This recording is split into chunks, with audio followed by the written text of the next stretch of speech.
game is taking flight. And these athletes along with it. Let's start it out down a dirty road. Flag football has changed my life tremendously. You don't really get to experience this anywhere else. You have to lock in. They have more heights to climb, more horizons to chase. We believe in our team. We can do this. Yeah, let's go, girls. Let's shock the world. We can do anything. Let's get this done. Today, they carry their flag with hopes to plant it on the game's highest peak.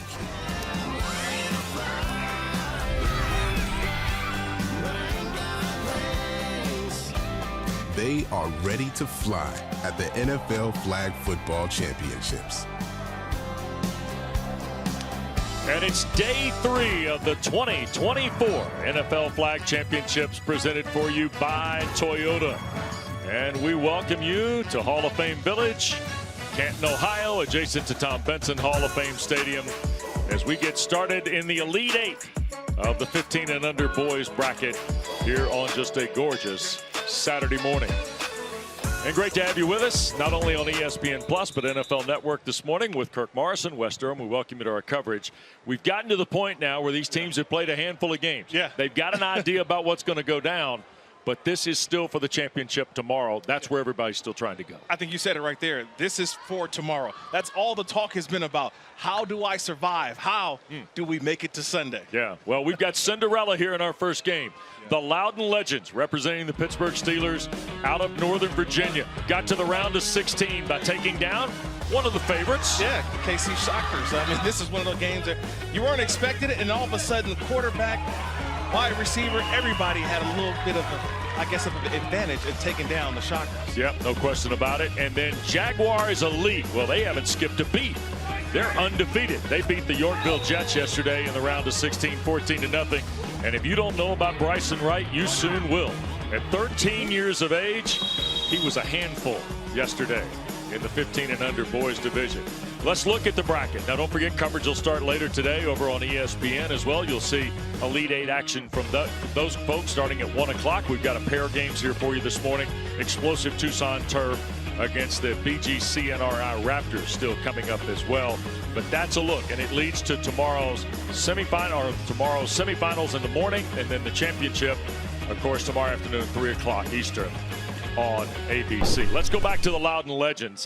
Brent Royster and Alex Marza have an interesting roster here. Everybody impacted their win yesterday, Kirk. Yeah, everybody had a part in it. They ran the ball well. They also threw the ball well. But it was the key in timely turnovers. Kingston Tate, he's the guy that had a couple of turnovers yesterday in terms of interceptions late in the game. Yep. I thought it was a full team effort that got them. Everybody had a piece into it, and you could just tell the way they played. The chemistry was definitely on display. And for Jacksonville and the Jaguars elite, who are from the the First Coast, I should say, there's a look at number 10, Bryson Wright, who just erupted yesterday inside of Tom Benson Hall of Fame Stadium.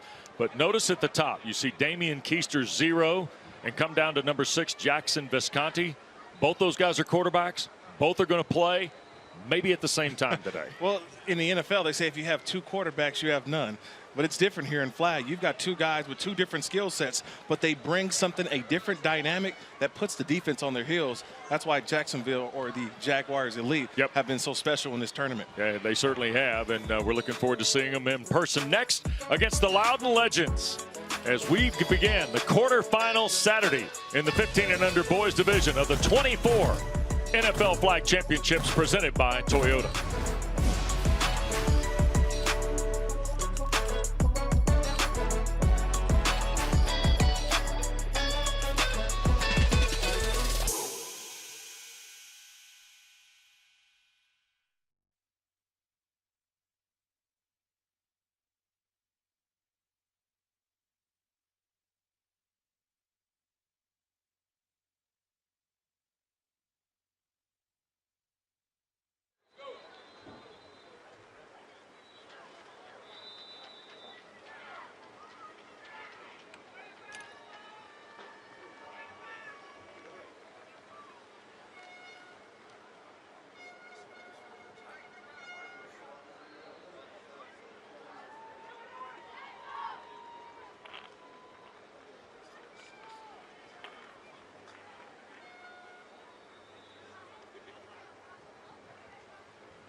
This broadcast is copyrighted by NFL Productions for the private use of our audience. Any other use of this broadcast or any pictures, descriptions, or accounts of the game without the consent of NFL Productions is prohibited.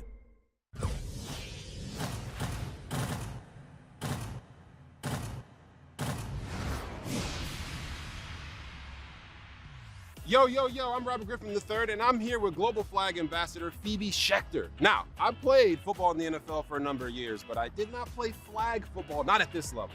So, Phoebe, how am I supposed to stop the play in flag football? Well, I think first you've got to try and pull my flag, no? Okay. Oh, You like that? A little Okay, that was impressive. Now tell me how you did that. So it's all about the tackle, right? And it's so similar to tackle football. I want to be here. I want to be in a nice kind of near foot, near hip position. Yeah.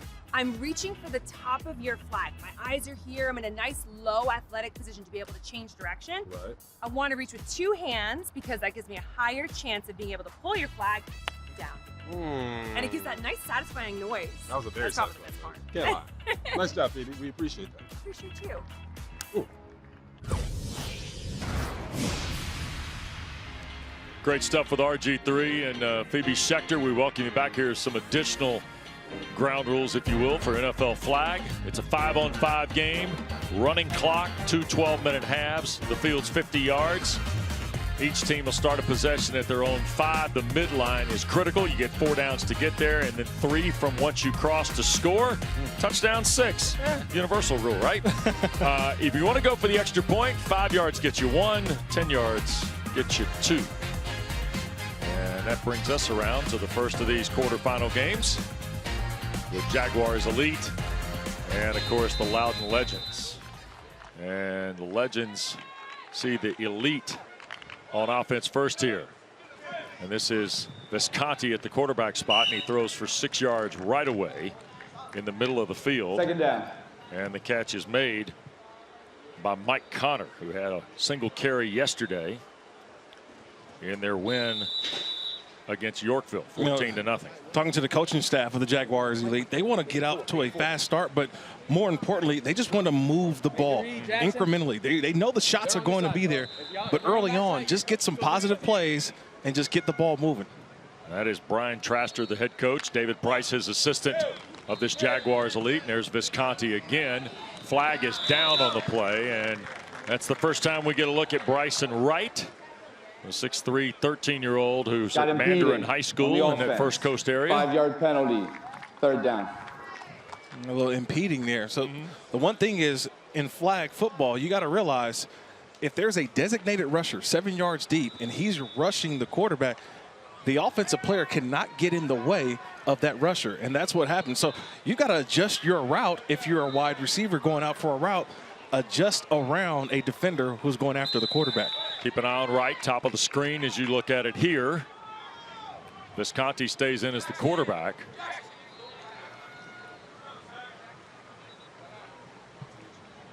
Looks like the Legends, they are going to send Rosa, the rusher, here against Visconti, and he'll pull the flag. And here goes Anthony Rosa, who was terrific yesterday at the speed rush. Well, he got to go. He got a sticker for me yesterday. He doesn't have a helmet, but I guess I'll give him some dap. But yesterday, one of the most outstanding players we saw defensively. I love the way he comes to balance. He's always able to keep his legs square, and then more importantly, pull that flag down. That's a big play early on by this Loudon Legends group, showing why yesterday they were pulling off the upset. And a 2-0 lead now for Brent Royster and Alex Marza's club here. And we're going to get our first look at the offensive side of the ball, and that means we'll see Alex Marza's young son Julian, who was 11 of 12 yesterday for 138 and 4 scores, Kirk. Yeah, he put on a show yesterday. He'll spin it here to the near side, and pass is complete. Second down. And an early throw and catch to Omar El Mata. Yeah, the one thing you'll see about Marza is that he's a guy that leads his wide receivers to the football. It's never a turnaround and ball's there. He will lead the receiver to where everything is a catch with the ability to run right after. And the Steelers represented the Loudon Legends from Northern Virginia.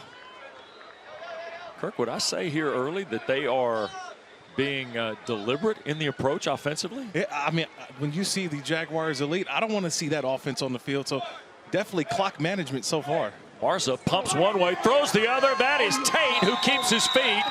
Steps out of bounds inside the 10 at the 7. So a pump fake to one side, and Kingston Tate, who was terrific on both sides of the ball yesterday, another big deep play. This is what Marza did so well yesterday. Able to look one way, pump. He brings the safety, Bryson, right to that side where he pumped. And it was a wide open Tate streaking along that right sideline.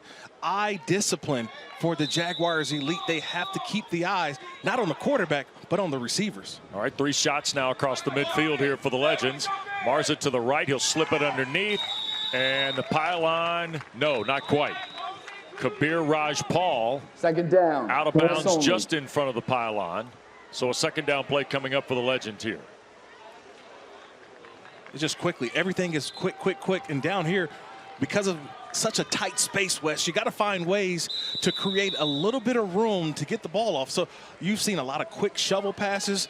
Also, think about Kingston Tate. He's on the other side right here. He's a big 6'2", 6'3" wide receiver. Maybe a jump ball. Quick shot inside, and did he cross the line? He did.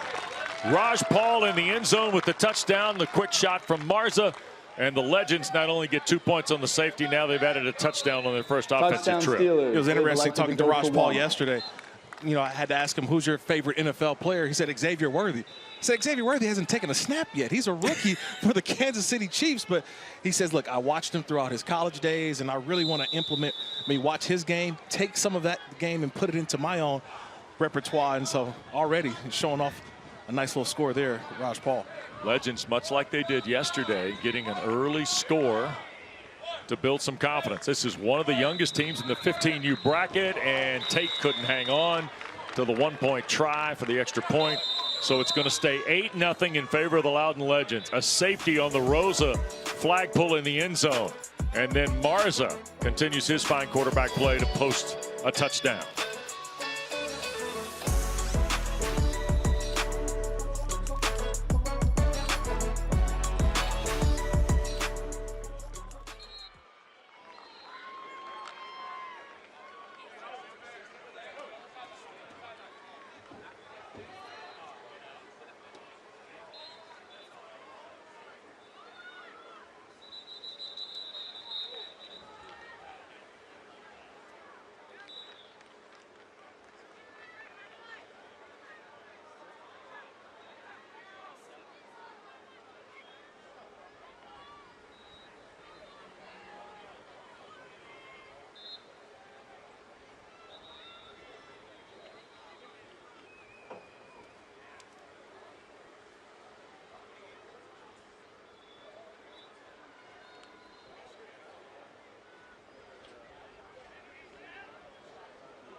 Eight 0.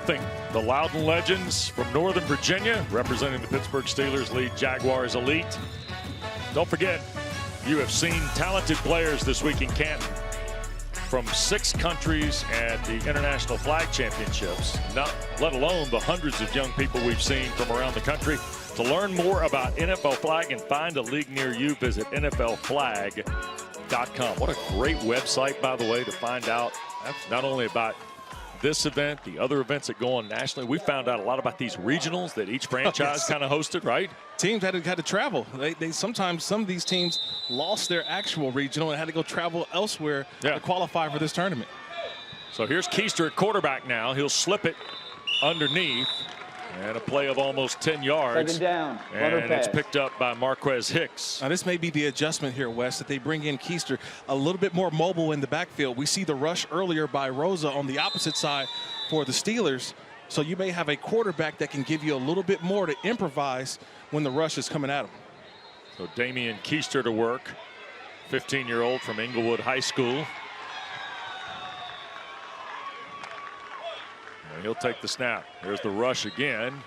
Back underneath, and the catch again for Hicks. He had 4 catches yesterday to Marquez for 24 yards in their win over Yorkville. That's an 8-yard play, just shy of the midfield now for the 3rd snap. I wonder, do you take a shot at some point to Bryson Wright, knowing you have an opportunity to go for it on 4th down in a short distance? Yeah. But Bryson Wright, I'm trying to take a shot every time I got the ball in my hand just because he's that type of player. Yep.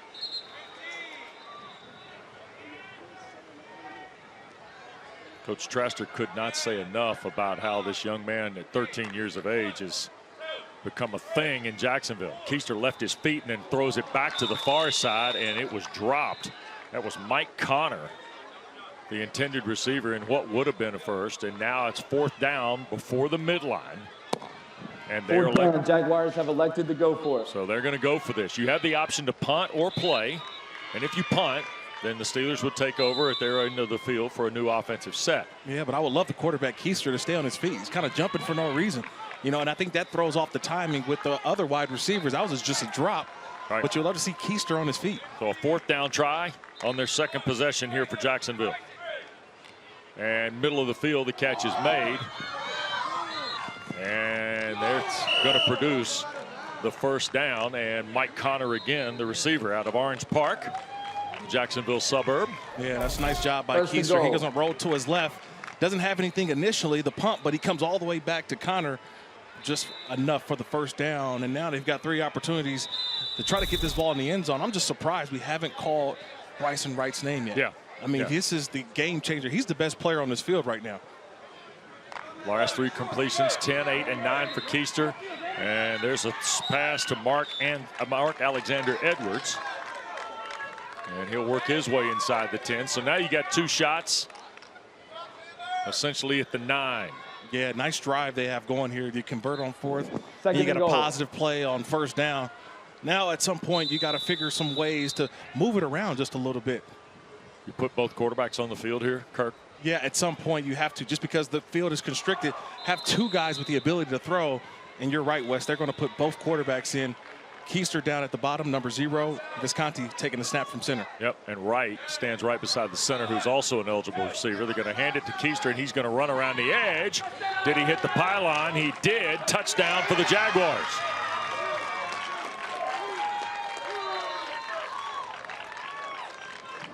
Touchdown Jaguars. They've elected to go for 2. Yeah, just a little RPO. They handed off. I thought Raj Paul grabbed the flag right before, but being able to extend that football was Keister over the pylon, and that was a touchdown. Yep.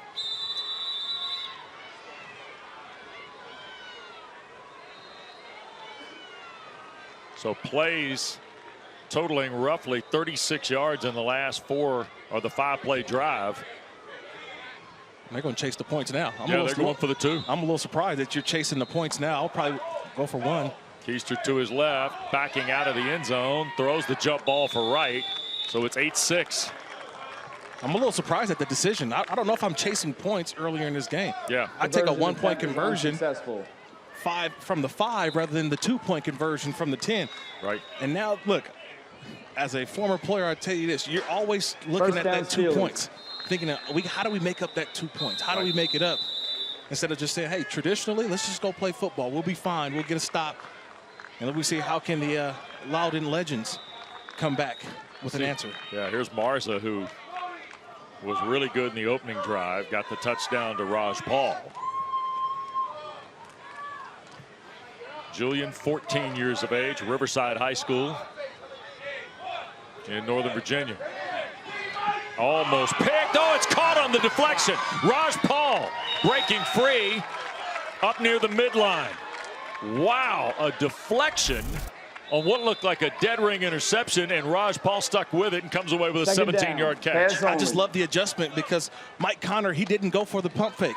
The quarterback, Marza, pump fake left. He stood on his man and actually almost intercepted the pass. Falls right into the arms of Raj Paul. What could have been disastrous for the Steelers now turns into a positive play. Yep. Legends dodge a proverbial bullet, don't they? Here's Marza from the gun with pressure coming. Tate again couldn't hang on. Terrific defensive play. Terrence Williamson from Yulee, Florida, home of the famed back Derrick Henry. I think Derrick Henry will be proud about that play. Terrence Williamson coming all the way across the field. And that was a streaking Tate wide open down the middle of the field. But Williams, that speed, that makeup speed, getting a hand in there, knocking it away. We've talked a lot about Bryson Wright here at the front, Kirk. Yeah. Kingston Tate's been exceptional the last 2 days we've seen him. Here's Raj Paul, tried to keep his balance, did get across the midline before the flag was pulled. So now 3 downs. First and goal for the Legends at 24 yards in length. What do you like here, Kirk, from what you've seen so far? Well, I love this Raj Paul, number 5. He's been the guy underneath.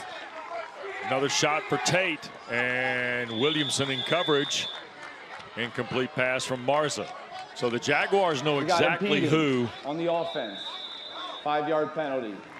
Second and goal. They know exactly who Julian Marza wants to dial up for the big plays. Yeah, and it's interesting talking to the coaches of the Jaguars Elite. They actually had a film session last night. How about that? Yeah, flag football. They watched film last night just so they can have a plan of attack. They saw how effective this offense was yesterday of the Steelers, and they said, you know what, we gotta have something, whether it's some cover 2, maybe some man looks, some zone looks, but we can't let Kingston Tate run through the middle of the field. And there's the end of this first half. It moves quickly here in flag, as you see, but the Legends has an 8-6 lead here at halftime. Again, the early safety by Rosa, the touchdown to Raj Paul. Jaguars answered, went for 2 in the tie. And they'll get the second half kick. So that's Legends do, yeah. That's a big part of this. Big game. And let's go down and check in. Alex Marza joining us. Another good first half for your team, Coach. Thank you. Yeah, we made a few plays there, and it helped out quite a bit. Yeah, what are you seeing from this offense that you feel like, from your offense right now, that's working for you? What we've practiced for the past couple of years, we just feel like the quarterback knows where to go. He knows where his reads are, and on that tip ball, we got pretty lucky to get a nice chunk. But we're just, we've been practicing for so long, we kind of know what we see is we can go from there. Alex, the other piece about this is how important do you think the early safety was and the early score just to kind of create that belief again that you had yesterday, quite frankly? Yeah, all those plays give us confidence, and the more confident you are, the better the boys perform, and we just go from there for them. All right, good luck the rest of the way. Thank you. Thank you very much. You bet. We step aside here in Canton, Elite 8 of the 15U boys at the NFL Flag Championships. Presented by Toyota. Continues in a moment.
Well, we're down to the quarterfinals in the 15 and under boys bracket at the 2024 NFL Flag Championships.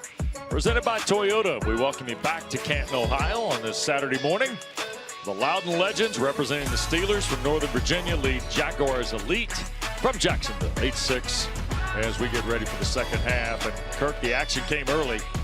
Another great defensive play by Anthony Rosa. Got it started for the Legends. Yeah, he did it yesterday. He's doing it again today. Getting there to the quarterback. This time got the quarterback in the end zone. 2 points for his team. Yep. And then the first offensive possession, Julian Marza to Kabir Raj Paul.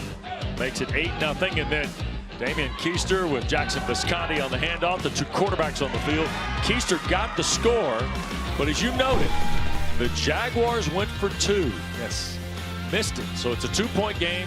The Loudon Legends will get the ball to start second half. You get a look here at some of the stats in this first frame, too. Yeah, look, when you're looking at, to me, I'm just going to start with the Jaguars Elite. This is a team that came in to this throughout this tournament averaging 25.8 points a game, and so far only 6. So they're well below their average. And this is about the pace. This is about the points that the Loudon Legends on that side, this is their game. Yeah. They like to slow it down a little bit. They're efficient with their drives. They like the low-scoring game. Yeah.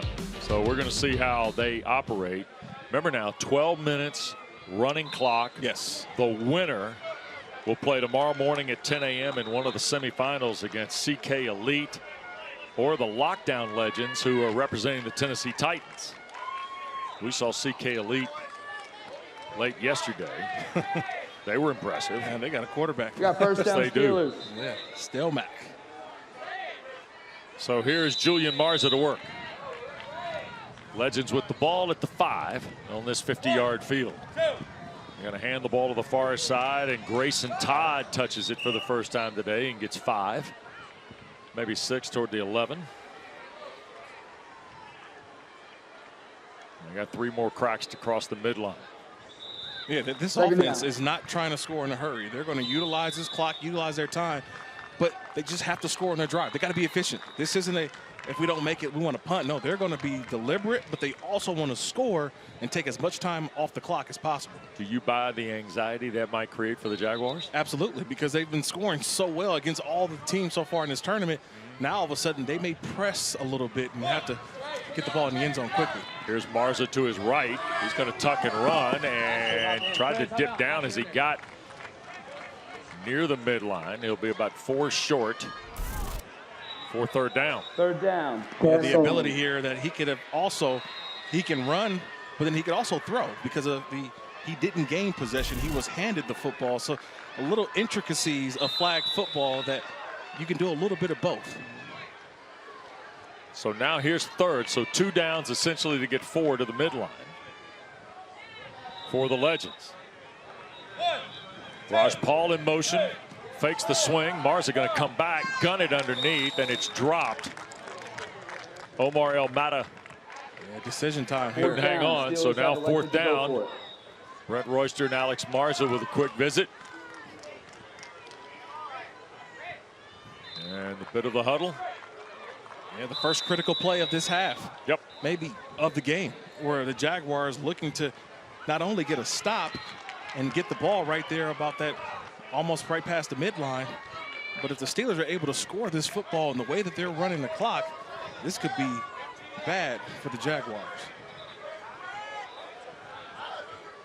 That's Raj Paul in motion. Marza waits. Guns it. Dropped through the hands of Raj Paul right in the middle of the zone. Yeah, it found the window. It took a long time for it to develop. But right off the hands of Raj Paul, you see all the time in the world. The Jaguars do not bring a rusher, and that ball is just right off the hands, right where it needed to be. I don't put that one on the quarterback. That's just a drop by Raj Paul. 4 plays, 2 runs, 2 pass, and now plus territory at the 21 for Jaguars Elite to potentially take the lead. Keister at the quarterback spot, now a flag and a procedure penalty. Unforced error on Coach Traster's team. Yeah, that'll back them up 5. Puts them back just over the midline at about the 26. 10. 5-yard penalty. 2nd and goal.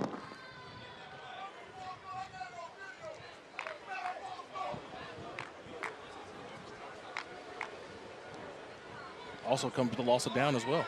Yep. So now you only got 2 more plays to get this ball in the end. That's a critical penalty for the Jaguars elite. So Keister is the quarterback on the field. And here is Keister. Eludes the rush. Looks back, shoots it end zone and through the hands. I believe that's Williamson who was on the back end. Tate was in the neighborhood defensively. Yeah, but you got a penalty on the field because Keister went along, broke the line of scrimmage. You got a legal forward pass. Yep. Offense. Number 0. 5-yard penalty. 3rd and goal. So now you're at 3rd and goal, and you're going to be 31, 32 yards out. Yeah, this is just basically a jump ball now. You got to throw it in the end zone. You know who the jump ball goes to. Unless you want to punt it, because if you don't punt it, and they're going to go for it. No, they have to. They're going to go for it. I would have probably elected to punt it here, but to go for it. Well, I think once you cross the midline, there's no punt option, right? There's no punt. He's got to go. Yeah, he's got to go. He's got to just throw it in the air. Yep. So keep an eye on right. Here's Visconti on the handoff from Keister, back across the middle. That ball got deflected, and here breaking free is Connor, and the flag gets pulled by Raj Paul inside the 5. He's short. Yep. Mike Connor caught it on the deflection. It almost broke free for Jaguars elite. Raj Paul not only saved the play, he saved the lead for the Loudon Legends. 8-6. Each team's had it once. Here in the second half, and a 2-point lead for the Steelers rep.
Representing my country at the Olympics is something I've always dreamed of. This is something that we've been looking forward to and pushing for so many years. If I was able to represent my country at the Olympics, it would be unbelievable. We're ready to show everyone what we're about.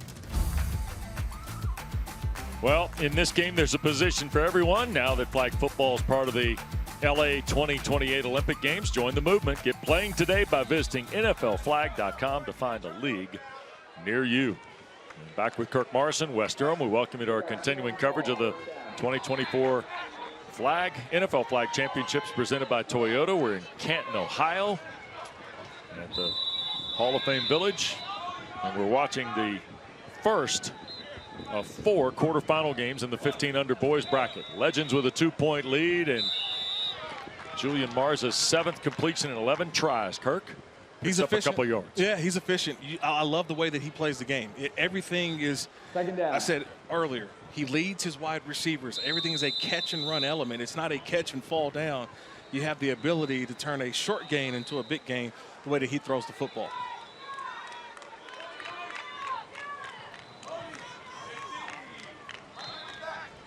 There's Raj Paul. He'll take the direct snap. Hand to Marza. Fake by Marza. Reroutes to the middle of the field. Deep shot downfield and overthrows Omario Mata. Incomplete. So now 3rd down. So with Marza not being the primary guy who gained possession from the snap, with that ball being handed to him, he has the ability to not only run with it, but he still has the ability to pass it down the field, just showing off the arm talent. I mean, he rolls right, and he threw that thing on a line just a little over the head of the receiver. So 3rd down.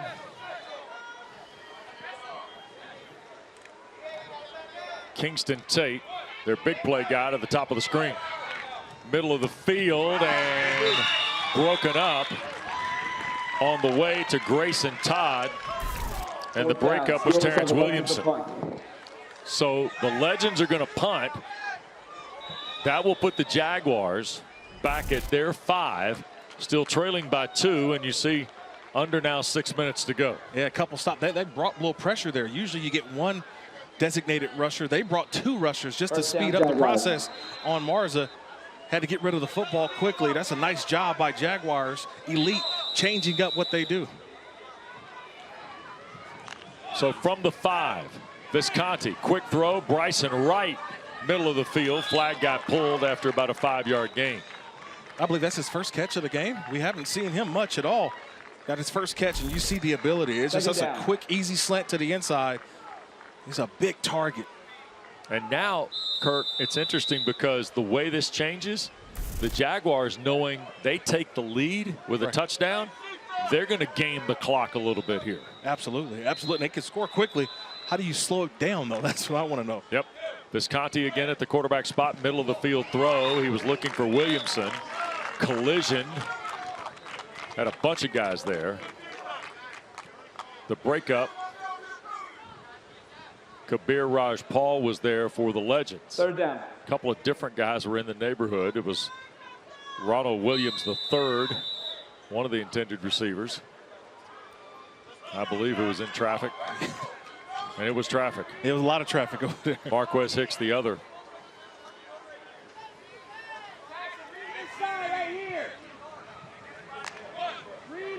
Visconti. Deep ball looking for Wright. Kingston Tate's there. Good play both ways. Incomplete pass. Nice matchup with Wright and Tate. Yeah, those are the 2 alphas in this game. Tate has been everything for the Steelers, and on the opposite side, Bryson Wright has been everything. But 2 guys going up for the football, that's a nice job. The way that I just loved how Tate stayed on top. Never panicked, almost had a chance to intercept that football, but staying in phase, keeping his eyes back, never looked like he was in a panic. Both teams still got their 3 timeouts. Legends are going to get the ball back. Jaguars punted after 3 plays, so Loudon Legends start off the 5. And a style of play in a sport where it's been electric and back and forth, now all of a sudden they're grinding one another like it's a snowy day in Green Bay. They have not scored in the second half. Right. And if I'm Coach Marza, I'm telling guys, we score, we win. Right. Like, this has to be a touchdown winning drive right here. Marza under pressure again. Raj Paul on the outlet, and a flag pull by Bryson Wright at the 13-yard line. Yeah, and if he doesn't get that flag, that's probably even much bigger gain. Yep. Right, just showing off the length there. He was able to reach out and grab that flag. If he doesn't get it, that probably is another 15, 20-yard gain. Yesterday, Bryson Wright, touchdown catch, 2 interceptions. The one-handed pick on the sideline was a SportsCenter top 10, and rightly so. Clock continuing to move. You see the running clock in the second half. Legends protecting a 2-point lead. By NFL flag, this is one of the lowest scoring games we've seen. Back foot throw, Marza for Tate, overthrown, incomplete. Connor was the deep cover for the Jaguars. Interesting third down call here, because you need to get this ball past that midline to get a first down, to get that extra 3 downs to go score. But if I'm the Jaguars elite and I'm Bryson Wright in the middle at the safety spot, I'm making sure I keep an eye on Kingston Tate. Yeah. You have to find a way to watch number 7 for the Steelers because he's going to streak down the middle of the field. The underneath routes are going to be there. You rally and check those down. You rally and go grab a flag, but don't let the streak. Here's Julian Marza, looped it in. Grayson Todd the catch and the score. In traffic, Todd able to keep his eye on the ball. And the Legends make it an 8-point game with 1:37 to play. Yeah, just a little bit of movement. Roll to the left, and it was a high-low. You had the low was Raj Paul, and the high was Grayson Todd. All the defenders went to Raj Paul, who was the low guy. No one went for the high guy. And the high guy, Grayson Todd, was able to get it. The safety comes over late, but just not enough time, and Todd races to the end zone. So Marza throws for his second score. This one to Todd, 37 yards. Not only did they cross the midline, they got all the way down the field. And the game is 8 points with 1:37 to go. And this is a very important conversion right here. Steelers have elected to go for 1.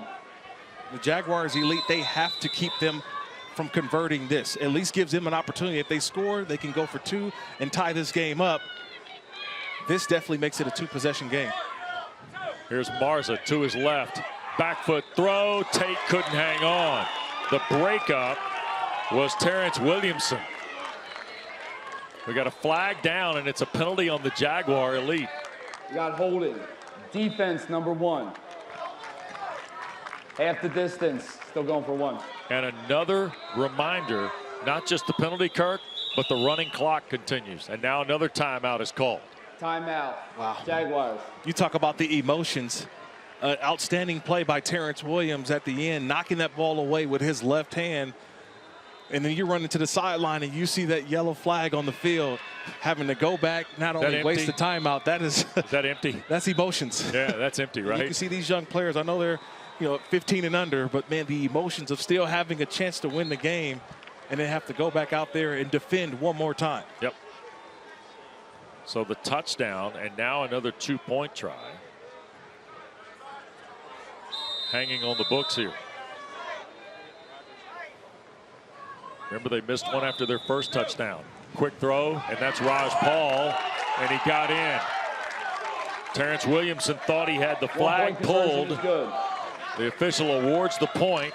That makes it a 9-point game, and we're inside of a minute. That was a nice return route right there by Raj Paul. It's a return route, meaning he's going to start one way. He runs in like he's going to cross the field, but he puts that right foot in the ground and return back to the sideline. And I've talked about it. Ball placement by Marza. That ball's placed right where it needed to be. And a conversion that puts this game, I think, out of reach. Timeout for the Loudon Legends here with 49 seconds left in a 9-point game. You can't talk enough defensively for what I think the Loudon Steelers have been able to do. The Legends. They've done a terrific job of keeping this high-powered Jaguars offense to only 6 points. I mean, they came in averaging throughout this tournament 25 points a game. They only have 6. This looks like a frustrated offense right now, and I don't know, not enough time to get this ball into the end zone and be able to get a stop and another score. Yeah. And one of those things where this team just kind of keeps staying on path. Never seems too high or too low. Remember, in pool play, they went 2-1. They lost to the Fusion team representing the Ravens. There's a throw, middle of the field. Flag quickly pulled on Marquez Hicks. Second down. And that was El Mata. With 35 seconds left. Second down play. Keister dancing. Pressure coming. He'll put it up. Caught.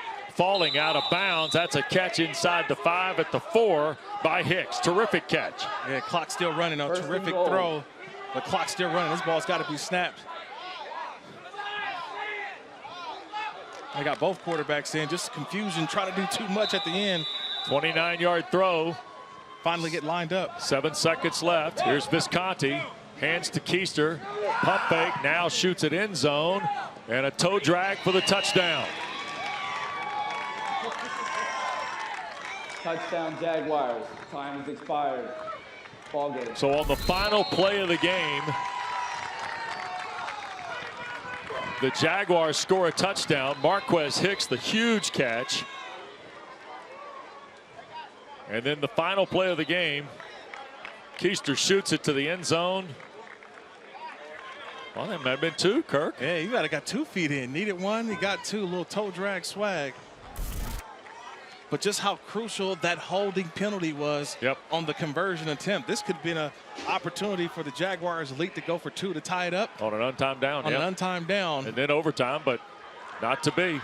That holding call on that conversion a little bit earlier. And the Steelers, they just keep doing what they do. The magic is clearly alive for Brent Royster and Alex Marza. Their teams once again perform admirably and pull another upset. Julian Marza, congratulations, young man. Thank you. How important, we'll go all the way back to the beginning. How important is the safety by Rosa and then that early score you guys had? It was so good for us because we stopped them the same drive and we had another chance. You know, for you, it's being able to find so many different receivers underneath. Just the ability for you to look one way and have the trust that your receiver is going to be there. How did you develop that kind of chemistry? We were just playing with each other for a long time now, and I trust all my receivers. It was interesting yesterday when we visited. First thing you guys talked about, I think your dad mentioned to us, you guys are one of the youngest teams in this event. You're kind of playing up, right? Yeah, I'm going into freshman year. I mean, so now you're knocking off teams that have, 15-year-old guys, obviously, some that have already turned 16. Where's your confidence level as you get ready to go to the semifinals tomorrow morning? I don't know. It just comes to me. I'm ready to go every play. Well, you got the Steelers logo on your shirt, but your favorite player is Lamar Jackson. What do you see from Lamar Jackson and that you would love to implement in your game as well? His just scrambling ability and the way that he can extend plays. Yeah. All right, real quick. You guys got the rest of the day. What are you going to do? Chill. Go to the Hall of Fame. Go to the Hall of Fame. Yeah. Good spot.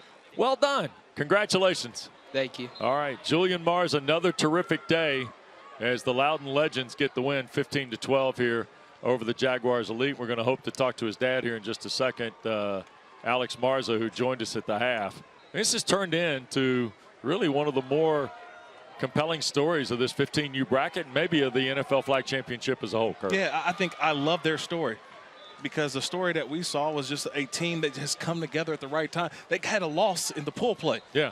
And it was kind of a wake-up call, and they've really come into their own over the last couple days. Alex, you got to be incredibly proud of these guys, huh? I'm so lucky to be part of this program, the whole Legends program with especially Coach Royster and Coach Eric Green. We wouldn't be here without all of us doing it for all the teams that we have here. So we're so lucky to have both of them. And special thank you for Supernova from Leesburg for helping us the past few weeks. And, of course, all the families and my wife that came here. Yeah, the momentum of this game. I mean, this group got tested fully today, but handled it beautifully. Where do you look back right now as the key points in the second half? We're just making a few plays. We played another team that's more athletic than us, taller than us, faster than us, but we just know where to be, and we all help each other. Everyone knows where they're supposed to be on the field at all times, and it's kind of the camaraderie of our team that does it for us. Yeah, where does that composure come from? These guys never look rattled. They never look frazzled out there. Everything seems to flow, and if there's a bad play, they bounce right back. That's just years of maybe getting talked to loudly, I think. So they're used to it by now. Me and Coach Royster can't even raise our voices at them anymore. So we have to talk calm and be calm, and they'll be where they need to be. Well, it was interesting. We watched the Jaguars try to take away the deep threat with Kingston Tate, right? Tate, I thought, played beautifully defensively. We remarked about the one-on-one with he and Bryson Wright on the long pass play the Jaguars had. Alex, this is an interesting night now. We just talked to your son. What are you going to do the rest of the day? He said chill and go to the Hall of Fame. How the coach is going to handle the next 18 hours? Our 13U teams, hopefully, we're making a run today, so we're going to go support them all day. We got another Legends team in the 13U bracket, and we hope they do well, and we're going to go support them and hopefully have some fun at the same time. And as far as Kingston's goes, he's our eraser back there. We're a different team with him, and he covers so much ground, and he's unbelievable to have for us. Well, congratulations on another big upset win, and now you go to the big ballpark across the street tomorrow morning. We're looking forward to it. Thank you, guys. All right, Alex Marza. He and Brent Royster have done a marvelous job with this 15U Loudon Legends team out of Northern Virginia. Didn't get qualified in Baltimore. They went to Pittsburgh, got qualified, and now they play in the semifinals tomorrow morning.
What's great about flag football is it's so explosive.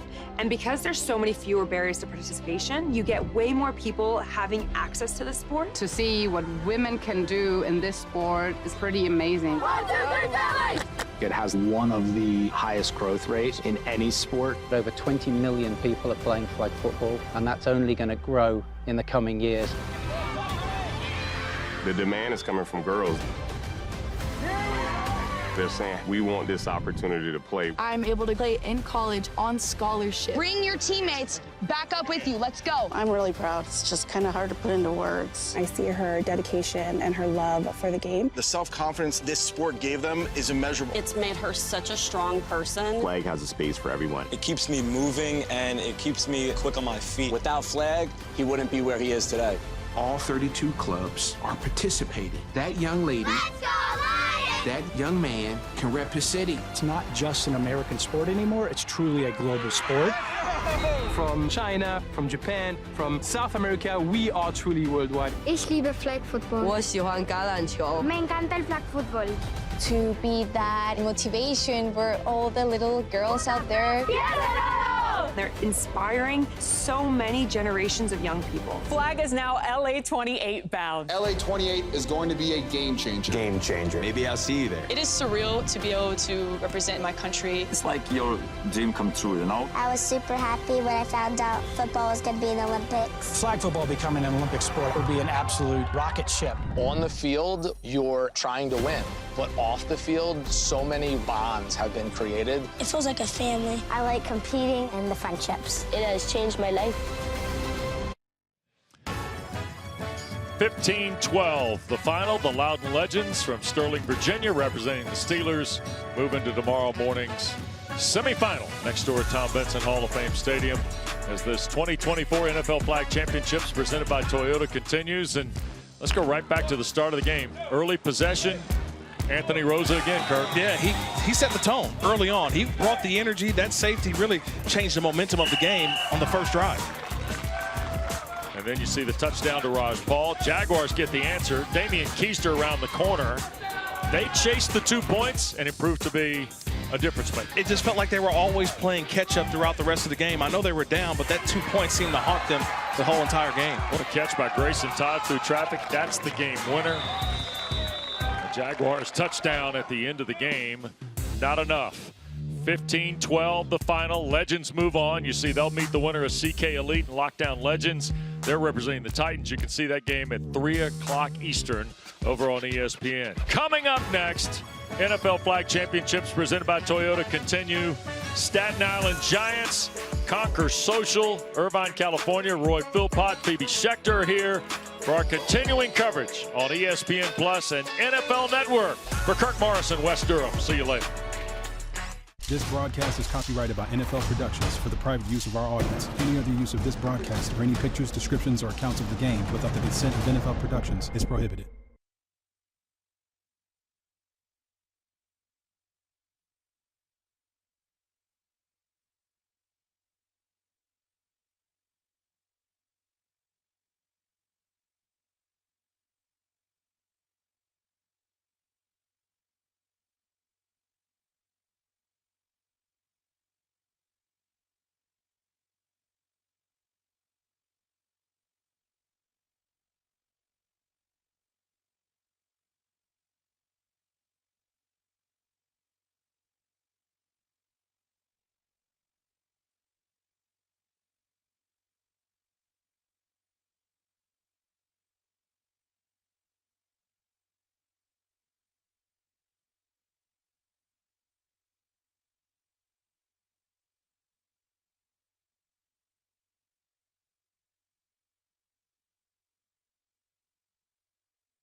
is taking flight.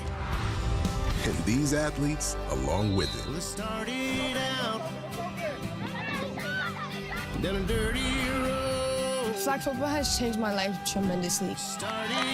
You don't really get to experience this anywhere else. You have to lock in. They have more heights to climb, more horizons to chase. We believe in our team. We can do this. Yeah, let's go, girls. Let's shock the world. We can do anything. Let's get this done. Today, they carry their flag with hopes to plant it on the game's highest peak.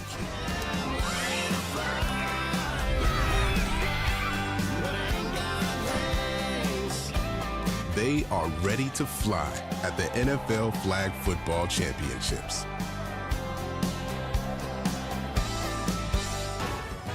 And welcome to the NFL Flag Championships presented by Toyota. Temperatures in the mid-70s for quarterfinal action today. The Staten Island Giants representing Big Blue against Conquer SoCal out of Irvine, California, representing the Seattle Seahawks. Here in the shadows of Tom Benson Hall of Fame Stadium, we take a look at the bracket inching closer towards Sunday's championship game. And so much at stake. It's been so much fun this week here in beautiful Canton, Ohio. The weather's been perfect. Phoebe Schechter, Roy Philpott alongside it. How much fun has this been? And now these games start to mean a little bit more, Phoebes. Oh, absolutely. I mean, it's win or go home. And so these girls are wanting to stay here as long as possible. They want to get to that final, especially when there's never been an event like we have here in Canton, Ohio. There were 700,000 participants in flag football around the country. We'll take our first look at SoCal and what they bring to the table today. They have been so impressive offensively. Conquer SoCal representing the Seahawks. Yeah, yesterday we even saw Tegan Burris just taking over with her throwing ability, throwing multiple touchdowns there. I mean, she was going 10 of 12, 113 yards, and she was calm, cool, and collected back there. Her receivers did a great job of just finding the space, and she just kept picking apart that defense that she was against, really going those intermediate, deeper routes. But their camaraderie, we saw it, their energy, their passion, their understanding of the sport, they made it so fun for us to watch. They really did, and two players a part of Team USA. Afterwards, we're talking to Tegan Burris and the team right behind her having a little bit of fun in the process. And by the way, Phoebes, these two teams, no strangers to each other. Staten Island, the Giants, faced this team last July in Washington, D.C. for a championship that went to overtime. And this team in SIG may be a little bit better this year. Yeah, and they are determined to be back out here and wanting to make history. Look, we've seen they've been outscoring their opponents 109-6. Those are some of the biggest numbers that we have seen so far this tournament, and they are a very well-disciplined and drilled teams. Yesterday, we saw their B team in the Staten Island All-Stars, and we saw how well they were doing. So this match is going to be going back and forth. This is what flag football is all about. We expect plenty of points, plenty of excitement. And the drama yet to unfold here right next door to the Pro Football Hall of Fame. Come back with us, Conquer SoCal and the Staten Island Giants.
This broadcast is copyrighted by NFL Productions for the private use of our audience. Any other use of this broadcast or any pictures, descriptions, or accounts of the game without the consent of NFL Productions is prohibited. Well, we take a look at our flag facts. First year that the NFL Flag Championships have been broadcast on ESPN. We mentioned the number of 700,000 earlier. That's how many boys and girls participating in flag across North America. Think about some of the all-time greats in the NFL. Guess what? They began their careers playing flag football, including the great Patrick Mahomes. Well, this sport a little different than what you would consider to be American football. And with that in mind, we take a look at the rules differences. Here are the rules of flag. The number 1 rule: there is no contact in flag, so no tackling or blocking. Every player wears 2 flags on their belt. If a player has the ball and either flag is pulled by the defense, the play is over. 5 players take the field for each side. The offense starts on their own 5-yard line and has 4 downs to try to reach the midfield. Once they cross the midfield, they have 3 downs to score a touchdown. Defenders rushing the passer must start 7 yards from the line of scrimmage and wait for the snap. Defenders can try to intercept passes, but can't touch a receiver at any point. There are also no punts. You either hand over possession to the other team or go for it. If you go for it and don't make it, the other team gets the ball on the spot. Games are 2 12-minute halves, so get as many points as you can and don't forget your celebration dance. I think one of the great things is also in flag football, as we heard Deanna Flores talk about in that video, you only need to pull 1 flag for the play to be stopped. And then you get lined up right in the center of the field and it goes off from there. Keep in mind, we've got 2 12-minute halves with a running clock. The field is 50-yard line and you always begin at your own 5-yard line unless an interception happens. 4 downs to reach midfield, where you can either punt it or play it, and then 3 downs to score, finishing with that touchdown we love so much of 6 points. And then if you want to go for 1 point, you go from the 5 yards, and for 2 points from the 10 yards. We do love the touchdowns. As we take a look at the Staten Island Giants starting quarterback, Valentina Finetti. She has played flag for 11 years, beginning in 2nd grade. And Phoebes, she counted for 4 touchdowns yesterday in the round of 16. She's incredible, and she's been a huge part of this team for many years now, so they have that chemistry. Herself and 3 other girls playing for Kaiser University as well. You're getting those extra reps in. She is also a left-handy, which is always interesting to see. We don't get too many left-handed players out here. Asa Wilson had a big performance yesterday as well. Plenty of speed as we are underway. And the pass batted down. It'll be 2nd down and midfield to go for SIG. Conquer will be very happy with that. I mean, a great job there by Erica Wine getting the bat down on the rush and looking to get a feel. Again, when you've got a left-handed quarterback, you got to push them to their more uncomfortable side, which actually usually is the opposite of what you normally do. It's counterintuitive. The dump off across the middle and the pass caught by Wigren. Beautiful word choice there. Counterintuitive on the opposite-sided handed quarterback. Right. Changes the way that you view the game, though, completely. And you have to practice as a rusher.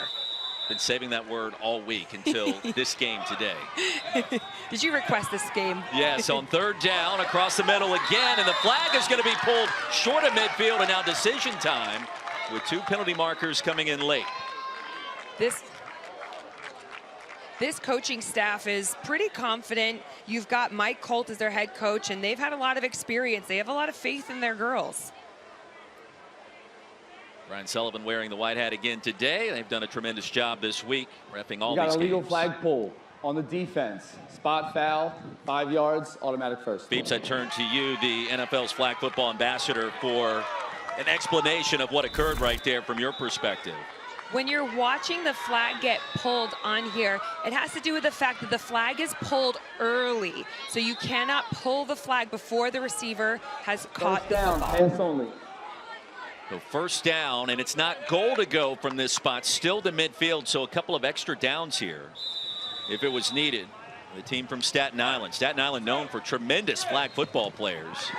Pass is going to be broken up. Emily Harris in on defense. That was a great break up there, and they've been doing their studying. In some ways, when you've got teams that have a B team, and if they use the same playbook, that in across the halfway line is something that we've seen the All-Stars do yesterday. So they might be taking some of that film that they've had from our wonderful production team to scout for each other. Beautiful weather, not really too hot here on this turf field. That'll be a first down crossing midfield, and the pass corralled by Jessica Finley. The offensive rules, in case you don't know, Phoebes. So what's really important is the quarterback has 7 seconds to throw the football, even if a rusher is coming for them. The only way that that's changed is if a handoff is exchanged. All passes must go beyond the line of scrimmage, and there are no laterals or pitches or screen passes behind the line of scrimmage. So it must go over that line of scrimmage. Finetti accounted for 4 touchdowns yesterday. The handoff to Janaisha Wilson will see her speed on display and ushered out near the 11-yard line. 2nd and goal from there. That ability to burst, to slow down, and then all of a sudden just drive through explosively is a really big skill set of Janaisa Wilson, and one that in flag football you need to be able to do, because you're going from low to high when you've got a dip, and you've got to be able to find that speed, that gas pedal down as soon as you can. Wilson known for her goofiness with this team to try to keep things light, and they confirmed that with us this morning. That talked with her and Jade Maziotta that they try to keep things loose on this squad. To the end zone and the touchdown, Jessica Finley. Wow, what a nice play design. A great studying of the defense on that Conquer SoCal, going into an almost inverted 2-2. So you've got the flats out there, and it opens up beautifully in the middle. You had that slant out to the side, and it just opened it up, putting the defender in that trail position. Great play design there by the Giants. Right in front of Riley Hurstein, as the 1-point conversion attempt now will occur from the 5-yard line. You can also go for 2 from the 10. They'll like to go for 1 here, and a 6-point advantage.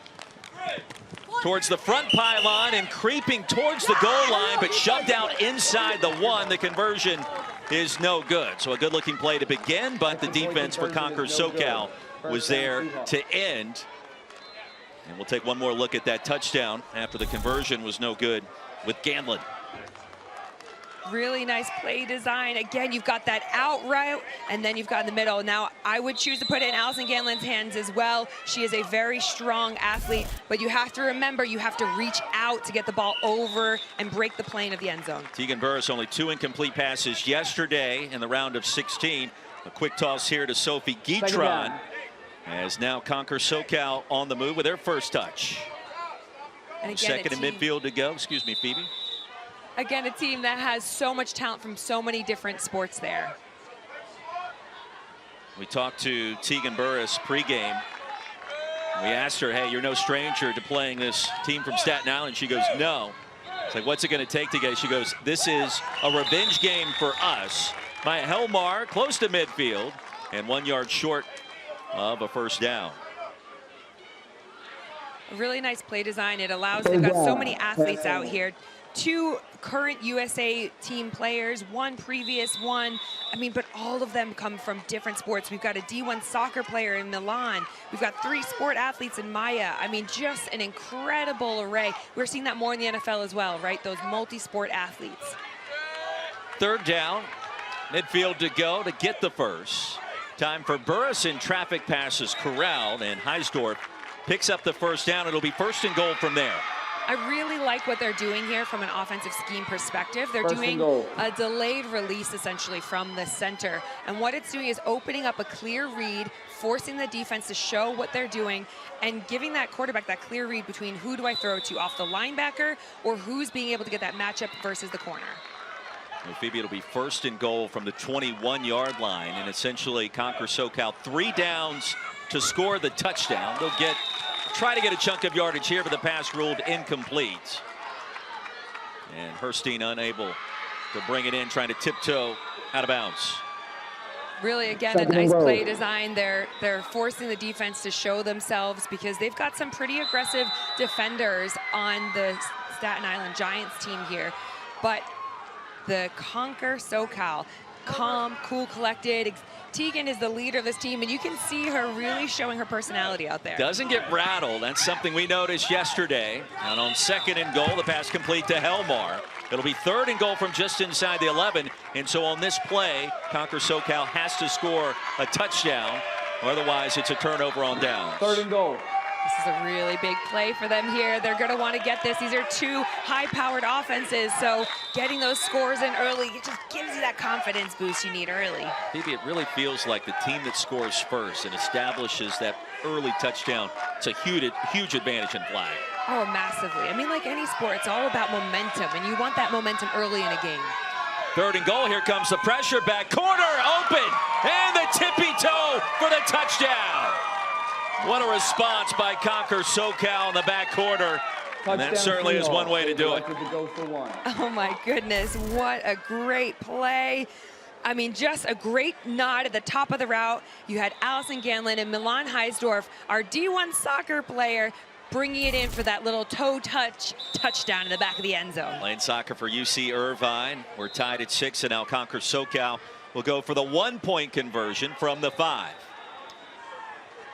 Oh, what a beautiful pass by Tegan Burris. 3 touchdowns now in her last 2 games. She called it a revenge game. These two teams know each other very well. Last matchup went to overtime, in and out of the mitts and incomplete. We remain tied at 6. They'll want to get that one back, but they had the open space. Just watch this last one. Nice little nod at the top of the route. That soccer speed takes off. Oh, and the toe touch swag for the touchdown.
I love playing flag because it's such an exhilarating sport. I like the camaraderie. I like the family in it. Yeah! Let's go! The games are fast-paced. Everything about it is fast, fast, fast. I can't imagine life without it.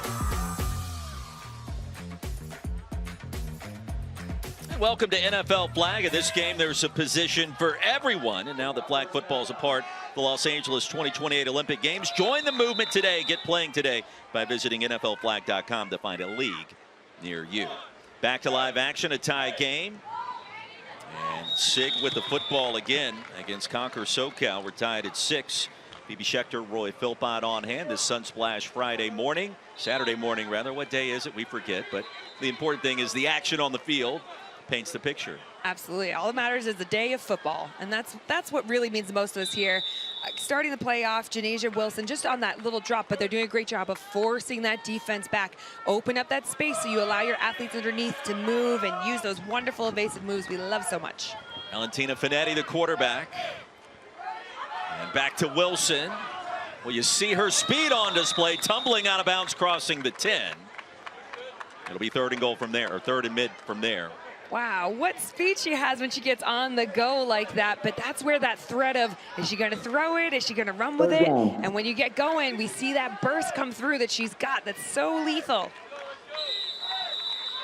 Midfield line is first down yardage in flag football.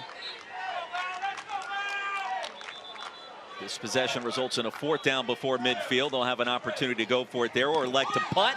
But it's a first down, and the Giants on the move. Jessica Finley caught a touchdown in their first drive, and a big first down conversion there. Wow, watch the top of this. You see her speed coming straight off and ends up throwing it into her leg to really guarantee that getting across the halfway line. Beautifully done. Throw it to your speed. You know where you got to go. These girls are great at understanding the situations that they're in. Field length is 50 yards. That gain went for 14. 1st and goal. Just across midfield, the Staten Island Giants. You see they're adjusting here too, bringing down a lower linebacker essentially just in case that run occurs. Wilson has proven to be very difficult to stop on the ground so far. Finley had to twist and turn around to try to corral it, could not do it. A bit uncharacteristic, I'd say, for both of these teams with some of the drops that they've had so far. But a lot of times just getting those kinks out. This is their first game of the day. Get that rhythm back, which is hard when you're in such a fast-paced game. You don't have much time. You've got to be able to deliver. And with only 3 downs on this side of the field, they're going to have to get a big chunk here. So 2nd and goal, you get 3 downs after you pass midfield. So as Phoebe said, this becomes a very important play. Running clock in our first half, approaching a minute to play, and that pass nearly intercepted by Harris. What a nice gameplay. They're starting to do almost like a W defense out here, so they're really protecting those low, shallow routes. They're assuming that Val from the SI Giants is going to want to go for it, but she had a great job. You go in with that one hand, trying to grab the flag with the other. That is textbook. The defensive philosophy here, 3rd and goal from this far away. It almost feels like a prevent defense scenario. Precisely, and this is exactly where they're at. From your words straight to the coach's ears here, they're in prevent, which just makes it so challenging because remember, you've got a 7-second clock for the quarterback, so they're going to either have to do some version of double quarterback or find a way to evade the rush for that entire time. If the QB does not get rid of the football within 7 seconds, a timeout's called here on the field. What happens? If you don't get rid of it, then that is the end of the play. You lose your down and it'll be a turnover. So either way, right now it's about protecting the football and ideally trying to get in the end zone or at least somewhere nearby because there's no laterals downfield. So you're in a bit of a tough position being this far off. So we'll see what Staten Island elects to do. 3rd down and goal. Needing nearly 23 yards to score the touchdown. Otherwise, a turnover. And you can feel the critical moment in this game with just 14 seconds remaining in the half and a tie score. And we were talking during the break, Conquer SoCal, they've been competitive against this group in the past. Their last game went to overtime, but you would consider the Giants the favorite in a game like this today. Absolutely, and keep in mind, they started with the ball, so when they come back out, Conquer will start with the football, which gives them that extra possession, that extra advantage going into the next half. Big moment here, 14 seconds remaining in the half. 3rd down and goal. And the defense will take a look and call a timeout in the process. Keep in, they can carry over. Ryan Bertoni will talk things over with his team. We'll take a look at the updated bracket, and right here in the shadows of Tom Benson Hall of Fame Stadium, the championships headed your way tomorrow. And the Staten Island All-Stars and the Bad Rabbits, the Raiders, that is another game to check out. 1 o'clock Eastern on ESPN+. Both of those teams, a ton of talent. We saw the Bad Rabbits yesterday, a team that operated with incredible precision in their shutout victory. So here we go, a couple of timeouts. And Finetti deep in her own territory, thinking about the end zone. She'll get rid of it. And towards the 5, the flag is pulled. And they are stopped short. It should be the final play of an entertaining first half, tied at 6 feet. Oh, this has been a great show of defense. I mean, Conquer SoCal coming out big, getting that drive, but that's where the importance of playing the tactics within this game comes to key. They had a wonderful drive ending in the end zone down there with Milan Heisdorf. And then just that shortness, not reaching with the flag, made such a difference for the Giants. Coach Schulman joins us now. Coach, what did you see in that first half in a tie game, competitive game so far? This is fun, isn't it? Like, this is a blast. But, hey, can I get a replay on that extra point? We had some contact there, yeah? Like, that's a big call. But we're good. We're good. We got him. Listen, that first drive, we gave him the extra play on a penalty. But, hey, right where we want to be. 6-6 against a great team. Let's go. Now, Coach, it looks like you have changed up some things offensively, doing a lot more with your center on that kind of delayed release. What were some of your thoughts coming into putting together the game plan for your team? Well, you did our game last game, and you told everybody we're using the pylons. So I had to scrap the playbook. Now, listen, I told you guys yesterday, we're just going to be efficient. Like, let them force them to try to stop us. I've got athletes. You've seen it.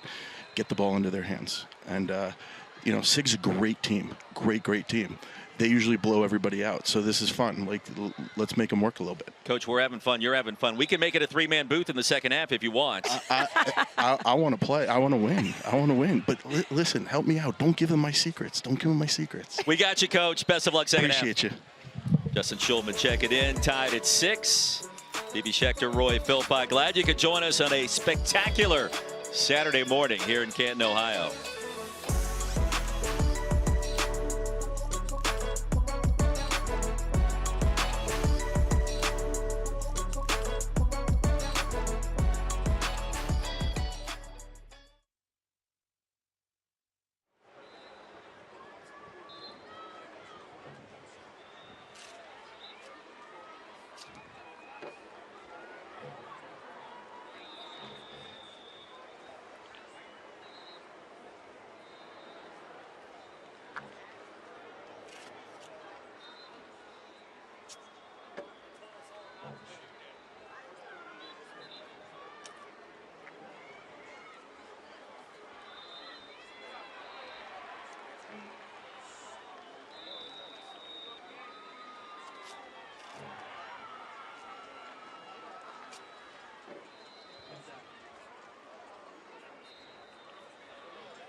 Halftime continues. Milan Heisdorf plays D1 soccer for UC Irvine. A touchdown for Conquer SoCal in this competitive game in the quarterfinals here in Canton. For more on Milan, let's find out more about what she brings to the table.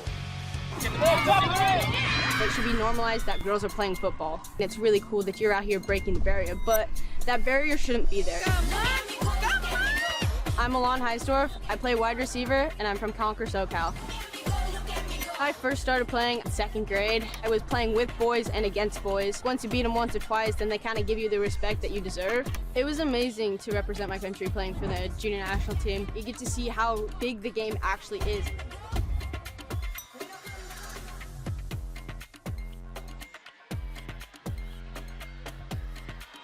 Wow, I mean, what an athlete she is. And you can see her soccer skills coming to life out here and how interchangeable they were. She was telling us yesterday that she actually wears her football cleats to play soccer now. She just feels so comfortable. But I think it's really helped her all this years of experience. She's doing a great job for the sport. I mean, representing your country at such a young age in flag football.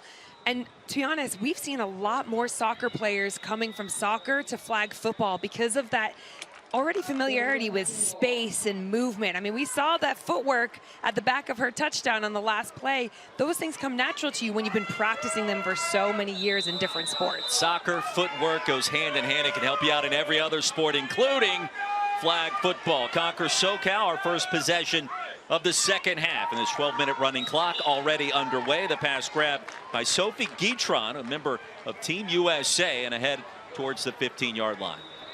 It looks like they're starting to change their players here a little bit with their alignment, moving them to the slot position, moving them out wide. We might see a little bit more of this as they've gotten a more comfortable feel on the matchups. Second down midfield to go, about 10 yards for Conquer SoCal. Tegan Burris on point yesterday and today. And how about the grab by the fingertips for Guitron? Back-to-back touches for number 3, the team representing the Seahawks. That was such a nice little grab up there. Again, patience in the pocket, throwing it to her. It was interesting. I saw Sophie Guitron talking with Coach Ryan Bertoni. He was talking to her about how to hit the top of her route, when to look a little bit more in that halftime period. And you can see her just executing it. What's so unique about Tegan is you see some flag QBs and they want to scramble, they want to move around. She stays patient and calm in the pocket. Very difficult to rattle this quarterback, Tegan Burris. Little deep sauce, Guitron! Did she get a foot in? She did not. And the pass incomplete. The coverage by Allison Ganlon. That's a dangerous throw against Allison Ganlon. She is one of the most aggressive, wonderful players out there in the girls' flag world. She was our national flag player at the end of the year, going to the red carpet and everything at NFL Honors. But look at the way she runs it like she's a receiver as a defender. So that is a tough matchup if you're looking for one out there. Second and goal from midfield. Allison Ganlon, her sister Valerie, a part of this program, both in competitive dance for nearly a decade. She ripped that ball away at the last minute. On second down, Burris' pass will be caught. Eisdorf has it, and she'll be stopped with the flag pulled near the 15. Just a really nice drive they're putting together here. Even with those that almost interception there, it's still a really nice game plan they have against the Giants. They're forcing them to really respect the deep ball, and then you've got Tegan, who just takes all the time in the world. Third down and goal. It's either a touchdown or a turnover on downs. Burris, end zone, floats it deep towards the middle of the end zone, and it's out of bounds, incomplete. The pass nearly picked off, and Wilson was able to give that a go. No touchdown, no points. A turnover on downs for Conquer SoCal. Janeza Wilson is such a wonderful athlete out there. Even in this situation, you have to think it's your equivalent of a fourth down. You're here on third down. It's going to be a turnover anyways. You'd rather be on the 5-yard line, so it's not a bad thing that this was not caught here. She almost had the foot down with possession. Cross, cross, cross, cross! First in midfield to go from the 5, the standard starting position for a possession. And the grab made by Allison Ganlon for 5 yards. It's pretty cool. We've got a bunch of sisters amongst this program. You mentioned earlier Allison's sister playing, Kylie Caetano, who is the rusher for this team. We watched her sister play yesterday in the All-Stars game. It's a big family affair out here, and that's what's so great. Everyone can come and play this sport, support each other, and it's a great energy. Kylie's youngest sister, Brio, watching today. She said make sure she gets a shout out in the broadcast. So there you go. Jessica Finley with the spin after the grab. It'll be third down midfield to go from there, and about 4 yards needed to keep the drive alive. Jessica Finley's turned into a really nice young receiver. I mean, she's been doing a great job of her development over the years. Again, that comes from that chemistry of the team. On third down, Finetti rolls towards her left. The southpaw delivers. That's a first down and a little bit more. You saw the acceleration by Rio. And Olivia Rio who excels at Mario Kart, did her best impersonation there. Hit the X button and off she went. I wish I just had your knowledge. You are a fountain of knowledge out here. A fount, if you will. I learned from the best. Olivia is a great athlete, another Kaiser athlete who has made her premiere last year in the university scene. These girls are just getting so much more flag experience than ever before. She is spreading the wealth. Completions now to 5 different receivers for Finetti. 4 touchdowns yesterday. The crosser is there today for another touchdown. Let's go. That was a great touchdown. You even had Allison Ganley on the other side shouting for the attention, telling her she was wide open, and Finley just ran it in. On that same route she had earlier on, where you have the flat and you open it up in the middle, that has been a great way to attack this 2-2 kind of box-style defense they love. A couple of touchdowns for Finley, who prides herself on having candy pregame. Whatever she had today, we'd like some of that to keep our energy level up. They'll go for 1 from the 5. Keep an eye on number 3. The day that she has had. Awfully impressive. Open again. Back corner. There it is. Would you look at that? Straight from our announcer, the legend, who is Roy Philpott, calling the play. Back corner to Jessica Finley. Brilliant. Watching this again, I mean, opening up the middle like that. They're doing a great job pulling the defenders out. And here you get Finley, that back corner. You go for those pylons. It's so hard to defend. 13-6.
And welcome back to the NFL Flag Championships, presented by Toyota. Look inside the Pro Football Hall of Fame.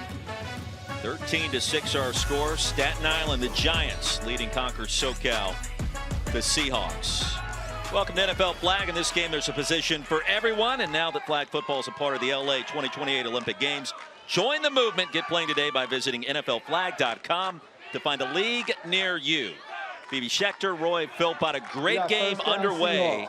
Seahawks have it, first down, trailing by a touchdown, and here's Tegan Burris back on the field. There comes the pressure. Burris with the release, and a short pickup of 5 yards. Tiptoeing out of bounds is Heisdorf. Interesting spacing they're having here. They're just running hitches or kind of sort of like shallow comebacks along the line there.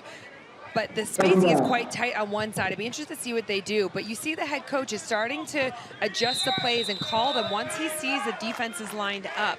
So that's a bit of like having a coach on the field playing with you. It's a check with me in what you see in normal football, and certainly it's a great strategy to utilize when you need to get a touchdown on this possession. It is a running clock. Under 6 minutes to go in the game. Across the middle, flag is going to be pulled 5 yards short of the line to gain, and it was Heisdorf again with a grab. It can be frustrating when you play a team like this who are taking those kind of 6-7 yard chunks away. Team Austria women's actually play the same way, and they just do enough to chip away, and you really struggle to find ways to slow them down because they force you to change your alignment as a defense. Love the strategy of flag. Midfield needed to secure the first down and 3 shots at the end zone. Grab is made about a half yard shy. Helmar had it. Great defensive play by Valerie Ganlin, Allison Ganlin's little sister on that one, trying to kind of get the ball, but keep in mind you cannot strip the ball in flag football, which is why she did release at the end. Phoebe, what's the strategy? A yard needed to keep the drive going on 4th down. Do you try to run it here, but it's the no-run zone? You would probably, you're in the no-run zone, you would probably look just to get a quick little slant or something on the run, or a whip to the front is always a nice option too. But it was fast, like you indicated. Heisdorf has the first down. So the no-run zone, 5 yards before midfield and also the goal line. You've got to pass the football, obviously, to advance the football in those designated areas. On the field, you see it with a candy stripe across the 20-yard lines and also the 5. Burris with time and incomplete, a dangerous toss. Olivia Rio in the area and a high five from her teammate. It'll be 2nd and goal. Yeah, it just seemed like a bit of miscommunication. Again, probably one of the first times we've seen that on the field so far between Tegan Burris and Leah Schulman on that one. But she'll be coming back to it. That's a nice little check down. We're seeing how far back the Giants are playing. So that center, as we've talked about before, is such a vital role in a game like this. They can be a game changer. An eligible receiver. We saw it yesterday. Leah Schulman scored a touchdown for Conquer SoCal. And the starting center again today on 2nd and goal. Burris underneath, pass grabbed. And let's see if they roll that a catcher incomplete. Elmar had it. It is a reception. So 3rd down and goal from just inside the 16. And when you're watching here, you're looking to make sure that there is a possession. She had it and then lost it at the end. I'm not sure if it ever touched the ground. I'd have to watch that replay again. Catch is secured. 3rd down and goal. Conquer SoCal has to score here. Burris, flag was pulled. It was after the pass was released, and the pass sails out of bounds. A turnover on downs, and the defense for Staten Island stands tall. That was a great team effort on that. You see Kylie Caetano, she comes in rapid, hands up, and goes with the one hand to pull the flag. There was a lot of pressure on the quarterback, and then you had that double team there on their top athlete. Why would you not, with a combination of Olivia Rijo protecting with Allison Ganlin? Really nice game plan, especially when they're running that corner route as much as they do. Way to go up and get the ball. For Staten Island really has stood out today compared to some of the other games that we've seen. Now, both teams with 2 timeouts remaining. And the Giants get the football back in just 2 minutes and change here in the half and in the game, and that running clock becomes a big-time factor now. Play clock winding down. You hear the officials counting it out. And with 1 second remaining, the ball was snapped. Janasia Wilson's going to have the flag pulled, a loss of 3. It'll be 2nd down in midfield to go, and a timeout's going to be called. Timeout, Seahawks. That was a very dangerous play, I would say, by Janasia Wilson on that. She had to get a little bit deeper. She took her time. I understand that you want to just burn the clock a little bit, knowing that it's a running clock. You want to keep it going, but it could have been a safety if she was only a yard behind. So you've got to be aware of your field position. Run the ball. I love the idea. Just get yourself some depth down the field. The flag pull by Erica Ween. Fantastic. Conquer SoCal needed it. 2nd down, midfield to go. 1:46 remaining. The clock stops after the timeout. And Conquer SoCal with one more pause left. With that singular timeout on the slate. Valentina Finetti, 2 touchdown passes today, 4 yesterday. Wilson gets it. Misdirection play and sent out of bounds with another timeout. Like Wilson, you just feel like she can score every time she touches it. 3rd down midfield to go after the break. Yeah, and you see that you're going under center in that situation. You're just guaranteeing that the center quarterback exchange is clean on that one. You don't want to put yourselves in any sort of dangerous safety position, giving a change of possession to the team. Run the clock. They wanted to try and burn more off. It was great use of taking the timeouts from the Conquer SoCal coaches because they want to give themselves a chance. They have faith that if they put their quarterback back in there based off of their trio of receivers they've been feeding the ball to, they've got a really great chance of making this an even more dangerous game. She is Phoebe Schechter, NFL's flag football ambassador. I'm Roy Philpott. A great game here. The first 2 that we will have for you in the girls under 18 division. This is the quarterfinal round, a step closer to Sunday's championship. One of the big stories for the Giants, Jessica Finley, a couple of grabs, 2 touchdowns. Janasia Wilson also has been instrumental on this drive and the previous. Her ability on the ground. And Finetti heaves it deep, nearly out of bounds, and the pass broken up by Herstein.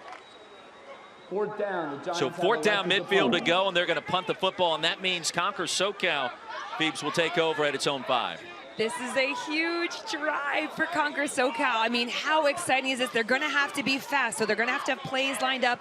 They're going to have to make sure that they get right back. Now, keep an eye out, making sure to see the defense are handing the flags back. They might put them on the floor for slowing down tactics. It is a running clock. They are out of timeouts. Conquer SoCal, contact, no flag. And the pass intended for Sophie Guitron. It'll be 2nd down.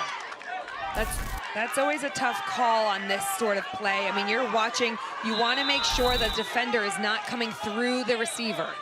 2nd down. Burris gets rid of it. Pass is going to be nearly picked off. And Rijo was thinking about the end zone. And it falls incomplete. Woo, it's getting a bit tense out here. There's only 34 seconds left on the clock. They're 3rd down. They've got to get a chunk here. Have to get to midfield to get a 1st down. Another deep pass, and it will be intercepted by Allison Ganlon. And how about Staten Island? The Giants on their way. 13-6. What could be the final play of this game. You said it earlier, the defense stepped up, and interestingly enough, Allison Ganlon's usually one of their top receivers and plays a big role. She had 3 pick-6s in the pool play games. This is brilliant for them. I know they'll be so excited, but I mean, what a great job by Conquer SoCal. I mean, they come from a program of 6,000 girls on the West Coast. So impressive. We asked the team pregame what makes Staten Island so special with flag football. We got nothing else to do. We all love to play, and that defense really impressive today with Ganlon leading the charge. You saw Tegan give a little fake pump, throws it up there. Ganlon's playing that ball like she is a receiver. Didn't even give it a chance to get into their best receiver's hands, Milan Heisdorf, who's had a great day today. Both these teams should be so proud of themselves. I mean, the defenses kept us on edge the whole time. Vincent McCall scheduled to join us. We will talk about all that has been brought to the table after this 13-6 victory for Staten Island. They remain undefeated, and coach joins us now. What a win. The defense and Ganlon, especially Allison, well, they played well today. Coach, what did you see? I just saw our girls doing what they do out there. You know, this team SoCal, give them all the credit in the world. They're a great team. We battled them in the all 32 championship last year to double overtime. We came out with the victory, but they're a great team to battle, and our defense just comes out strong. We step up when we have to step up in the important times of the game, and that's what we did today. Coach Vin, it's great. I've been able to watch you guys for years now, traveling from tournament to tournament. I mean, you have such a wonderful culture and community within your team. What do you accredit that to? We just all the girls. They just love being together. You know, it's not just about football. They're a bond. They're sister. It's a sisterhood here with SIG, and how me and Coach Mike always tell our girls, the whole organization, that you girls are our daughters and you girls are all sisters here. So their bond is above and beyond any other team that out here in the flag world. So that really keeps us together when we're playing in the games. But when we're outside the games, when we go home, everybody's hanging out. They're all talking, laughing, and that's what it's about. Absolutely. Well, I always get to see you and hear you at all these games, which is so wonderful. Now, going forward, I mean, this is an incredible facility, an incredibly event. What are your ideas, game plan, going on to the next one? A lot of these teams you've seen and played before, so what do you have lined up for this team? We just got to see what happens in the next game, the next semifinal game between THT and Texas Fury, because we'll be facing one of those two teams. Once we see the outcome of that game, then we'll get to work as coaches and players, and we'll study a little film on them tonight, and we'll just get prepared, get the girls prepared for tomorrow morning to come out and play strong. And do you think that there's a benefit to this familiarity? I mean, you guys play each other an awful lot. Yeah. Or how do you manage the mental side of that for them? We just try to tell our girls to stay focused. Being that we've played a lot of these teams that we're playing out here, a lot of times, we know them, they know us so well. So we just tell our girls when we go out there, we just got to play our game. We can't worry about what they're doing on their side of the field. As long as we play our game, we're fine. Coach, best of luck later today. We appreciate your time. Congrats on the dub. Thank you very much. Appreciate you guys. Coach McCall checking in with us. We mentioned Jessica Finley. How about 2 touchdowns hauled in? And so impressive in so many different ways. In traffic, creating separation, she got it done. She did a wonderful job, and the way that she attacks the football, her length and size is so great. It just gives that advantage, allows for her quarterback, Val Finetti, to be able to throw the ball and throw her open. Jessica, from your perspective today, what did you see on the field, and what enabled you to get so open to allow Val to hit you so many times? Just on the field, we see the open gap, so we're going to hit it every time. We have that connection that if we see something, I'm going to tell Val, like, I've been here. She didn't throw me the ball around spot, and that's just how it goes. We find an open gap every time, and if it's not middle, side, wherever it is, she's going to get us the ball, and that's just what we do. And I mean, it's so great to see. I mean, you're around people that are also going and playing in college now. How much of an inspiration is that for you in these times? Where is that something that you're looking forward to do as well? Well, right now I play at Warner University. I play in college just with my teammate Jade, and then we got other girls at Kaiser, all that. So I played my first year, so I'm going my second year at Warner. So I'm excited for that. And how are you finding the coaching and being able to come back and bring that to your team? Because you guys have such a great kind of program pathway going through. How do you find how you give back to the girls? Mike just sets a good example. Like, he teaches leadership. Like, we all build each other up all the time. We practice all together as organization, from 8U girls to 18U. So we all just, find what we need. We cheer each other up. We all just work together. Mike just brings it out. Jessica, we were told pregame you love candy. What was the pregame snack to get you going today? Just curious. I have my sour strips. Okay. Pink lemonade. I always have to have my candy. Yeah. We appreciate it. Best of luck rest of the way. Thank you.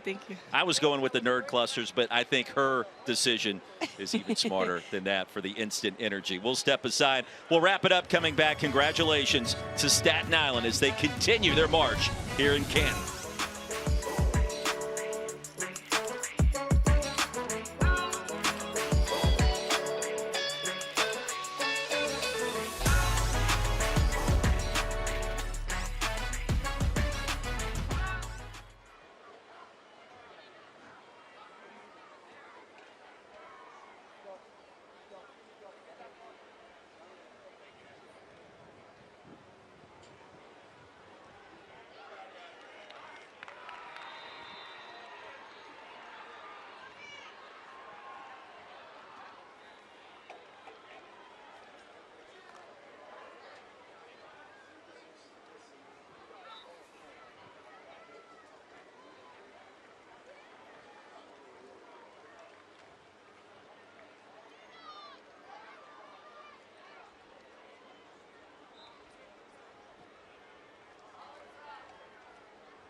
This broadcast is copyrighted by NFL Productions for the private use of our audience. Any other use of this broadcast or any pictures, descriptions, or accounts of the game without the consent of NFL Productions is prohibited.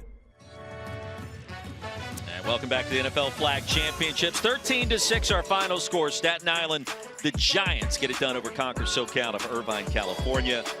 Giants versus the Seahawks in this game. Stevie Schechter, Roy Philpott. We take a look at the highlights, and the Giants got on the board first, the first of 2 touchdowns for Jessica Finley.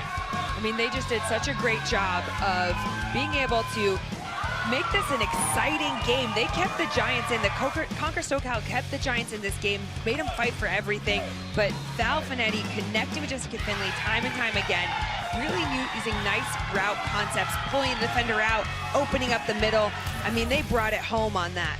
Yeah, the connection between Finetti and Finley, absolutely legitimate. The timing of those passes was brilliant. And now, Championship Sunday, Staten Island Giants await the winner between THT and Texas Fury, the Falcons. Under 18 girls NFL Flag Championships. What a scene it has been today. The sun splashing down, the atmosphere tremendous. Here next door to the Pro Football Hall of Fame. Football, regular season creeping closer. Flag football on display as we thank you for watching this victory by Staten Island.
The game is taking flight, and these athletes along with it. Let's start it out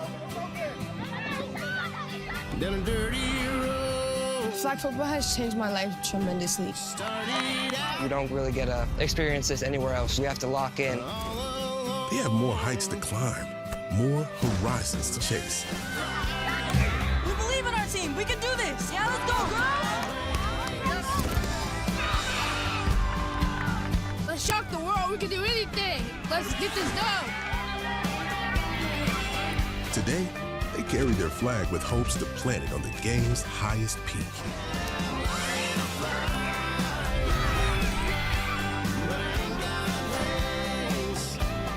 they are ready to fly at the NFL Flag Football Championships. Well, we're quarterfinal Saturday in the 15U boys bracket at the 2024 NFL Flag Championships presented by Toyota. We welcome you back to Canton, Ohio. We're in the Hall of Fame Village adjacent to Tom Benson Hall of Fame Stadium. We got a beautiful Saturday, and we get another team advancing to tomorrow morning's semifinals. Either the undefeated Tucson Turf from Glendale, Arizona, repping the hometown Cardinals, or the Boys and Girls Club of Northern Rhode Island, the Raptors from Cumberland, Rhode Island, representing the Philadelphia Eagles. They also are 4-0. Welcome back here to Canton. Great to be with the old linebacker, Kirk Morrison, West Durham. This should be a lot of fun. Both undefeated, both have been impressive. The Turf have been the highest scoring team in this bracket by a long shot. They have yet to play a complete game, Kirk. Yeah, you talk about the scoring part of it. That's it. Well, the next point that is scored against the Turf will be the first. They haven't given up a point at all in this tournament. So they're one of the best teams offensively, but more importantly, they're getting it done defensively as well. Boy, sure they have. I mean, Tucson's been really, really impressive. A lot of it has come behind quarterback Jake Rogers. Yeah, Jake Rogers is, I think, the best quarterback he's shown so far in this tournament. Unbelievable. Yesterday, only one incompletion, was 9 of 10. Everything, it seems to be on a rope, on a dime, proving he's one of the best. And that was the game winner, or game ender, I should say, the long ball to Derek Corey at the end of the ball game to win it. Now, on the other side, the Raptors from Cumberland, Rhode Island. Parker Howley's been very impressive. Their defense has also been very good. Yeah, their defense is what really helped them. They had a double overtime win yesterday versus the club, and it was because of their defense. They're able to play a gritty style of game. That's what they want to make today's matchup against Tucson Turf. All right, so let's take a look at the Turf. Toby Bourguet's got a group that's been together a long time. Combination of young people from the Phoenix area down to Tucson, as you might imagine. There's a look at the bracket, by the way. You see the winner of the Turf and Raptors meets the winner of a 1 o'clock start between Metro Select and THT, who we saw yesterday. That ought to be a heck of a game on ESPN. You see it's a Saturday noon semifinal following the Legends, who upset, of course, Jaguars Elite. They'll meet the winner of CK Elite and the Lockdown Legends, not to be confused with the Loudon Legends. Here's a look at the Bourguet lineup for Toby Bourguet. We mentioned, of course, Jake Rogers at the bottom of the roster, and everybody here contributed yesterday. That's the other thing that catches your eye, Kirk, about the Turf. Everybody gets involved, especially number 3, Derek Gorey. He only had 2 targets yesterday. The only thing was the 2 targets resulted in 2 touchdowns. So, look, they have guys that can make plays at every level of their offense, but more importantly, their stingy defense that they don't get talked about enough. Yep, and Jeff Howley's team, of course, representing the Eagles. We told you his son Parker's terrific quarterback as well. But the scouting report, keep an eye on number 2. Matthew Fontaine is kind of the defensive winner for this Raptors club, and going to be interested to see how the defense of the Raptors combats the offensive explosion of the Tucson Turf. Well, I think you mentioned Matthew Fontaine. He has to set the tone. He's going to be the tone setter. They feel like this. Walking by this Raptors team, they feel like we are going to score. Yeah. They want to be the first team to score against this Tucson Turf team. So, yes, easier said than done the way this tournament has turned out. But, yes, indeed, watching this Raptors team, they look confident, ready to roll. We're excited to be here. Pair of 4-0s. Winner goes to the semifinal tomorrow, hoping to get to tomorrow afternoon's championship of NFL Flag presented by Toyota. We are live in Canton, Ohio. Come back with a kick, and away we go.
This broadcast is copyrighted by NFL Productions for the private use of our audience. Any other use of this broadcast or any pictures, descriptions, or accounts of the game without the consent of NFL Productions is prohibited.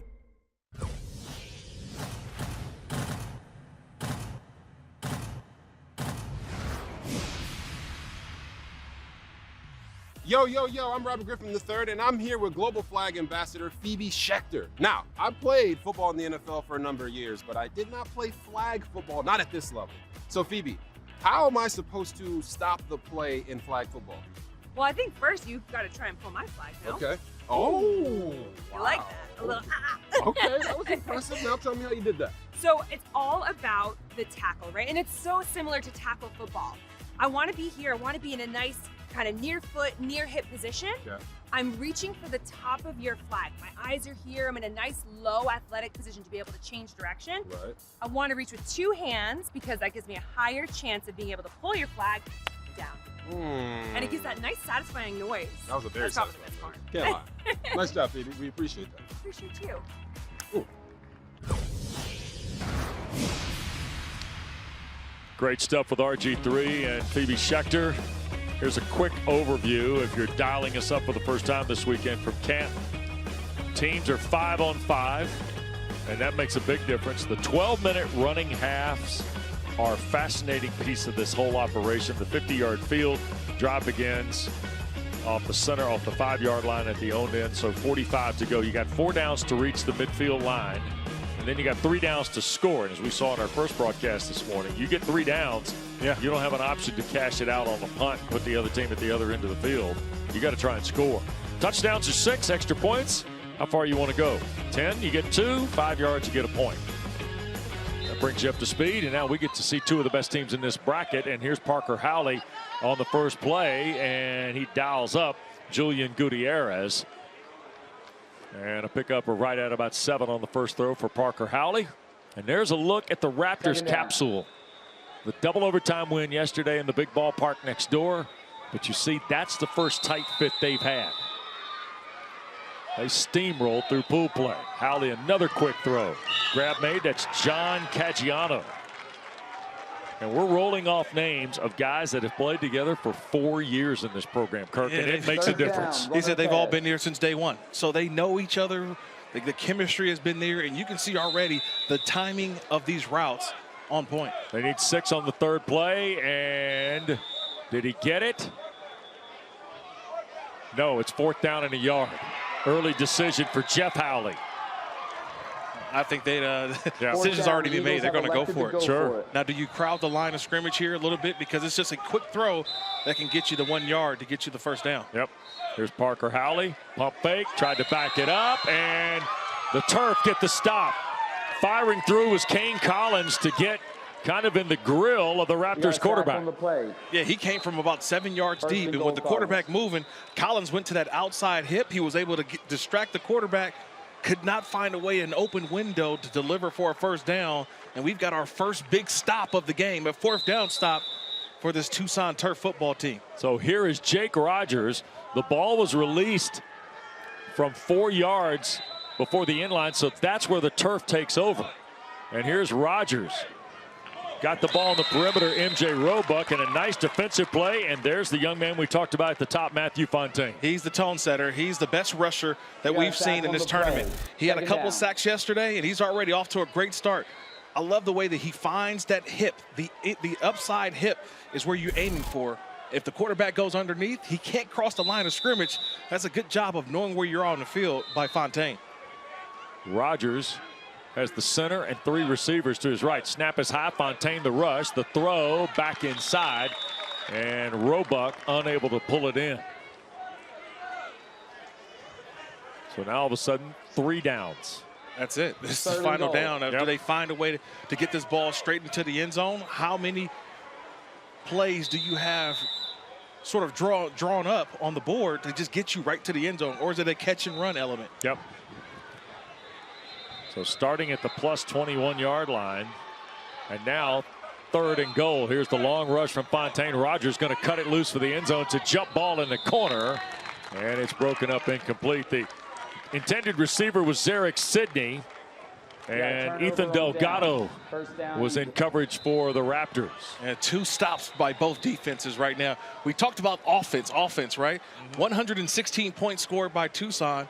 And on the opposite side, when you look at the Rhode Island team, they're 95 points scored. And yet both offenses stall on their first drives. Yep. So off the 5, quick turnaround. We've essentially had 7 snaps. 4 by the Raptors, who get their second possession here. Howley had a moment, thought about it, now shoots it to the other side of the field. And the catch made over there by Brady Smith. Yeah, I love the cat and mouse game. The quarterback, Howley, he's just trying to move the safety, trying to create, look one way, get the defense moving to that side, and he's throwing backside. So the discipline has to be on the backside defender to stay on his guy. Still need about 12 yards to get to the midline. 1, 2, 3, 4. Shoots it to Smith again. He'll work across the midline and clears it by a yard. Yeah, they're making him double clutch. They're getting off the first progression. You see how he pats the football? One, it's not there. He gets right back to First that and goal. last receive, that last progression, and finds a completion. Parker Howley, Julian Gutierrez handles one of the premium pieces of the sport, the snap. And that ball's thrown beyond Gutierrez's reach. So across the midfield line. And a visit. Parker comes to the sideline, talked to his dad, Jeff Howley, who has started this program 4 years ago. We told you about the core 6 guys. And then they've got some competitive kids now that have helped form and make the Raptors a tough out in this bracket. Flag thrown. Howley to the end zone, looking deep, and Gutierrez there, and now a flag has been thrown there. Looked like Sidney was in coverage, along with Roebuck, I believe. Brian Williams, our referee, or Brian Sullivan, rather, our referee. There are 2 penalties by the defense. Offsides and pass interference. We're accepting the pass interference. Spot foul, first and goal. Okay. Yeah, that's a big foul right there. I don't know if this ball was even, I felt catchable, but just getting there late, that hand over the arm, I almost thought it was simultaneous, but restricting the ability to go grab the football, and that's where you're going to get that flag. And that was on the 3rd down play, Kirk. So now at the doorstep is Parker Howley. To his right, crosses, throws, too hot to handle. Flag down. Gutierrez, We got the intended impeding receiver. on the offense. 5-yard penalty, second and goal. So now a penalty against the Raptors. Remember, the down counts here too. Yeah, so that's a loss of down plus the yardage that comes along with it. So it just pushes them back. It may be a good thing, actually, for these Raptors, because now you got more space to work with. You get inside that 5-yard line. It's also a no-run zone as well. So you don't have the ability to run the football. Now being outside that run zone, you have the ability to run and pass. Raptors trying to become the first team to score on the Tucson Turf in this event. Tucson has thrown 4 shutouts. Howley looks, back foot throw, caught on the back line. Was it held all the way through? Officials are looking, and a discussion point here on the throw to Smith. I don't know if he got 1 foot down. All he needs is 1 foot. This isn't the NFL game. This is flag football. But he had to hold the pass too, right? Yeah, he needs possession and 1 foot down. And that's what the officials are coming together talking about right now. And the way he spots that football, it looks like it's going to be incomplete. We have possession by the offense. We have a touchdown. Well, I guess they got the foot down. They came. I assume that they would probably decided to go for call one. that one back, but that ball's caught. Possession, 1 foot, then knocked out. That is a catch. Gabriel Diaz got a hand in. Touchdown, and the first point surrendered by the Turf of the event. Great job by the officials. Got the hand, got possession, 1 foot down. Great catch. 1 point try here to the pylon is no good. Tried to slip it to Caggiano, but the Raptors take the plastic off the Tucson Turf defense for the first time this weekend. 6-0 in favor of the Eagles rep. Late first half in Canton.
I love playing flag because it's such an exhilarating sport. I like the camaraderie. I like the family in it.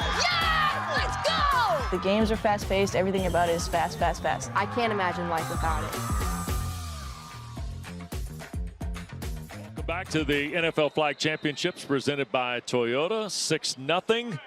The Boys and Girls Club of Northern Rhode Island, the Raptors, lead the Tucson Turf 6-0. Don't forget, you too can sign up, find a league. Go to NFLflag.com to find a league near you. And flag football, a part of the 2028 Los Angeles Olympics. Kirk Morrison and I were building our Olympic flag fantasy team the other day. Here's a quick throw. Rogers dumps it in the center of the field. That's Derek Gorey from Sail Point High School, picking up 5 yards. So now let's see how Toby Bourguet's team, Kirk, handles playing from behind for the first time this week. Yeah, the first time in this tournament. Look, this is a well-oiled machine offensively. A little bit of adversity to start. Yep. Here's Rogers bailing to the near side. He'll get to the midline, and the flag is pulled there. And that was Manny Reyes sticking a hand in there. Yeah, pulling out the tricks early, right? You had a little nice possession. They hand it back to the quarterback. So now he's eligible to be a runner and a passer in that situation. So a little trickery from the Tucson Turf on this next series. 17-yard run for Jake Rogers, who's shown us plenty of arm power. He's going to hand it on to Roebuck on the end around, and they'll throw it ahead. Christian Diaz, the catch. He'll slide down that far side and hit the pylon for the touchdown. 23 yards. Sean Roebuck to Christian Diaz. They do a little end around. They hand off. They get the defense looking one way, but then also making a guy miss. That's what Diaz does. It gets into the end zone. This is what we're used to with this offense. It didn't take long. 3 plays, and they're right in the end zone. And now grabbing the lead potentially. Here's Rogers eluding the rush. Pumps, throws, and it is caught across the back line. Extra point conversion is unsuccessful. So there you go, out of bounds. First down, Eagles. So now it's a 6-6 game with 3:02, and you see the moving clock. here in this first half. And what a throw, though. Almost got it in. Yep. That's a nice job by Rodgers, evading the rush a little bit, putting it to a spot, and Diaz makes a play. Howley right back into the middle. He ran into Roebuck, did Gutierrez on the catch. A collision after a 6-yard throw. Second down. Parker Howley trying to settle in a little bit here, it feels like, too. Now back to the left side. There's Gutierrez. Flag got pulled there. The one thing that Howley does is he takes his hand off the football. Yep. So it's almost as if he's about to throw it, and you have defenders trying to Third converge down. on the nearest Runner wide pass. receiver. But that's what he wants you to do. Once you converge, he hits the ball either over the top or the receiver keeps going, and it gives a little bit of a lane and more of a window for Howley to get that ball in there. There's Kendron Bourguet, who was right there to pull the flag of Gutierrez for the Tucson Turf. Third down play. Howley in trouble and intercepted. Bourguet stepped right in front of Howley, who was trying to fit it. Interception by the Cardinals. And we've got our game's first turnover. Yeah, watch the left side of the screen. Bourguet just not fooled. He keeps seeing his pump fake to the right. He's not fooled. He stayed on the nearest guy, and he just read the quarterback's eyes. That pump fake to the right, he knew, I got to get to the nearest guy. Bourguet was right there. 2 hands, interception, ball to the Tucson Turf. Plus 24-yard line for Rodgers now. Just across the midline, they got 3 snaps. Roebuck will turn it upfield, and a terrific play defensively. Matthew Fontaine out in space. Only allowed Roebuck to pick up a yard. Man, they're making Fontaine work. He's their best rusher. But with the action in the backfield, right? Second Having and the goal. orbit motion, guys going left, guys going right, and you still have the quarterback who receives the ball from the center. They're making Fontaine have to guess who has the football. So a nice strategy I like from the Tucson Turf, making Fontaine number 2 for the Raptors have to work. By the way, you see the clock winding down. 46, 45 seconds to go. 2 snaps for the Turf here. It's touchdown or bust at the end of this half. And they get the ball to start the second half. So this is probably their last opportunity to score. Gorey to the far side, and the ball came off the hand of Rodgers, incomplete. So now they're down to the last snap of the half, and they can take the clock all the way down. Yeah, I wonder, do you... No need Third to take a and goal. timeout here. Right, exactly. I would say you get 3 timeouts for the entire game. But I would say I would run this clock all the way down and call it a timeout. So at least I know I get the last play. You score, great. You don't score, you don't get the ball, or the ball does not go back over to the Raptors. They're going to burn this all the way down and run the play. Yep. Snap to Rodgers. He'll set right. High flying ball to the corner of the end zone and out of play. Batted away. Sidney was the intended receiver. Halftime. And teams will go to the break tied here at 6. Just like we thought. Defense. Well, defense. The 2 high-scoring teams in this tournament, and we've got a defensive battle. Yeah.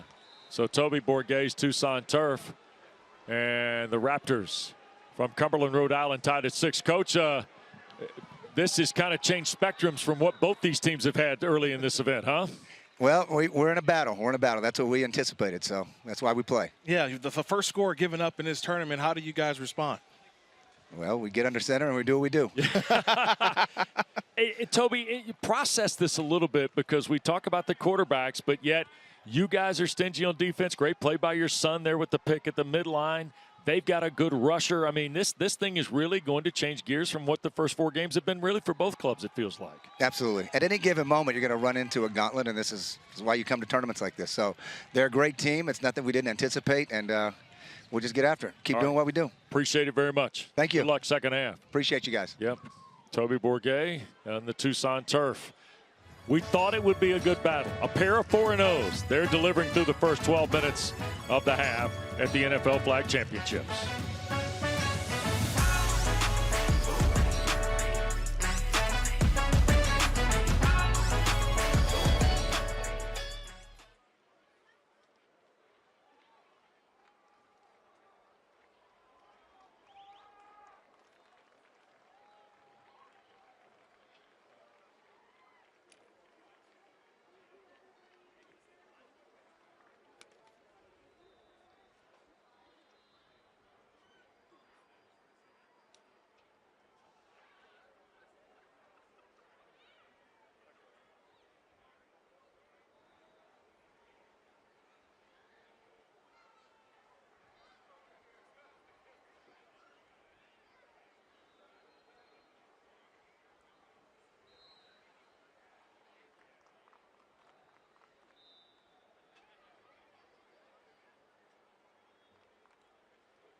Well, a few puffy clouds greet us on this Saturday as we're into the lunch hour at the NFL Flag Championships presented by Toyota. 15 and under boys bracket. This quarterfinal game, 6-0 Tucson Turf.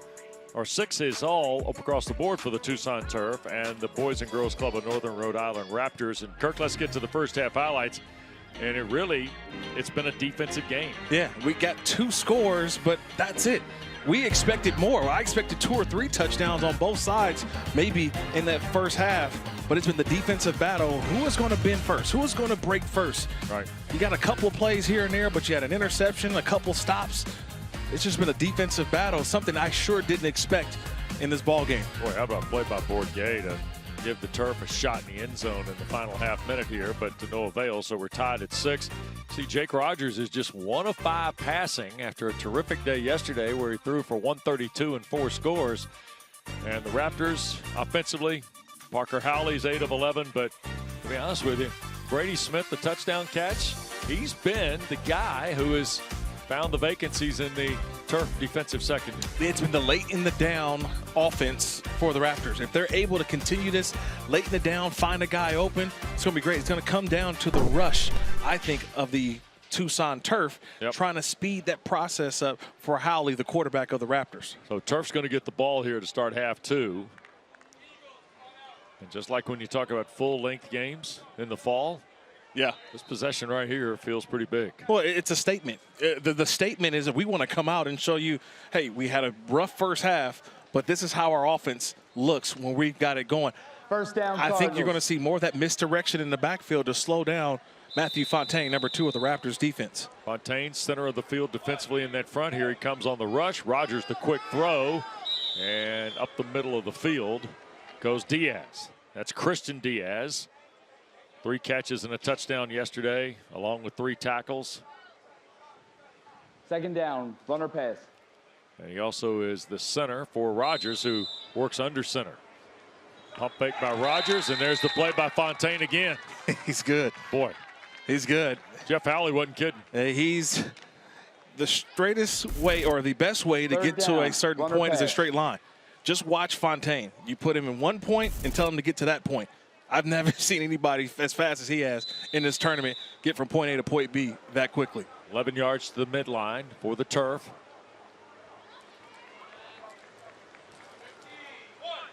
Fontaine again. Quick throw near side. That's Roebuck, and he does the dip and crosses the midline.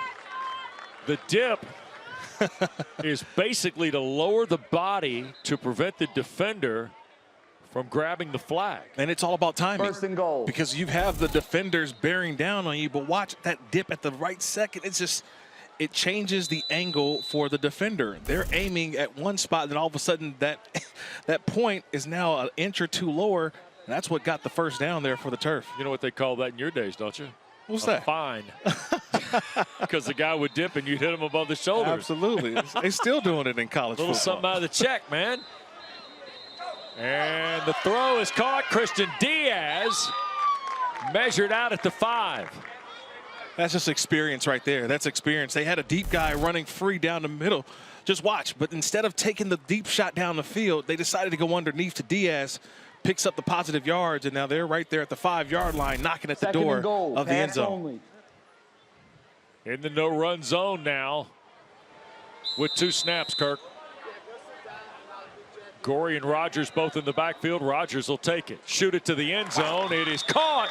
And the touchdown. Kendron Bourguet's got a pick, and now he's got a catch for a score.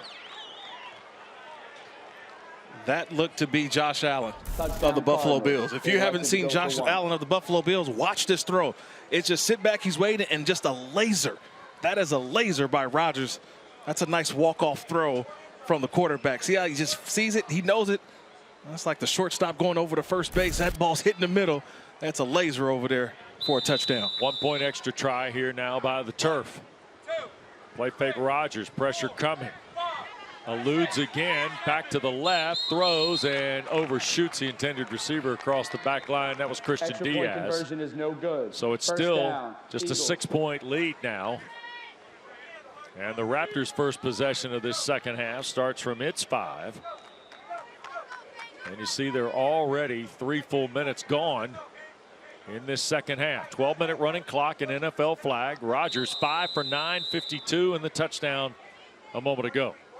Yeah, definitely a rebound. Remember earlier, couldn't get things going. That time he was able to get a couple of underneath throws that set up that touchdown.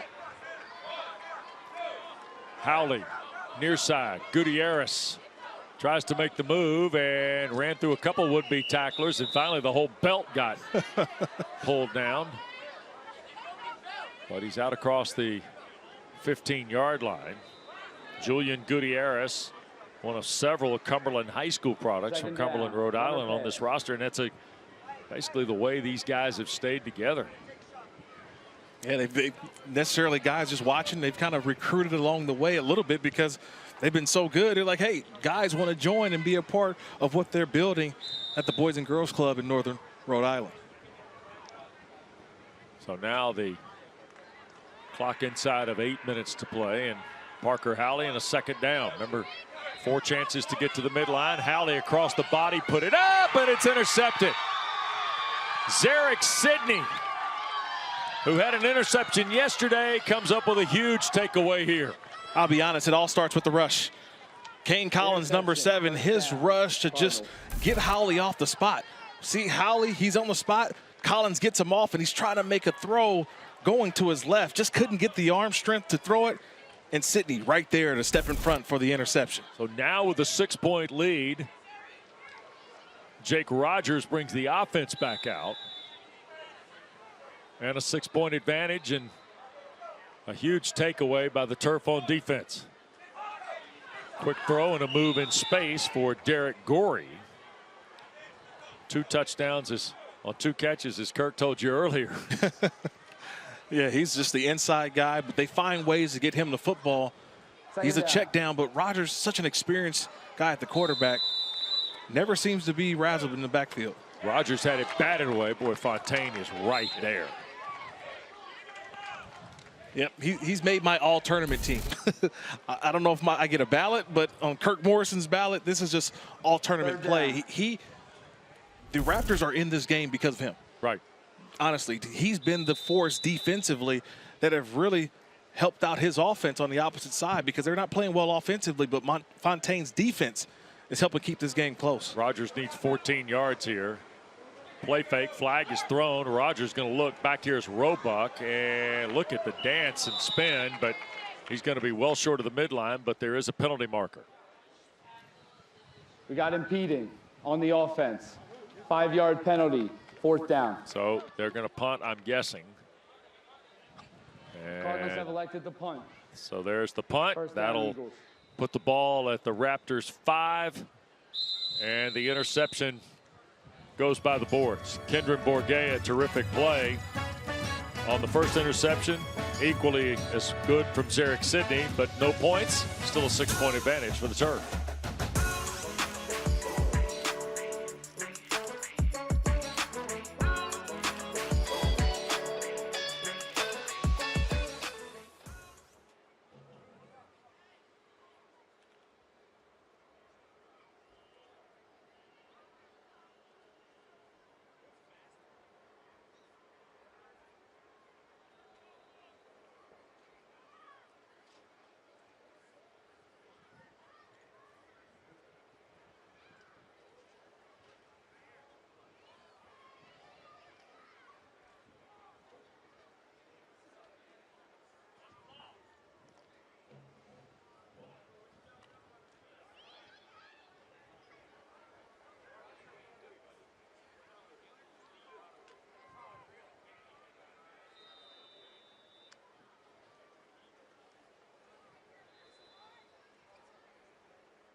Representing my country at the Olympics is something I've always dreamed of. This is something that we've been looking forward to and pushing for so many years. If I was able to represent my country at the Olympics, it would be unbelievable. We're ready to show everyone what we're about. Welcome back to Canton, Ohio, and today's aerial coverage provided by Goodyear as we play on from the digital field at the Hall of Fame Village. And a 12-6 lead for the Tucson Turf. The Raptors from Cumberland, Rhode Island get the ball back. They're representing the Philadelphia Eagles. The Turf, of course, the hometown Cardinals from Glendale, Arizona. And Parker Howley to work. Off his own 5 in a 6-point game. Howley cuts it loose. Gutierrez the catch, and the flag pulled by Kendron Bourguet. Coach's son's been impacting the ball game today. Yeah, he sure has. He's been on top of every single offensive player. He's been right there. So he's just following, watching the quarterback's eyes. The quarterback is taking him to those plays. But the way that he's able to rally, come to balance, get the flag. Ken Collins actually was there on Howley, the quarterback. He just couldn't pull the flag. That could have been a sack. Yep.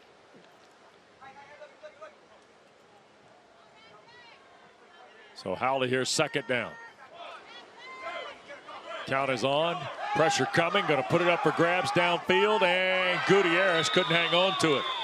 Looked like Collins was able to retreat, get a hand as the ball was arriving. I don't think he touched it. Gutierrez is shaken up after not making the catch. Again, it's Kane Collins with the pressure, forcing the errant throw because Howley couldn't step into it. And I would say that thing also, you got to think about the sun. That football kind of passes through the vision of the sun, and that also, I think, affected the final outcome of why that ball was dropped. So Julian Gutierrez comes out. Manny Reyes comes in. He'll handle the snap for Howley. Quick throw off the pads, and now picked and going the other way, Gabriel Diaz. Knocked out just in front of the goal line. Tips and overthrows, tips and overthrows. Just being able to be in the right space at the right time. That ball's thrown behind. It's tipped. Diaz, Johnny on the spot. Takes that all the way back. Gets out right at the 1-yard line. You got to get in the end zone. But Johnny on the spot, tip right into his hands. And now the Tucson Turf in business. Caggiano, the intended receiver, 19-yard return. First down Cardinals, pass only. It's the third turnover of the ball game. Third turnover in a row by the Raptors. Rodgers, little scoop, dumped it inside, and the catch is made, and we got the touchdown. The Tucson Turf on the board. I think Diaz is smiling too. That was Christian Diaz. You talk about an underhand scoop. That was, they lined up almost like a rugby formation. Everybody was all bunched in there together. Yep. Not a lot of room. That ball's right there at the 1-yard line. You create a little bit of space underhand, and now they've got a 2-point lead. Yep. Trying to add on with this 1-point conversion. So one play, the scoop for the touchdown to Christian Diaz after Gabriel Diaz had the interception. And now it's a 12-point game at 18-6. Now they'll take and bleed a little bit of clock too. A little gamesmanship here. Sure. Realizing they don't, there's a running clock after a score, and they don't have to run the play until this play clock gets all the way down. You can hear the official's voice giving them the play clock. Snap to Rodgers. Fontaine coming with the pressure. Extra point is no good.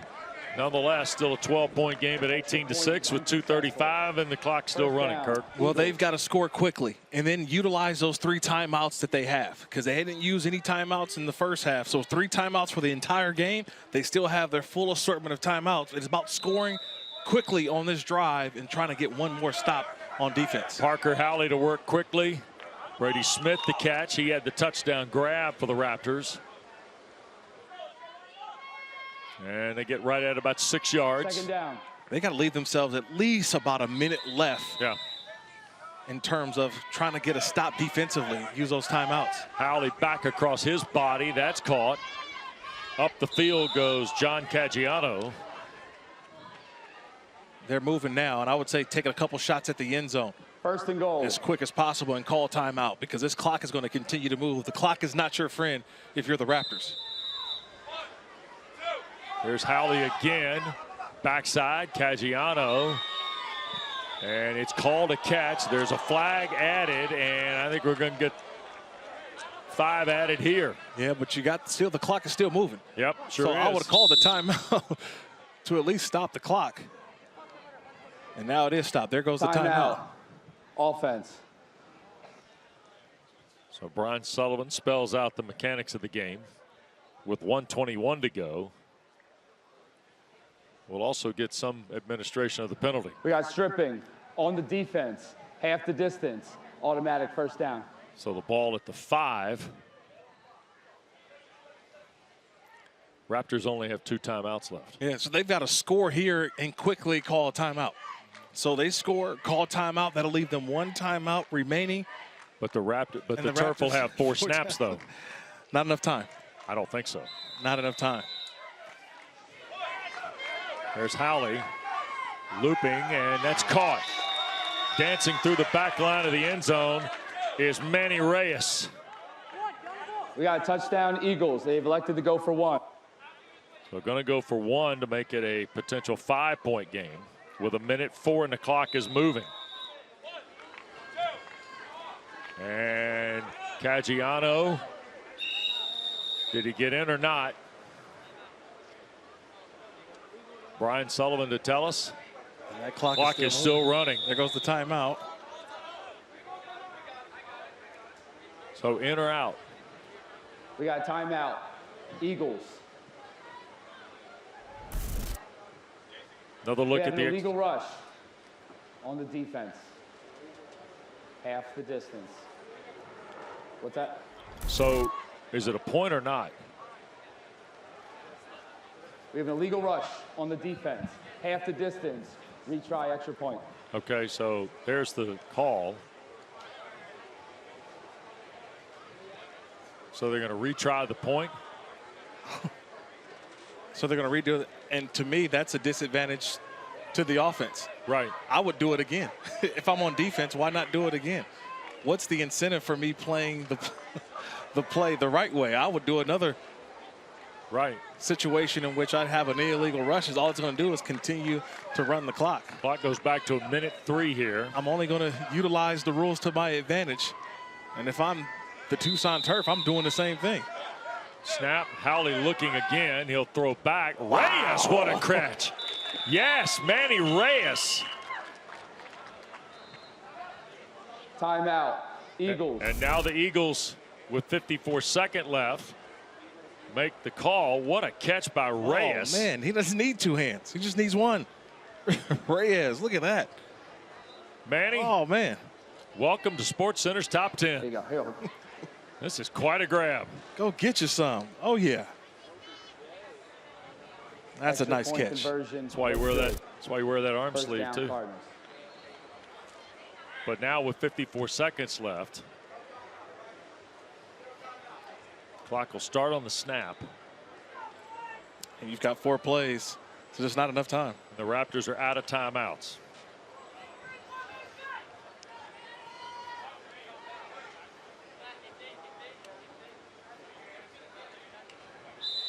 Five-point game. Rogers just going to hand the ball, and flag is pulled on Kane Collins after a 5-yard game. And I think it'll take this snap and maybe 1 more. Kirk. Yep, that's about it. A valiant effort on the Raptors. Take 1 more. They're going to be inside 30 seconds before they snap this. A game that did not go as one might have thought, looking at the way the teams had played their 4 games coming in. Did not expect this outcome in terms of the points. I think the better team won, but the opportunities were there for the Raptors from Rhode Island, but yet just not enough time. They ran out of time too late. 3 straight turnovers by the Raptors proved to be fatal here. Yeah, we talked about offense, and this was a defensive battle. Right. 2 of the better offensive scoring teams in this tournament, and the defenses stood tall today. Sure did. Sure did. Jake Rogers quarterbacks his team to another win. Now 5-0 in this NFL Flag Championship. Jake, congratulations. Thank you. What was this game like? This is completely different than the previous 4 you guys have played here in Canton at the Hall of Fame. Yes, sir. This one was a little bit different. They came out a little faster. We started off a little slow, but we picked it up. Defense made great plays. They kept us in the game the whole time, got us the win. You know, what did you guys talk about at halftime? What adjustments did you guys make? We knew that we just came out slow. We needed to pick things up, and we knew that we would get the job done. Jake, the other part about this is that you had guys make plays. We talked about just the full roster impact you guys have had, especially yesterday. Today was somebody like Kendron Bourguet, though, right? Didn't play much yesterday. He makes 2 huge plays for you today. Yes, sir. Yeah, caught a touchdown, got a pick. He's making big plays. Everybody on this team makes plays. It's a new person every day, but everybody on this team can make plays. Tell me about the touchdown throw. You had a little zip on that one, did you? Yes, sir. Yeah, I was just fitting it through that tight window. KK, he found Kendron Bourguet. He got in the hole, and I just put it there. Well, here's the deal. You guys play tomorrow at noon, so you got the rest of the day to hang out. Is that okay? Yes, sir. Yeah. Congratulations, Jake. Thank you. All right, Jake Rogers and the Tucson Turf. They're on into the semifinals here at the 24 NFL Flag Championships presented by Toyota. We return to Canton in a moment.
(18-13) the final. Tucson Turf now on to the semifinals. Tomorrow they'll meet the winner of Metro Select versus THT. That comes up later this afternoon over on ESPN.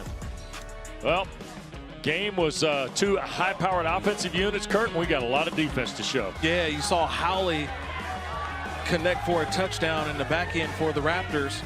And that was the first score given up in this whole entire tournament against the Tucson Turf. But they were able to respond. They faced a little adversity, but they didn't go away. They kept pounding, able to get a score there to Diaz. And in the second half, it was the turnovers. They created turnovers, and they just let their quarterback, Jake Rogers, go to work. Nice little throw in the back of the end zone, and a little underhand scoop for a touchdown, and that was really all she wrote. 3 straight turnovers by the Raptors. 1 at the end of the close of the first half, and then 2 to start the second half before the touchdown catch by Reyes. Look at this. Yeah, they pulled it in close. That was an outstanding catch. They pulled it a little closer, yet time ran out. See, the Turf and the Loudon Legends have advanced to tomorrow's semifinals in the 15 under boys NFL flag championships.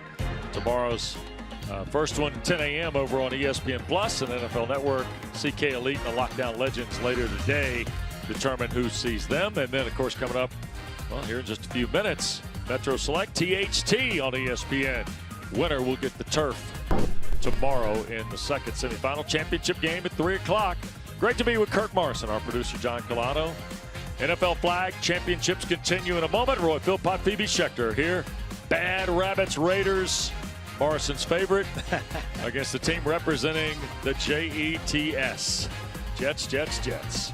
Wes Durham, so long from the Hall of Fame.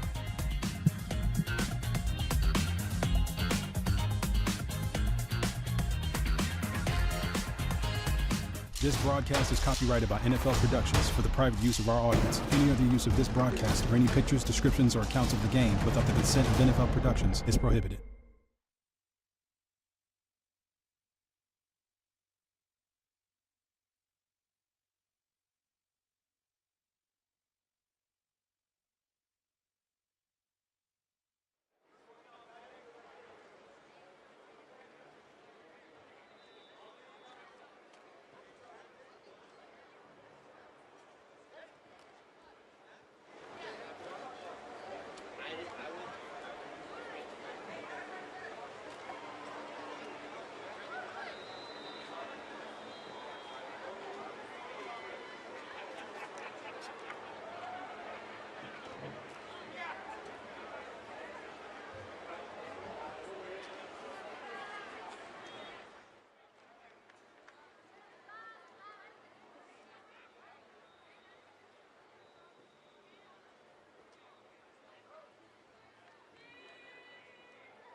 game is taking flight. And these athletes along with it. Started out down a dirty road. Flag football has changed my life tremendously. You don't really get to experience this anywhere else. You have to lock in. They have more heights to climb, more horizons to chase. We believe in our team. We can do this. Yeah, let's go, girls! Let's shock the world. We can do anything. Let's get this done. Today, they carry their flag with hopes to plant it on the game's highest peak.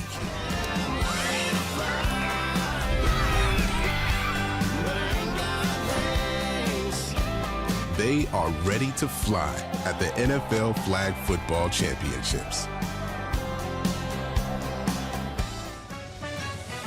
Spectacular afternoon as we welcome you to the NFL Flag Championships presented by Toyota. Canton, Ohio, home of the Pro Football Hall of Fame. In today's quarterfinal action between the Bad Rabbits from Baja California and the Staten Island All-Stars, representing the Raiders and the New York Jets. We take a look at the updated bracket, and we are inching closer towards Championship Sunday in the girls 18 and under division of the NFL Flag Championships. Phoebe Schechter, Roy Philpott, so glad you could join us, Phoebe. It's been so much fun this week calling these games and watching these teams in action. We got two great teams on display this afternoon. Oh, this is going to be such a great matchup. We saw earlier the Staten Island Giants taking on. Now we've got their sister team, the All-Stars. I mean, this is going to be a tactical, technical masterpiece because both these teams have incredible coaching staffs, but they have so much experience with each other. Yeah, that experience plus speed and athleticism and the ability to get the ball into the end zone. It should be a ton of fun to watch as we take a look first at the Staten Island team and the squad out of Staten Island, New York, where they are known for their flag football. Oh, they absolutely are. We talked about it yesterday. We have 3 different teams here alone from Staten Island. And quarterback Samantha Jackson, she had quite the day. Whether she was running the ball, using those flag moves we love to see, getting in the end zone, or throwing dimes to her reliable receivers time and time again. Whether she was hitting Jacinia Velez, we also saw her get Nyla Caetano. I mean, it was unbelievable the way that she was connecting with the receivers and picking apart the defense of whom she was playing. Jets so far undefeated. The Bad Rabbits, they've been tactically sound, as you indicated. Yorzuna, the quarterback, about 4 touchdown passes yesterday, including one right there. Absolutely, and Camila Yurza is just a great little athlete. Her ability to feel the presence of the rusher, connecting downfield with girls like Sofia Ayala, and also we saw a big show out by Leah Gutierrez because she also is rushing for them too. So she does it both ways. I mean, an absolute threat and athlete out there whilst being their youngest player. I mean, this dynamic duo, you think they'll be taking a lot of tops off of defense in this game. Head coach Ariana Laura told us yesterday this team has talent. Mexico has talent when it comes to flag football, 2-1 in pool play, and they are ready to roll here in the quarterfinals today. Oh, this is going to be incredible. Again, head coach Ariana, she was also a World Games winner with Team Mexico. So she's sharing that experience and that on-field real expertise with her team. 32-0 shutout yesterday in the round of 16, trying to inch closer to the championship today, right next door to the Pro Football Hall of Fame. Come back with us, the Bad Rabbits and Staten Island All-Stars.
This broadcast is copyrighted by NFL Productions for the private use of our audience. Any other use of this broadcast or any pictures, descriptions, or accounts of the game without the consent of NFL Productions is prohibited.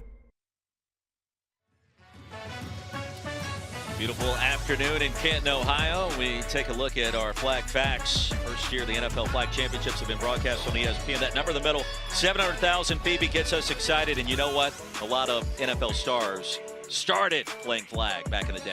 They absolutely did. I mean, there's some pretty impressive names up there, some Super Bowl winners. Brock Purdy, who attributes his skill set to playing flag football.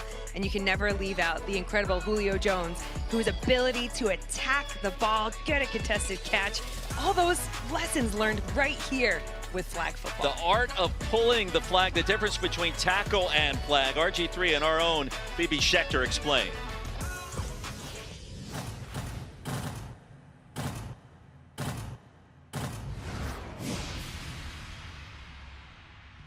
Yo, yo, yo, I'm Robert Griffin III, and I'm here with Global Flag Ambassador Phoebe Schechter. Now, I played football in the NFL for a number of years, but I did not play flag football, not at this level. So, Phoebe, how am I supposed to stop the play in flag football? Well, I think first you've got to try and pull my flag, no? Okay. Oh, You wow. like that? A little Okay, that was impressive. Now tell me how you did that. So it's all about the tackle, right? And it's so similar to tackle football. I want to be here. I want to be in a nice kind of near foot, near hip position. Okay. I'm reaching for the top of your flag. My eyes are here. I'm in a nice low athletic position to be able to change direction. Right. I want to reach with two hands because that gives me a higher chance of being able to pull your flag down. And it gives that nice satisfying noise. That was a very That's probably satisfying the best part. Can't lie. Nice job, Phoebe. We appreciate that. Appreciate you. Phoebe Schechter, an absolute natural when it comes to explaining flag football. And here's a look at some of the key rules we'll be talking about today. So these games are all 5v5. That's what makes it so fun and explosive as a sport. 2 12-minute halves. This goes really quickly here, folks. You only get a little 1-minute halftime period, and the field is only 50 yards long. So every drive, you're going to begin at your own 5-yard line if you're not able to convert. And then touchdowns, the most important bit. If you go for 1, you go from the 5-yard line. To go for 2, you got to go from the 10-yard line. So we're keeping you on your toes. We'll see Samantha Jackson and also Bree Washington at quarterback, 5 feet 5 inches tall. Her favorite athlete is Eli Manning. Ironically, the former Giants player, and now Samantha participating for the Jets. And on first down, she's got time, surveys, and dumps it off.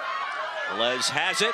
She'll keep that play alive. And Jay Velez racing ahead towards the 20. Really great play call there. You're starting to get more of those mesh routes where you're forcing the eyes of the defender, challenging their zonal awareness. I mean, we'll be seeing a lot more of that, I think. Zonal awareness. Give me the description on what that means. Really being disciplined and staying in your zone, because the temptation is to get pulled across, because we talked a little bit about how in flag it happens so quickly. You have to have time awareness. 3 seconds or so becomes more of a man, but if you just hold on a little bit too long, you get put in a bad position. Caetano the reception. It's first and goal. 5 yards past midfield after securing the first down. Staten Island on the move, looking deep, going short. Jay Velez has it. And inside the 10, on the move, the All-Stars representing the Jets. I mean, great pressure there from the rush. I think if our quarterback, Samantha Jackson, just looked up a little bit longer, they might be coming back to that play, because Nyla Caetano was running the seam down the field and was wide open. It's Jenna Sharaway with the grab, a gain of 14. Here come the All-Stars. Jackson with time, back of the end zone. Pass is corralled by Kaya Dunn, and the wide receiver, who also runs track, ran for the touchdown in the back of the end zone there.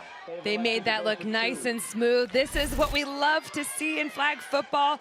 Nice exchange with the center and the quarterback. Eyes are downfield. She knew who she wanted to get the ball to. She had outran her coverage there. Brilliant connection point. They'll go for 1, or will they go for 2? Let's see. Ball spotted at the 10, indicating a 2-point conversion attempt. And the strategy here to go for 2 early, already with a 6-point advantage. You can go for 1 from the 5. Jackson handed off deep in the backfield, racing around the corner, and the flag's going to be pulled. Kaylee Serrano unable to reach the end zone, so the score remains 6-0. I like that they were trying to get the hands into Serrano's hand. Her dad is actually one of the coaches here. Great to see it. But look at that catch. Beautiful job. Oh, who doesn't love a little celebration? We need more of that. Not much time off the clock. 9.5 minutes remaining here in our first half. It is a running clock in flag football. First touch for the Bad Rapids at quarterback Camille Yorzua. Some of her throws went viral yesterday on social media with the way she was able to distribute the football. And the pass grab by Ayala. That was an interesting defensive alignment. We talk so much about the rush. You have to be 7 yards behind the line of scrimmage. But if you line everybody up behind the line of scrimmage and you try and convince the quarterback you're coming, they don't know who to be as their first read. This team representing the Raiders, a 32-0 shutout yesterday. Yorzua threw for 4 touchdowns and a yard short of midfield. It'll be 3rd down. Really nice play call. You saw the awareness from the receiver there. She looked across to find where the midfield point was and did what we call short lining. She stopped the play there. And short lining, for those unaware of what that means. Essentially, you're giving yourself another opportunity to have an extra down, really, so that then you go and have another 5 sets, essentially, to get to the end zone. Ayala with the reception. Stop short of the 15. It'll be first and goal. Yorzua, how impressive has she been simply throwing the football, the touch, the zip, the ability to outmaneuver the pass rush. It's been phenomenal, the games we've seen. Oh, she has just been incredible. It's the way that she feels the presence of the rusher. She is not afraid. She stands back there. And interestingly enough, no rush on this play. That makes it more challenging at times. So Gutierrez into the end zone in front of the pylon for the score. Wow, what a play. Great job. And again, that extension breaking the plane of the end zone to really secure that touchdown. No rush on this means that she's got time, but your receivers have to get open. It's a great play call here and just reaches that ball out, her hand closest to the end zone. Bad Rabbits will go for 1. Yorzua lined up deep to receive the snap. Flag was still there, and the pass falls incomplete. We remain tied at 6. 7:14 remaining in the half. Conversion is no good. What a great play that was. Nice drive. Both these teams, we talked about it, they're high-powered. Looking again at our incredible quarterback throwing the ball and getting in the end zone. That's what you want to see. I mean, great team effort by them. Excellent. This is going to be a great game.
Well, today's aerial coverage provided by Goodyear. High atop the scene in Canton, Ohio, home of the Pro Football Hall of Fame, tied at 6. Nearly halfway home in our first half. Welcome to NFL Flag. In this game, there's a position for everyone. Now the flag football is part of the Los Angeles 2028 Olympic Games. Join the movement. Get playing today by visiting NFLflag.com to find a league near you. First down, Jets. Amy Schechter, Roy Philpott. How about the scoring to start? This is what the sport is all about, flag football. Absolutely, and it might come back to that moment where the Staten Island All-Stars went for 2 points and weren't able to secure it. Games like this is where that really plays a big role. Dave Velez around the right side, a short pickup on first down as the Staten Island All-Stars representing the Jets with possession. Her ability, her speed, the way that she's able to move her hips and really change the height of her hips is so lethal in a game like this. On this team, she's known for her humor and ability to keep things light. On the field, she has really displayed outstanding speed and shiftiness and generating big plays for the All-Stars. Now in motion, Velez. He'll fake the handoff to her. Jackson eludes the pressure down the field. Off the carom, complete, and the flag pulled short of midfield and first down yardage. Bree Washington with a catch. Wow, what great job here. Look at this rush coming in hot like that. Arms up, kind of block the vision of the quarterback. Just makes that catch a little bit harder for Bree Washington, but she used her great hands and size to be able to bring that in. Awesome awareness, focusing on the football. All-Stars in the no-run zone. Third down, just 2 yards needed to secure the first down. As Velez moves around again, pre-snap. Jackson looking her direction. That's a first down. And the flag pulled near the 20. First and goal from there. I really like those little motion plays they do where they bring you in and then they drag you right out. Any of those kind of quick darts out, they're really lethal when you're looking to get that first down. Jackson already with 5 completions to 5 different receivers. Velez has been a mainstay. Down the field with a fingertip grab. There it is. Caetano from 20 yards out. Wow, what a beautiful job. They do such a nice real formation challenge. They give you the same look. They have some of the same similar routes, and just one little tweak opens it up. We'll see it right here. You've got that motion coming across, and watch Caetano. We've talked about it time and time again. When you have a center that can run and catch the way that she can, they are one of the most lethal players on the field. Going for the 1-point conversion towards the back of the end zone. Dubner converts. Olivia Dubner.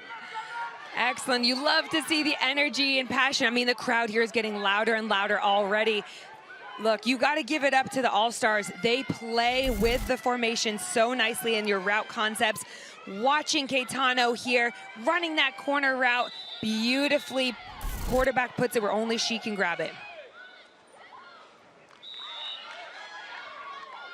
Nice reception there by Sophia Ayala. She's been a really big athlete for her. We saw her yesterday taking off, using that track-like speed that she has. They'll be looking to get the ball to her on the move again. Bad Rabbits with possession. Yorzua with plenty of time again. Spins it complete. And the flag finally pulled about 4 yards short of midfield and first downs. Nice completion. You're looking for the defense here to be driving down, not giving this incredible Bad Rabbits team the opportunity to run after catch, because that's where they are dangerous. Third down, midfield to go. Yorzua looks towards the sideline to get the play. All 3 possessions have resulted in 3 touchdowns, Phoebe. Yeah, that's what you get. High-powered offenses out here. It looks like the defense is inviting them to cross the line of scrimmage and give them a short field. Play clock was winding down. That'll be a first down across midfield. First and goal from there. And 3 plays for the Bad Rabbits to reach the end zone. The catch, or check that, the catch made by Ayala. Smart move there. Just force them to be only 3 yards over the midline and give them a long field to try and get in the end zone. The depth of this snap, Phoebe, you've talked about this. It gives a little extra time for Yorzua the quarterback for the Bad Rabbits. Absolutely. You look at most quarterbacks, they might be 5, maybe 7 yards back at times, but the further back you are, and you can see the comfort, especially because Urzua has such a strong arm, it just puts a lot of pressure on the rusher to get there and opens up time downfield. She's been playing flag since she was 9 years old, Camilla Urzua. Another completion goes to Ayala once again. So just looking at this, remember your quarterback has 7 seconds to throw the ball. That's even if there is a rush or is not having a rush coming downfield, unless you have a handoff. However, the quarterback cannot run beyond the line of scrimmage. However, direct handoffs are allowed behind the line of scrimmage. So if you do that, you might get some tricky double QB stuff coming up before we know it. Approaching 2 minutes to go in the first half, an entertaining first half. Bad Rabbits trying to tie it up or take the lead inside the 5. It'll be 3rd down and goal from there, and the Bad Rabbits again on the move, and the reception by Salido. This is a really tough area of the field to defend because it is so congested. So you're just looking for the leverage battle here. A lot of times teams are looking to hit the front pylon. You got those kind of quick outs or darts out to the front pylon, because if you got a good quarterback, you kind of stare him down in the front and you'll have some sort of corner or dig along the back of the end zone. Good quarterback hasn't had an incompletion today. 9 for 9 with a touchdown for Urzua. An understatement to suggest she's had a good start to this tournament. We've yet to see an incomplete pass in this game, in this half. With 90 seconds remaining in the first half. Urzua in zone. That trend continues for the touchdown. Beautifully done. We talked about getting to that front pylon, but what's interesting, when you create a bunch situation, a bunch formation like that, your defense tends to mirror that. However, what happens here, and you'll see, the rusher actually gets impeded by her own player. Now, there's no penalty on that, but what it does, it just messes up the route and path and leaves the receiver wide open. It's like they created their own pick play on each other. So Gutierrez reaches the end zone. They'll go for 1, and that attempt will come from the 5-yard line.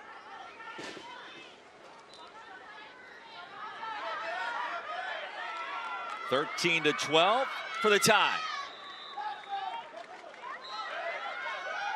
Bad Rabbits from Baja California.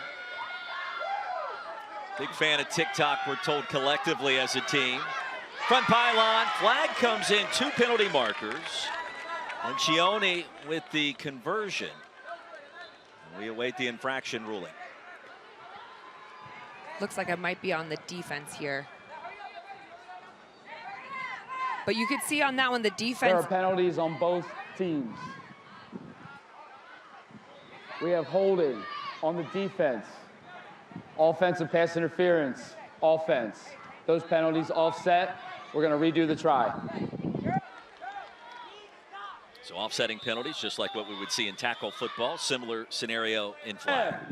Yeah, you can't finish on a penalty either, so they will still have to run the play now. But what was interesting, we saw in that formation, the defense recognized and adjusted from their play before.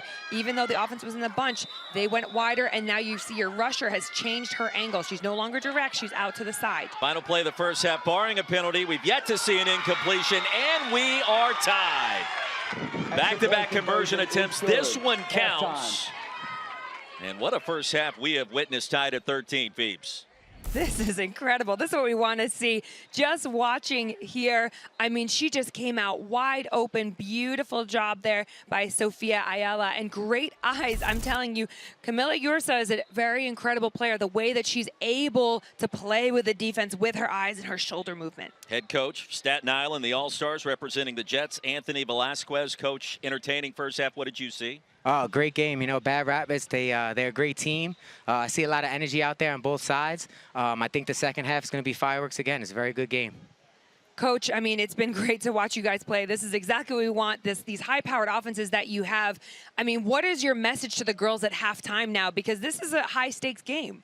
It's going to come down to whoever has the ball last. Whoever has the ball last is going to need to execute. They're going to start with the ball right now. It's going to look like we're going to have the ball last, so whoever executes the most in the second half is going to win this game. Best of luck, Coach. We appreciate the time. Thank you so much. Hi, Mom. Anthony Velasquez with a message to mom. Beautifully done. Tied at 13. Our second half between the Bad Rabbits and the Staten Island All-Stars is coming up.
Welcome back to the NFL Flag Championships, presented by Toyota. One half in the books as we continue quarterfinal coverage of the 18 and under girls tournament here in Canton, Ohio. Staten Island All-Stars and the Bad Rabbits Raiders. As we take a look at our first half highlights, BB, impressive both sides offensively. We didn't see an incomplete pass. I mean, this is just incredible. Jackson connecting with Dunn early on. I mean, every drive has been successful for both of these teams. And then right back at it with Ursua throwing to Zoe Gutierrez, getting in the end zone, reaching over the pylon like that to secure that touchdown. Much needed. And then you go right back to it. Jackson throwing to Caetano on a corner route. I mean, puts it just where her receiver can get it. And finally finishing up here with Ursua throwing back again to the youngest player in Leah Zoe Gutierrez. I mean, who could ask for a better back and forth than what we've got going on right now? 17 passes attempted, 17 passes completed, over 150 yards of offense through the air. And the numbers tell a brilliant story. And look, this is why we love flag football. The pace, the accuracy, the precision that we've seen with both of these teams coming into their own here in Canton. It's been brilliant. Oh, it has been. I mean, this is just a tactical masterpiece. And, you know, you see athletes like Camila Usura, who is so calm, cool, and collected back there. Just a little hip flick, eyes downfield. I mean, she's doing a great job of leading her team. And Samantha Jackson is same, very similar qualities here, that familiarity with her team. Both these teams have been playing together since they were kids, essentially. And you can see that relationship, the chemistry between them all on the field. It's not a question of who has the football now, but who has it last, according to the head coach, Anthony Velasquez, for Staten Island. And we are about to find out how this second half unfolds and who wants to punch their ticket to the semis. Championship coming up tomorrow over at Tom Benson Hall of Fame Stadium, directly towards our left. Ursua continues to show the hot hand. So Gutierrez the reception. Starting the game again, you see that the Staten Island All-Stars are all lining up behind those 7-yard line, just so you don't know who is going to rush. You're trying to force Ursua to think a little bit before making that throw. Second down midfield to go. Looking for a chunk play here. Ursua with time, flings it deep, and the pass is intercepted. Dunn picks it off. And back into the territory of the Bad Rabbits and our first turnover of the game. Ooh, what a play. Oh my goodness. Great job there by Kayamura Dunn. The way she drove on that football. Yorsua did actually have Sofia Ayala. She just needed a little more heat on that ball, but great choice. I love that they were taking a shot on that one. She had her downfield, just got a little bit of wind underneath it. Kayamura Dunn runs track also, plays a pretty good center field when it comes to flag. The interception, the first mistake of this game by either side. Jackson nearly returned the favor, and that pass will be broken up by Villarino. It's interesting, they're following a very similar script to what they did in that first half of football, getting the crossing routes. I mean, but way to jump down on that ball. This game, we've seen the high-powered offenses, but defense are going to have to step up big time, especially for the Bad Rabbits. They need to steal a possession back here. Bree Washington actually did a good job to make sure that pass wasn't picked off. She was the intended target. Velez, the reception here to start this second half. And she'll dance her way inside the 15 towards the 12. Velez is such a fun player to watch. She's so dangerous because she's got that speed, a low center of gravity. She's able to bring her hips from high to low and low to high. So you have to almost have two people always on her for that vice tackle. Phoebe, she also plays basketball. You can imagine her in the backcourt just wreaking havoc on opposing defenses, trying to stay in front of her. Absolutely. I don't know if I'd really want to play basketball against her either. Jackson, the quarterback, and on 3rd and goal, they've got to go to the end zone. Here it is, and broken up. So the Bad Rapids defense stands tall, and they'll get the football back in this tied game, just over 9 minutes remaining. Wow, what a play by Yari Morales. I mean, just eyes on it, high points that ball, snatches it out of her hand. I mean, that's what you need to know. Understanding the down and distance, you don't need to catch it. You just want to make sure that receiver doesn't catch it. Bad Rabbits get it back, and Yorzua back on the field. All that experience after the interception. Let's see how she responds. A dump off to Morales. And ahead towards the 15. A little dip move. Again, dip is such a big part of this game, really being able to get down low. But remember, your knee can't touch the floor, so the officials are looking for that. And on the dip move, that changes the verticality of where the flag is located, makes it more difficult to pull. So Gutierrez. And there's a perfect example, again, of short lining. You see her stopping before the midway point. Now she's going to be on, they're going to be on 3rd to halfway, so they might take a shot here because they know they'll have 4th down, and then plus they're thinking they're going to get that 1st down with another 3. So you're just playing your maths chances here. I like the arithmetic conversation. Usually I leave the math to you, but no, you know, you do not. I thought I could count to 4 on that one. Well done on your part, Pete. So 3rd down, midfield to go, just a yard. Let's see if they elect to take a shot. Penalty marker comes out. Yorzua avoids the rush. And a chunk play along the right side. Zoe Gutierrez again. We'll check the infractions. 2 flags are on the field. That looks like an illegal rush, which sometimes could be a part of the game got plan. Illegal rush. Defense. That penalty's decline. 1st and goal. Rules analyst in the booth with us. So what you're going to watch number 2 lined up. She crosses the line of scrimmage. She could have been told to do this to prevent the long attempt because you're forcing that team to take the penalty, get the 1st down, so you're minusing 2 of their plays there. Boy, the strategy is so compelling when you talk about flag versus tackle. Aggressive chess. Yes, that's a great way to describe it. Morales will go in motion and towards the top of your screen. Yorzua the clap and the clean snap. Looking end zone, pass will be grabbed by Ayala into the end zone for the touchdown. Or do they rule her short? Thought the initial indication was a touchdown. They're going to have a conversation about this. This will be an interesting call here. It looked like she hadn't reached it over, but I saw what you were talking about. The official looked like he thought it was in, went to confirm with the other one. Part of the rules as an official is you have to make sure you talk about it first, unless you're incredibly clear. Oh, and they're giving it short. 2nd and goal from inside the 2. We got 2nd and short. Pass only. So a 10-yard gain. They needed 11 to score the 6. We'll watch the end of that play. So they missed the first flag. And it looks like after they pulled it, she just then reached it out, which is where the confusion comes from. This is a hard place to defend, though. You're looking for a little short underneath pass. I'm surprised, actually, the quarterback's so far off. 9 yards behind the line of scrimmage. The clean snap, front pylon, and another touchdown. Ayala for 6. What a dynamic duo these two have become. I mean, the way that they are finding each other on the field, and I love that little route that she ran here. You'll see her out on the far side. She runs it and then almost comes back because she feels the determination of her quarterback. So it looked like a little go with a comeback to the front pylon. Touchdown advantage now going for the extra point. A 1-point possibility here. Yorzua front pylon again. So Gutierrez and the Bad Rabbits. A 7-point advantage nearly halfway home in our second half. What a game this has become. I mean, that's going to show perhaps that not getting that touchdown in the far end zone might hurt them. Watching the receiver coming back to the ball, you've got man on the outside, and then same here. You get that bunch formation right in the end zone, front pylon.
Twenty to 13, 6:16 remaining back in quarterfinal action. The girls 18 and under division here in the NFL Flag Championships. What a day it has been. We remind you of an NFL flag. In this game, there's a position for everyone. And now that flag football is a part of the Los Angeles 2028 Olympic Games.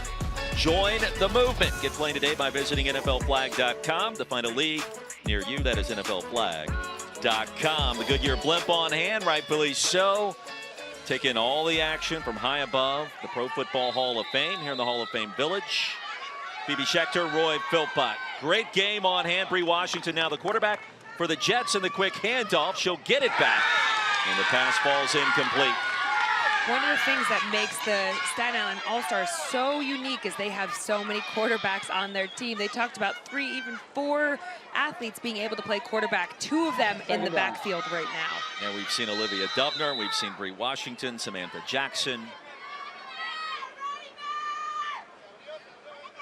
And now it's Washington again for the All-Stars. Pass falls short and incomplete, looking for Caetano. 3rd down in midfield to go from all the way back at the 5. Yeah, this is going to be a huge play for them right here. They have got to get at least 7, 8 yards to give themselves a chance to get halfway. And that's if you want to then go for it on 4th, where potentially if you don't make it, the turnover happens on your side of the field. Dave Velez lines up at the top of the screen. Keep an eye on number 5 for Staten Island. She's been the playmaker throughout this tournament run to get to the quarterfinals today. Samantha Jackson, the pump fake, goes the other way. And Velez, a short gain, decision time on 4th and mid. Yeah, we're starting to see just a little bit of frustration here on the sideline. I mean, Samantha Jackson doing a great job just being aware of the whole field. And it's tough to see because this defense are doing a wonderful job of defending all this space. But sometimes you just got to take a risk, especially when you know the stakes of the game. And you look at the time, we're already down to 4:40. I mean, technically, the Rabbits could run this clock all the way to the end zone. And it is a running clock. 12-minute halves, the change of possession, as Staten Island elects to punt the football, and that means the Bad Rabbits take over at their own 5. Mia Yorzua in no hurry whatsoever. Numeral 0. The Bad Rabbits, a team from Baja, California. And head coach Ariana Laura, what a great job she has done in helping build and mold this program to get to this point. Strategically, they have been on point in this entire tournament run. Linchoni, flag pulled crossing the 15. Second in midfield to go from there. They just need to be taking care of the football at this point. Nice completions, get it in your playmakers' hands. Don't stress too much about those deep throws. So you're looking at those underneath routes, a lot of those hitches, those crossing routes, especially seeing how far off the All-Stars defense is at this time. But it's tricky when you've got the whole clock that you're playing with and you're in control of the game. That's where this can be frustrating. But this defense needs to stand up big. I would almost be encouraging them to be a little bit further up here because you know what they're wanting to achieve. Play clock now under 5 as the game clock approaches 3 minutes to go. Both teams 3 timeouts. You mentioned short lining. They're going to give her the first down, and that'll move the chains. She did try and reel it back after that, but the ball had already crossed the plane. And again, remember, it's about where the ball is, not where the flag is pulled. But she realized after it had happened. So this is a great spot for the defense. But again, thinking about what the play calls are here, trying not to get frustrated. This is a team that are actually a group of 2 different teams from Staten Island regarding the All-Stars. You've got the All-City girls coming together with the Staten Island Giants to create this team. So sometimes they're actually enemies on the field, but here they're having to work together. So communication's key. 2.5 to go. Yorzua. That one climbed right off the top of the shoes by Zoe Gutierrez. And timeout number 1 will be taken by the All-Stars. Yeah, I think that's a smart decision there. Just slow down the rolling clock. Make sure you get your girls together. Give them a second to just breathe, connect on this. It's hard. When you look at flag football, you're slightly limited in the different defenses you can run. You're typically looking at a 2-2 or some sort of variation of that. But what it means is you leave the middle open as well. So a lot of times you'll have offenses trying to come and replace the blitz sitting in the middle. At this rules in the NFL Flag Championships, the actual getting out of bounds isn't a thing. So it doesn't necessarily matter where you are on the field. Anthony Velasquez talking to his team and talking with Samantha Jackson and Bree Washington, his 2 quarterbacks. And a reminder, Championship Sunday, ESPN, ABC, the place to be. And the winner of this game get that first matchup back here on ESPN Plus, 11 a.m. tomorrow. Waiting the winner, Liberty City and the Apex Predators, in a game that is scheduled to start in about 15 minutes over at Tom Benson Hall of Fame Stadium. After the timeout, 2nd down and goal to go from the 21-yard line for the Bad Rabbits. Yorzua, another deep drop. Across the middle, Bree Washington nearly with the interception. An enormous play there. It'll be 3rd down and goal, and one more play to reach the end zone now for the Bad Rabbits. You could see how much Kayamura Dunn wanted that ball, and Bree Washington came in and tried to take it from her.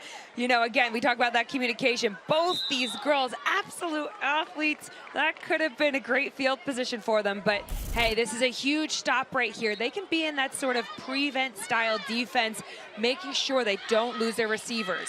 Phoebe, still a lot of time remaining in this game. Yorzua with 3 touchdown passes, the 1 interception.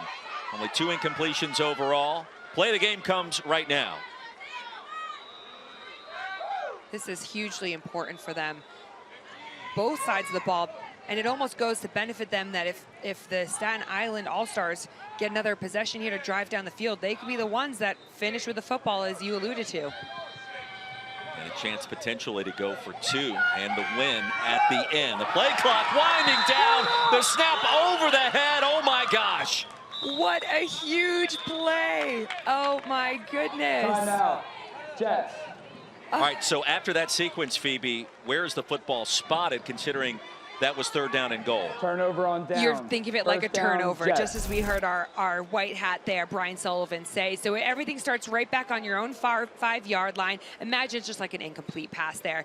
But, oh, that is huge. When the pressure is cooking, that's where you need it, and especially as a center. Perhaps if you think that you're going to be the one that might receive the ball, that's where you see the snaps go a little bit wavy on that. You've got to just snap the ball, take your time. Nothing matters unless that completion happens. And remember, the clock will start, 1:12 remaining. There is 1 timeout to work with. Samantha Jackson, 9 of 11 through the air, the 2 touchdowns. And Coach Velasquez told us at halftime the team that has the football last will be in the best spot to win this game. And lo and behold, after dealing with some adversity, an opportunity here. False start already to start the drive. On the offense, half the distance, 2nd down. Serrano grabbed the pass, 1:09 remaining. 2nd down, midfield to go. Yep. Keep Reset in the mind, clock to 1:12, dead ball enforcement. this pressure is up here, but also you're starting to get the noise of the crowd. So you, just like we see in the NFL, you've got to be able to watch that football. It'll be key.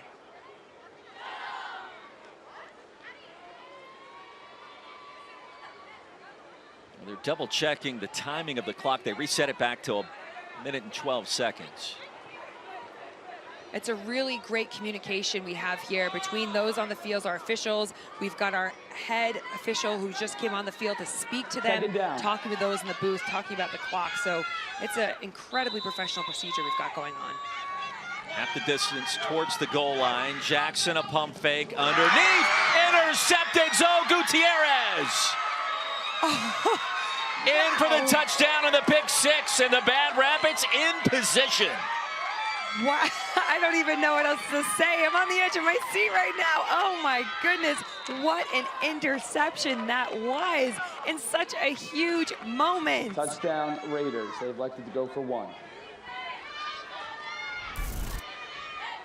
Watch this here. I mean, you've got that little whip, and then Zoe Gutierrez just comes right underneath it with the beautiful move. Oh. Wow. Her length, her speed, and the ability to forecast exactly where that football was going, the instincts were on point in a major way, and the biggest play of this game.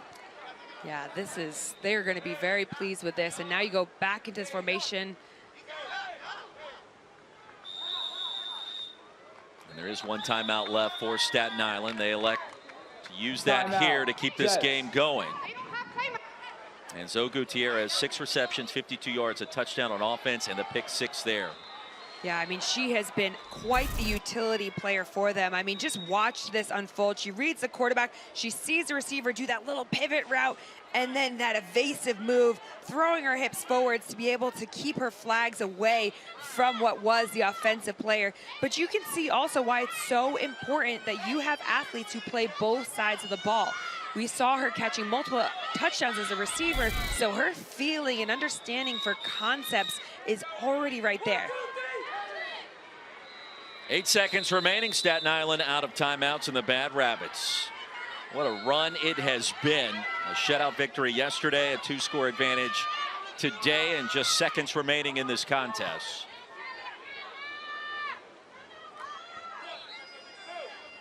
One more snap for the All-Stars. Jay Velez, flag is pulled, and this game comes to a close. And congratulations, the Bad Rapids representing the Raiders, victorious 26-13. What an incredible game. And I mean, both sides were just phenomenal throughout. We saw that high-powered offense from the All-Stars, from the Rabbits. Brilliant. Head coach Ariana Laura joins us now. Coach, congratulations. What a game and what a performance by Zoe Gutierrez there at the very end with a pick 6. Yeah, I was surprised because, thank you so much. I was surprised because I called the play and she did the job, so I was so happy, so excited. And all of your athletes are so great. We were talking about how they play both ways and their understanding. Is that something that you really try and instill within your team? To steal? Is that something that you like to teach? Make sure they know offense and defense. Yeah, because if you understand offense, you understand defense, and you're trying like to smell the play, and that's the best way to play. There was a really big pressure moment there where you guys were 3rd and long and the snap went over your quarterback's head. What was your words to them to get them to lock back in and really finish the game, not lose that hope? I just said to calm down, and then we're going to stop and not to be patient. That's it. We were confident that we're going to stop. That patience paid off, Coach. Congratulations. Yes. Go celebrate this win. Thank you so much. Ariana Laura checking in with us.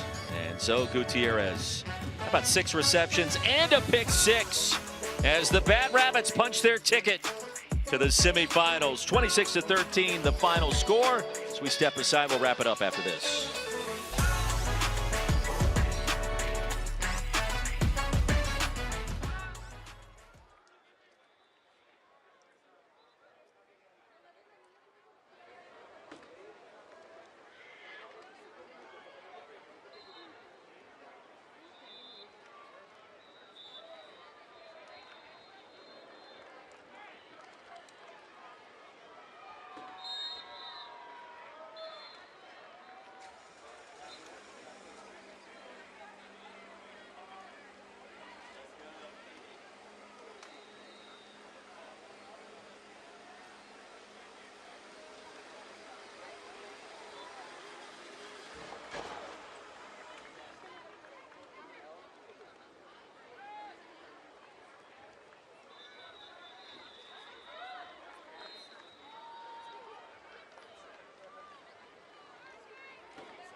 Everybody gets to play.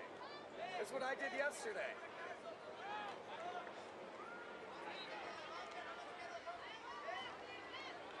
It's called shooting for the cycle.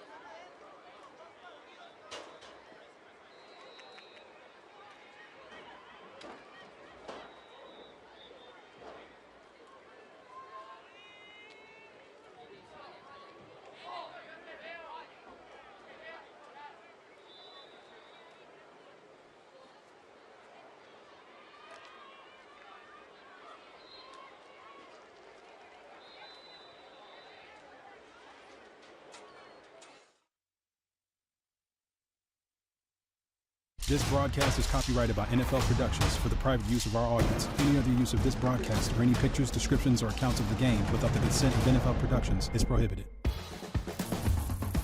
Yes, indeed, the Bad Rabbits. The Raiders get it done, awaiting the winner between Liberty City and the Apex Predators. That game beginning in 5 minutes over on ESPN. But congratulations also to Staten Island, the All-Stars. What a season it was.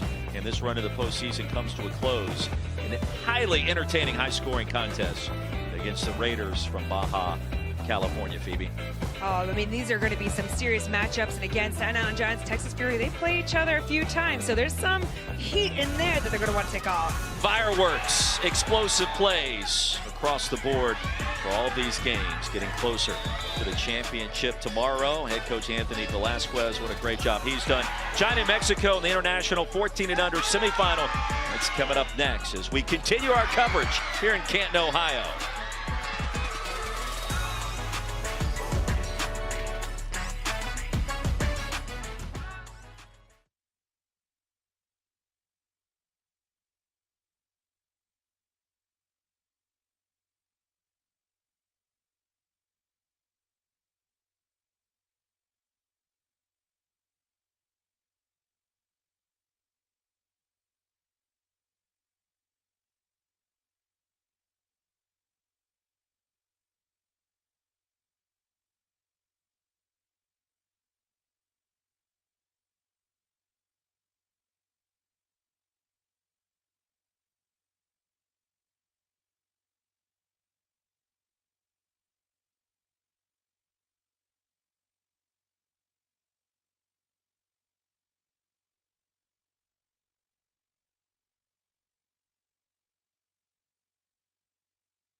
game is taking flight, and these athletes along with it. Let's start it out down a dirty road. Flag football has changed my life tremendously. You don't really get to experience this anywhere else. You have to lock in. They have more heights to climb, more horizons to chase. We believe in our team. We can do this. Yeah, let's go, girls!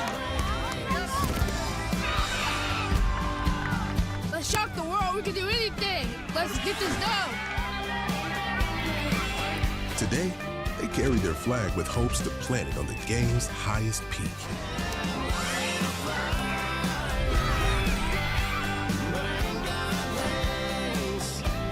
They are ready to fly at the NFL Flag Football Championships. A spectacular Saturday in progress here at Hall of Fame Village, Canton, Ohio. The NFL Flag Championships presented by Toyota.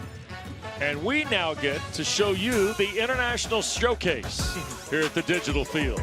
Team from the People's Republic of China against a group from the nation of Mexico. And we welcome you back upstairs.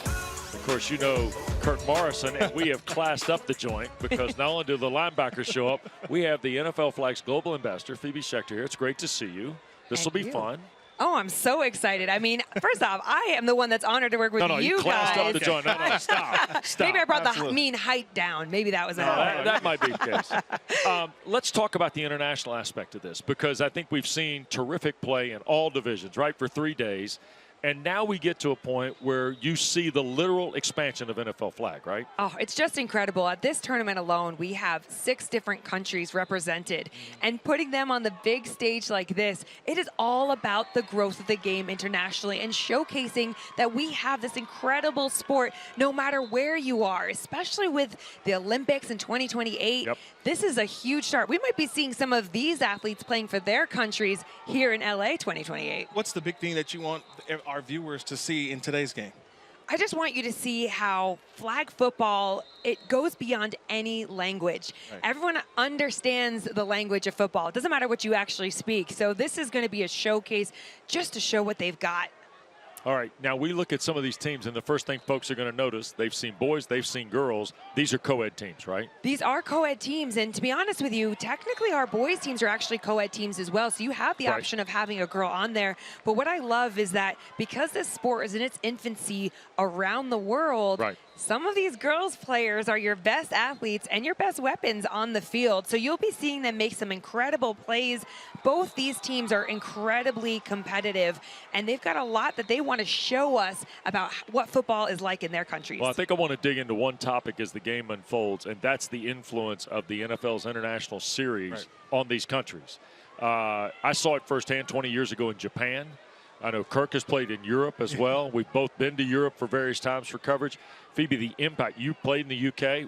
What is it about the game overseas that you notice the most?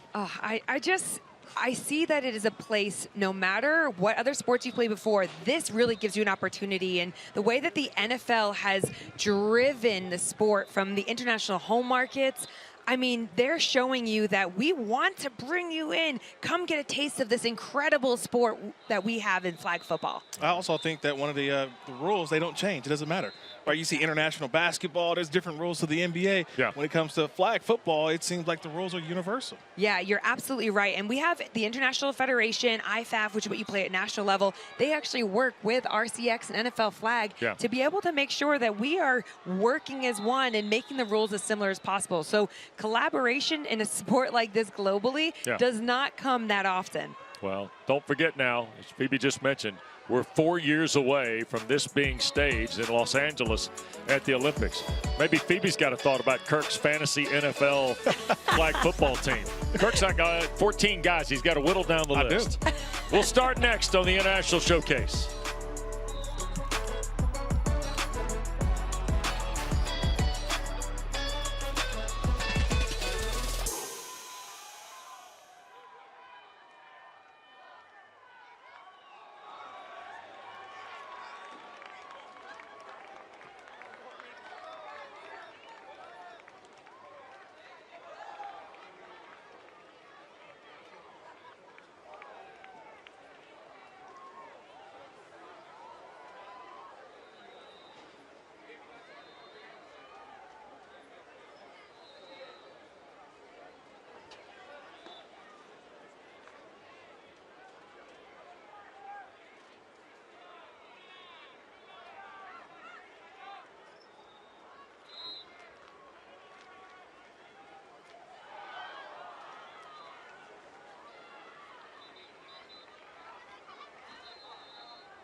This broadcast is copyrighted by NFL Productions for the private use of our audience. Any other use of this broadcast or any pictures, descriptions, or accounts of the game without the consent of NFL Productions is prohibited.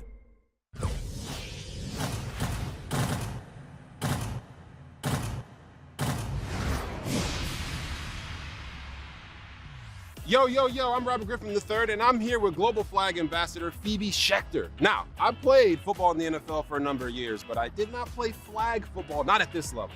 So, Phoebe, how am I supposed to stop the play in flag football? Well, I think first you've got to try and pull my flag, no? Okay. Oh, You like that? A little okay, that was impressive. Now tell me how you did that. So it's all about the tackle, right? And it's so similar to tackle football. I want to be here. I want to be in a nice kind of near foot, near hip position. Yeah. I'm reaching for the top of your flag. My eyes are here. I'm in a nice low athletic position to be able to change direction. Right. I want to reach with two hands because that gives me a higher chance of being able to pull your flag down. And it gives that nice satisfying noise. That was a very That's probably satisfying the best part. Can't lie. Nice job, Phoebe. We appreciate that. Appreciate you. Ooh. Sure. I think Robert could have had like 4 chances. Got the moves over there, Moves, Phoebe. that's it. All right, here's the core elements of NFL flag. 5-on-5 game, the 12-minute running halves, 50-yard field, drive starts at your own 5 each possession. 4 downs to hit the midline, 3 downs from there to score, and it's touchdown or bust once you hit the midline. Extra points from 5 yards are a point, 2 points from 10. And the extra points become an interesting commodity in some of the boys' 15U games we've seen today. And now we get ready for the international showcase. Mexico and China here in the international 14 under loop. You see China defeated Germany. Australia defeated the United Kingdom. Canada and Mexico received a bye. So you'll see Canada next, right? So Correct. Canada's in the bracket game next.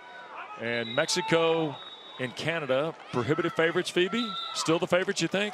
They are. You've had sport in both these countries for such a long time. I mean, Mexico have had Tochito, which is pretty much NFL flag for years now. And then same in Canada. With it being right over the border, some of these teams even come across and play in the U.S. and throughout the NFL flag leagues. I mean, you want that competition. You want to go and get better as often as possible. So I think this is going to be a really interesting game here between China and Mexico because China really won a regional in order to come here, and this is going to be a big time for them. Xiao Gao is the quarterback of the Chinese and looking to make the completion to Zhao. And so very quickly, 2nd down. I always love the filling out process, that first drive, because you want to see how does the defense, how they're going to line up. Your scheme, a lot of movement, a lot of motion in the backfield, also your formations. That's the part I love about the first drive, to see how you can get things going. Absolutely, and one of the things to keep in mind is just how different the flag football looks in each country. Yes, it's the same, but they all have their different style and pizzazz that they bring to it. So you're going to look and see, well, maybe we want to start coming from out from under center. Give yourself a little bit of space to give your time against a rusher like this. What is the advantage to that? I've seen different teams do that. Some like to take the shotgun snap. Some like to take the snap from under center. To be honest, if you're looking at more of a quick pass and you've got those athletes, you want to just get it out quickly, you want to try and do that as quick as possible. But for me, in a more comfortable position, I'd rather the quarterback, if you have the arm power, to be able to be 7 minimum yards back, because then you're making that rusher run a full 14 yards before they get to you. So 3 plays and China will punt. So Mexico will touch it on offense first for the first time. And the quarterback for Mexico is Samuel Rodriguez Andrade, 14 years of age, completely with the bucket hat. A little play fake, sidearm throw, middle of the field, catch Santiago Flores, who breaks free. And Flores dances down the near side. And he'll move to about the 10-yard line. Terrific throw and catch for Mexico. How do you create space? You create space by moving to one side of the field, attracting all the attention on one side, and you throw all the way back. Everybody's going with the orbit motion. No one's covering the receiver coming underneath.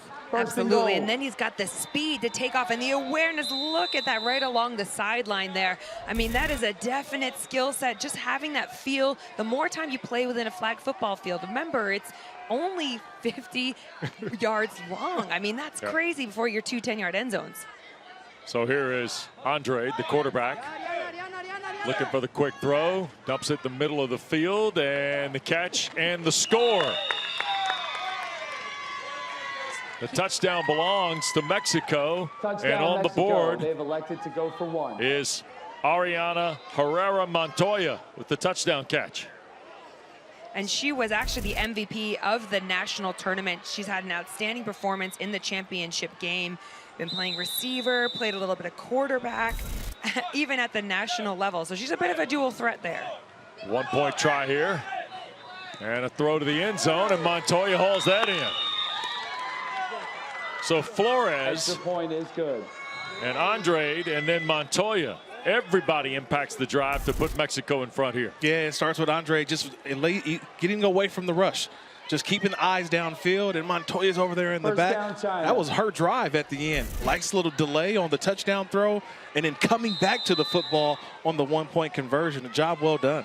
Yeah, and that's where you start to bring in the conversation about the rush. Do you put your hands up? Do you just go straight for the flags? There's different tactics. Shogal with the quick throw, and it's incomplete. Looking for Zhongjiang Yao.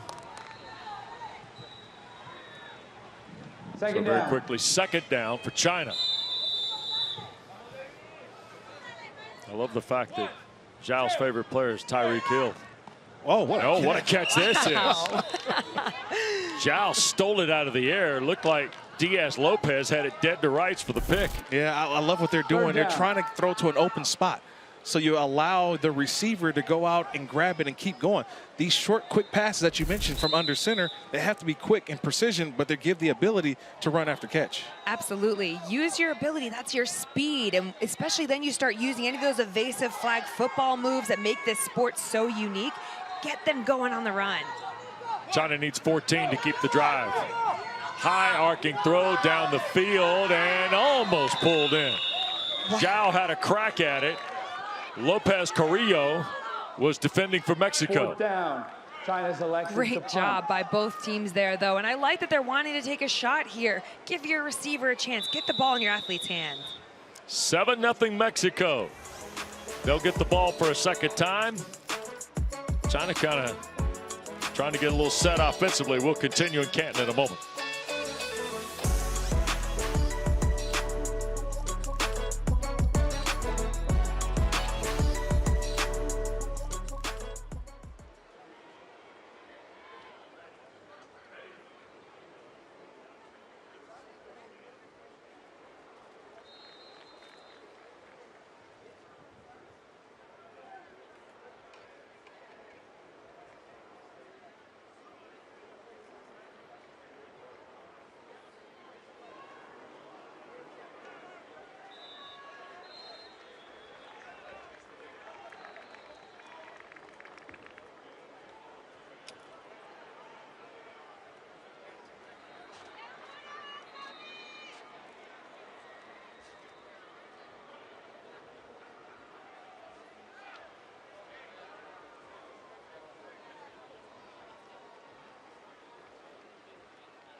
I love playing flag because it's such an exhilarating sport. I like the camaraderie. I like the family in it. Yeah! Let's go! The games are fast-paced. Everything about it is fast, fast, fast. I can't imagine life without it.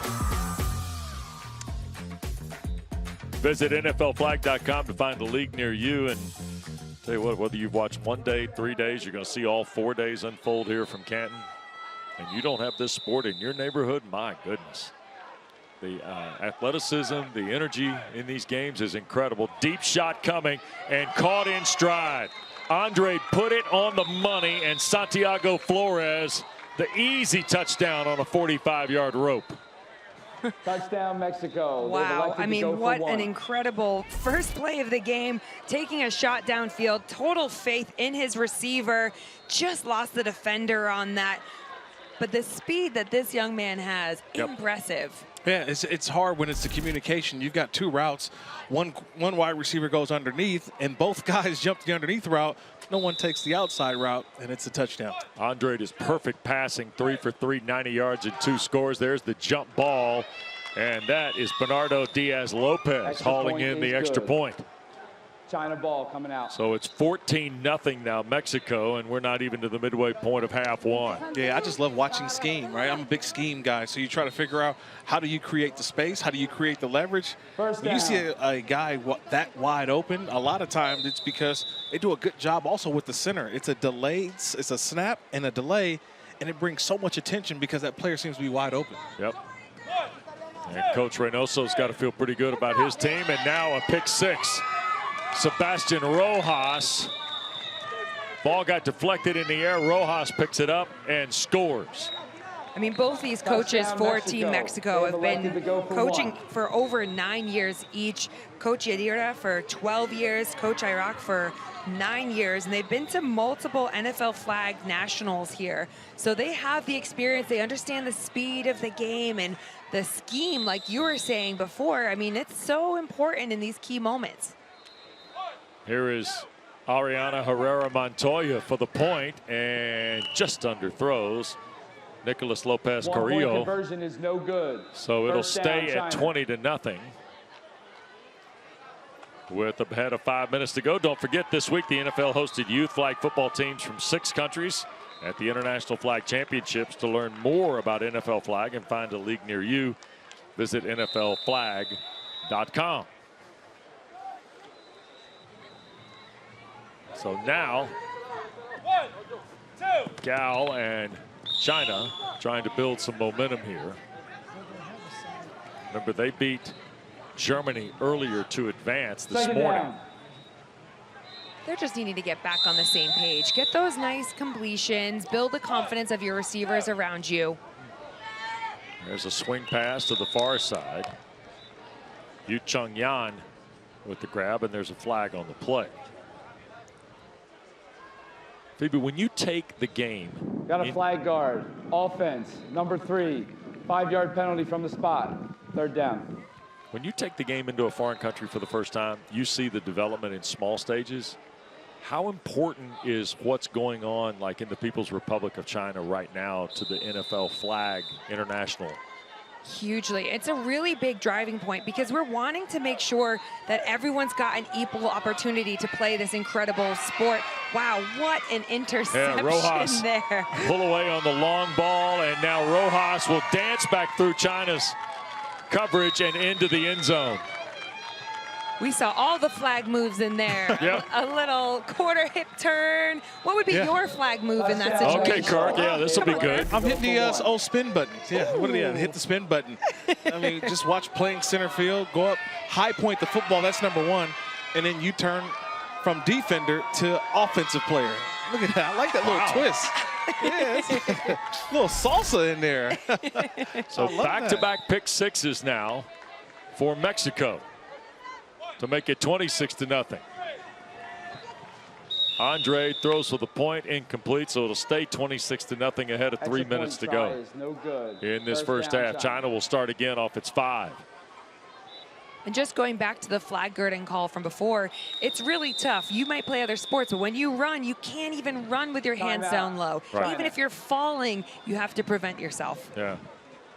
And then a timeout here for the team to have a little regroup. Yeah. We saw the dip, by the way, used a lot this week. And I'm convinced not only did Kenny Pickett do it in the ACC title game a couple years ago, spark the dip. Yeah. But the idea, Phoebe, of having that kind of ability to change the target point on the flag, I think that's the most advantageous thing I've seen athletically. It is incredible. It has changed the way that this sport is played. The dip came into play probably about 5-ish years ago. And honestly, because the rules used to be that you can only lower the height of your flags, you could not raise them. Right. So that was kind of the little cheat to the rule. And it is amazing. For me, yes, the dip is incredible, but it's the ability of these athletes to then be able to drive and burst out of it. I mean, your mobility and explosivity is unreal. Yeah. No, I think about soccer a little bit, and the soccer is like a handball. So you know you have to learn to play the game without your hands. And it's the difficulty for an offensive player to not hand guard or flag guard. If I see a defender coming, I kind of want to give them the stiff arm like you see in the NFL game, or swat a hand away, but being able to have the discipline to keep your hands inside and just use the legs, use the lower half. Absolutely. So what you'll see is a lot of athletes holding the ball out and using that to help kind of get that momentum to flip your hip. So we'll have to get you guys in flag belts after this, I think. I like the mechanism of the ball. I'd like a little more warm-up time, Phoebe. Maybe like a couple months. Yep. I'm not sure. Love it. China trying to get a quick shot here. And Yan makes the catch again. And you saw Yu Chung go low again to try and avoid the reach. Absolutely. And Mexico are so good at also defending the dip because they are athletes that do it time and time again. So when you play against, you start to learn the tricks as to how to slow down the progress of someone doing a dip. Double reverse. Gonna throw deep ball, and Rojas almost had another one. Almost. Again, Zhao, the intended receiver. But what's great there is they put in a running back so that you get that handoff, right? The quarterback normally has 7 seconds to release the football, but once the handoff happens, the clock is then killed, and you can then run or throw the football. It helps your receivers downfield and just takes a little pressure off from the rusher. So a fourth possession ends in a punt. And now Mexico off its 5. First down. And about 90 seconds to go in the first half.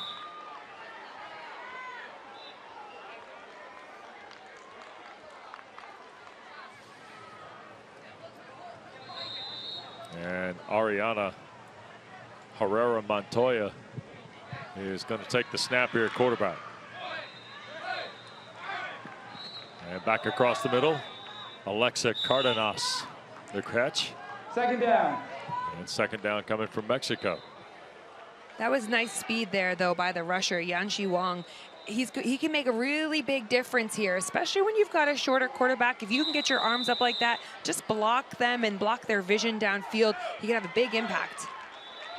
Here to the near side, David Limas. He'll cross the midline. Defensively, how far can you play off? Because I feel like so much space is being given to Mexico, and it's allowing them 5 or 10 yards down the field before the first defender is able to come up and pull a flag. And some of that comes from confidence as well, right? If you're looking and I'm thinking, oh, are they going to be faster than me? Am I off? For me personally, if you're going to be playing the flats, because in flag, you play a lot of kind of 2-2 essentially, where you've got your 2 flat players and your 2 deep players. You want to be able to take that away. Wow. How about that? Don't worry about the flats. Herrera Montoya dials Alexa Cardenas. And Mexico pushes it to the edge at halftime. Incredible. Oh my gosh, what a dime that was. Brilliant job. Yep. I mean, you can throw that ball any better. I mean, if you think about the ball placement on that one, over the defender and then right into the arms, like you mentioned, of Cardenas, that's a great throw to end the game. Wow. Yep. Mexico 32, China nothing, the final. And in a moment, we're going to be visiting with Bernardo Diaz-Lopez of Mexico, who was victorious here in the International Showcase. We're going to step aside and we'll come back and visit with Bernardo. Mexico 32, China nothing. International Showcase, part of NFL Flag Championship presented by Toyota on a Saturday in Canton.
Well, this is a particularly pretty cool moment here at NFL Flag, the International Showcase, and you get the two teams for the picture. And a moment ago, Brian Sullivan took the officiating crew into it as well.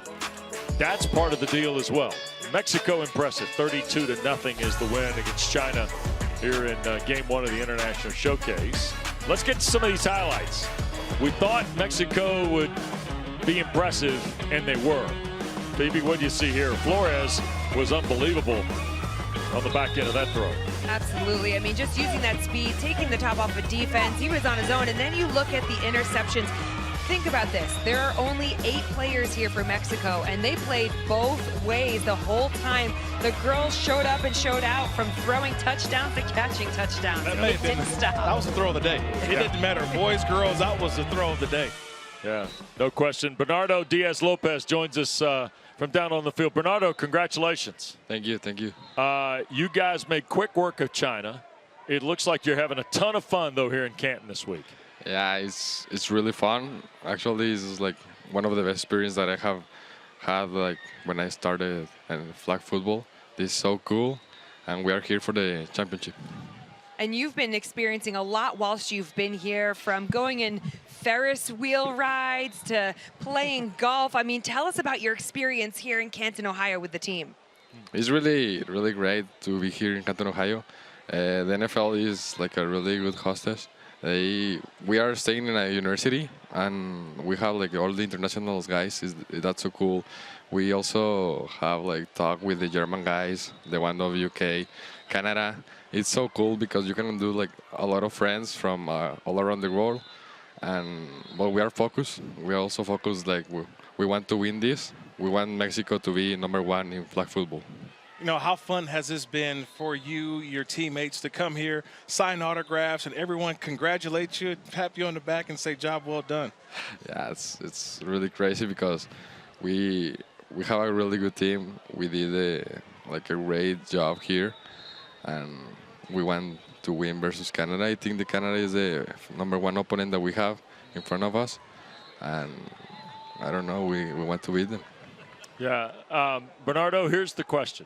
I'm gonna give you an opportunity to say something to the folks back home, since we're basically on NFL Network and ESPN Plus, and it's across continents here. So if you wanted to deliver a message to folks back home, what would you say? Can I say it in Spanish? Absolutely. Okay. Bueno, pues yo quiero decirles que aquí estamos todo el equipo mexicano representando a todo México. El tochito es un deporte que ha crecido mucho en México. También es un deporte que mucha gente ama, nosotros lo amamos mucho y estamos aquí para representar a México y queremos que México sea el #1 en el tochito para demostrarles de lo que estamos hechos y nosotros siempre vamos a dar lo mejor y lo vamos a ganar. All right, what did you say? That we're gonna win this tournament, and our family and all of that. We want to give the tournament to all the country because this is so important to us, like winning the NFL tournament.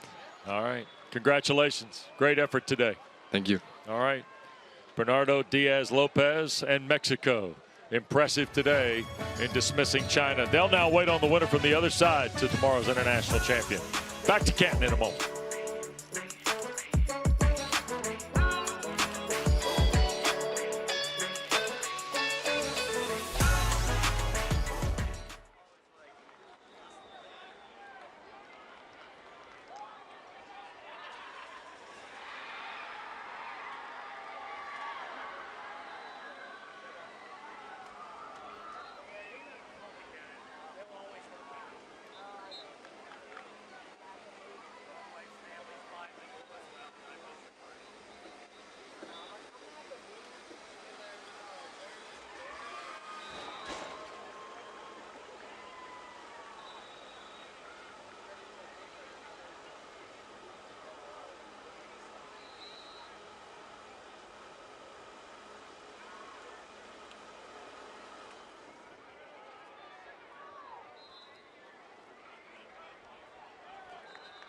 Dude, you almost crushed my Gatorade. Cool. Are you licensed, sir? A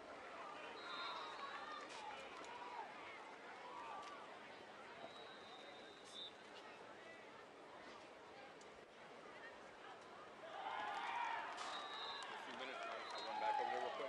Do it on your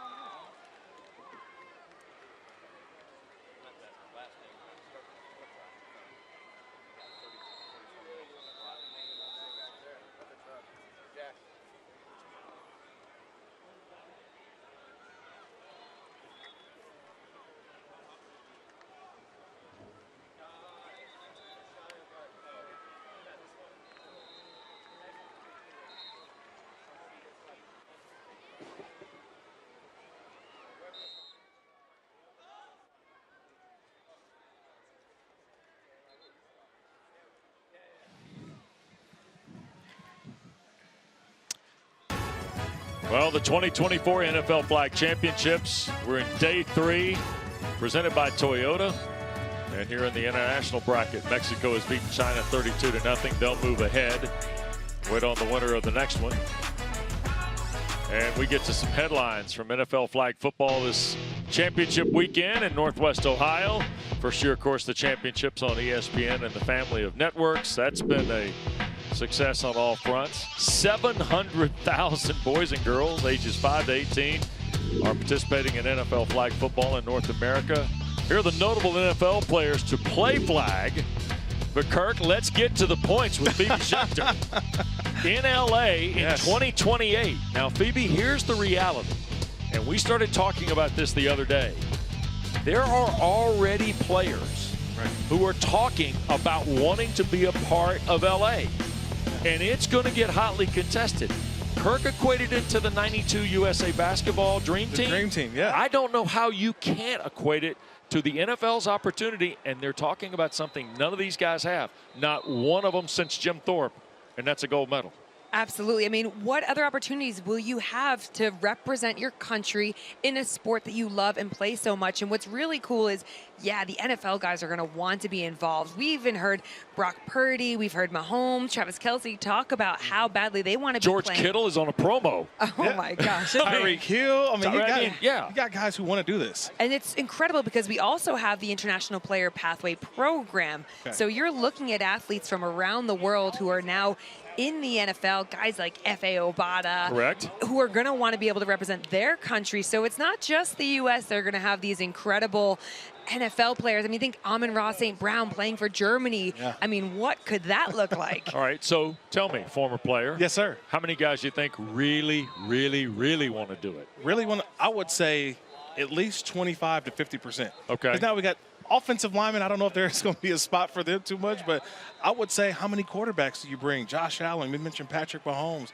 Lamar Jackson. How many receivers / running backs do you bring? Defensive backs. Right. This is going to be a competition that I think a lot of guys want to be a part of. I even thought about this. Could we even bring Tom Brady out of retirement? He's got the greatest career ever, but to give him a gold medal?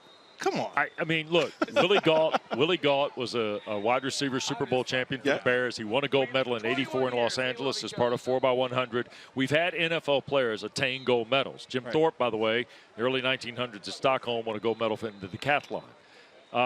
Phoebe, what's the reality in your mind today, 4 years away from Los Angeles? I think we will be seeing NFL players playing. I mean, look, you got to keep in mind that you have a roster of maybe 10 to 12 guys, so you've got to really be selective. And I like the Tom Brady idea. Is he as agile with those hip flips as some of the other athletes like your Lamar Jacksons? But look, this is an incredible opportunity because it's not just for the men, right? We've got the women That's out the here part I was going to ask you about. who we've seen ball out today alone. And the girls have been a big part of this driving force to get the sport to be an Olympic sport. And now the NFL and NFL Flag RCX Foundation have teamed up to even create a scholarship to help those young athletes go to college in the States and be able to live out their dreams of an education whilst playing flag football. Your expectation for Los Angeles, this event will continue in the next couple of years, obviously. That will only increase the enthusiasm, you think, for LA? Hugely. I mean, look at the opportunity that we have right now and these athletes have right now. They have people around the world being able to see the incredible athleticism of these flag football players. And why would you not want to be a part of something like this where, I mean, we've been having the best time all weekend. You've got the speed, the excitement, and it's a great entry point into the sport. Well, it wasn't too long ago that Charles Barkley said Angola was in trouble. Okay? Here's the question. Internationally, when you start looking at we just saw Mexico, and that was impressive. Australia's here, Germany's here, Canada's here. What other country, other than the United States, do you think would provide the best competition? Ooh, Panama is a great job. Mexico, Canada's getting better all the time. And then you start going to Europe, Spain, they might have lost to us as Team GB in the finals of the European Championship. So I can't say we can credit ourselves out of that either. There's athletes everywhere. Good point. All right, don't forget NFL Flag. October 16th of 2023, of course, was when they put this thing in motion. NFLflag.com is your place where you can sign up. We had teams from 6 countries. Of course, hundreds, if not thousands, of boys and girls from around the United States as well. Find a league today at NFLflag.com. We'll take a break in Canton. come back. Mexico's advanced in the international showcase. Australia and Canada coming up next in the 14U.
Well, it didn't last very long, but Phoebe Schechter classed the joint up, I'm going to tell you. Great to be with you.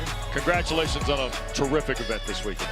Thank you so much. Thank you guys for bringing your expertise. Oh, we had fun. We had fun. Roy's back next. Australia, Canada coming up next. Great to be with Kirk Morrison. West Durham, thanks to John Cavallo and our terrific crew. Here in Canton, Ohio, more coverage of NFL Flag Championship is next. This broadcast is copyrighted by NFL Productions for the private use of our audience. Any other use of this broadcast or any pictures, descriptions, or accounts of the game without the consent of NFL Productions is prohibited.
I should say, Theo thinks it'd be really fun to learn some handheld.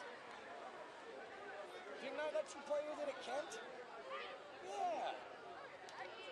Yeah. Do it now. I got one more. I'll earn my money today. But I am going to barf soon. Oh, it's all part of my gig. That's how the directors know I'm serious. Yeah, that was it. Yeah. You nailed it. Yeah, you picked the wrong one to do that. It was exciting. I'm surprised it lasted so long.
Wow. Now? Yeah. That's awesome. You know what I'm going to do, right? Canada. No, Kokomo, Indiana. Buenos Aires. There is a place.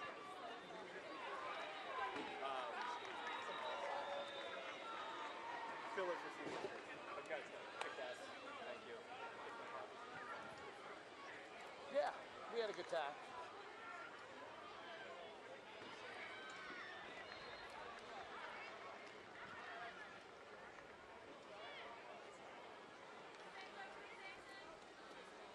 All right. I needed to use the bathroom since like 10. So I'm going to do that now. If I don't come back, I assume one of you will just grab that. I guess I'll get a crash course on how to run a handheld. Yeah, that's fine. But I'm allowed to go to the bathroom. So I'm going to go to the bathroom and I'll be right back.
screen still?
still gets different up there.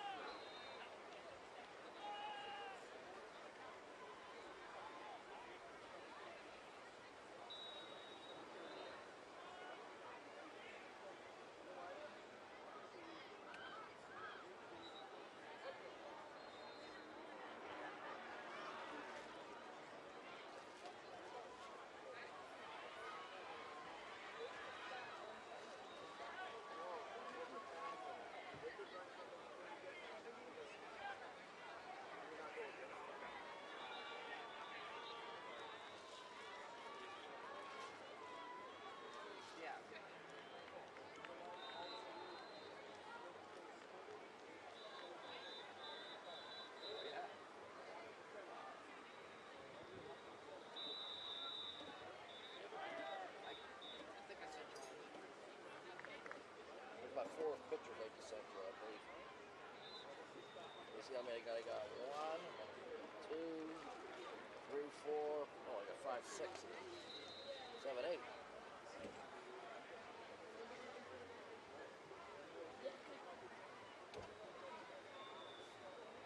I'll look and see which ones I sent.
The game is taking flight, and these athletes along with it. Let's start it out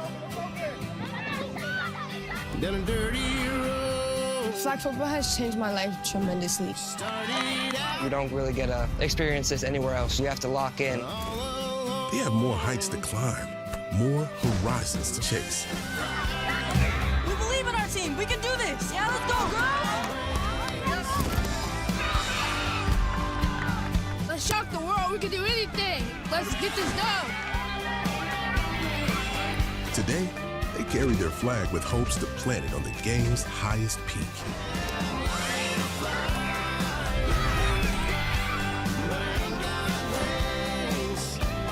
They are ready to fly at the NFL Flag Football Championships. And welcome back to the NFL Flag Championships, presented by Toyota. A beautiful Saturday afternoon in Canton, Ohio. The international showcase portion of our broadcast has arrived. Canada and Australia as we get set for another exciting matchup here. Right next door to Tom Benson Hall of Fame Stadium in Canton, Ohio. Phoebe Schechter, Roy Philpott, and the international showcase. This will feel a little different, obviously, with some new teams for us to talk about and to analyze. The co-ed division as well, but it still should be exciting. Oh, absolutely. And what I love is that in the international game, all these countries have this different pizzazz and way of playing that they bring to the table. And ultimately, it doesn't matter what language you speak or where you're from in the world, the sport of football is its own language that everyone can share in. All right, Canada certainly is a team with plenty of talent on display here today.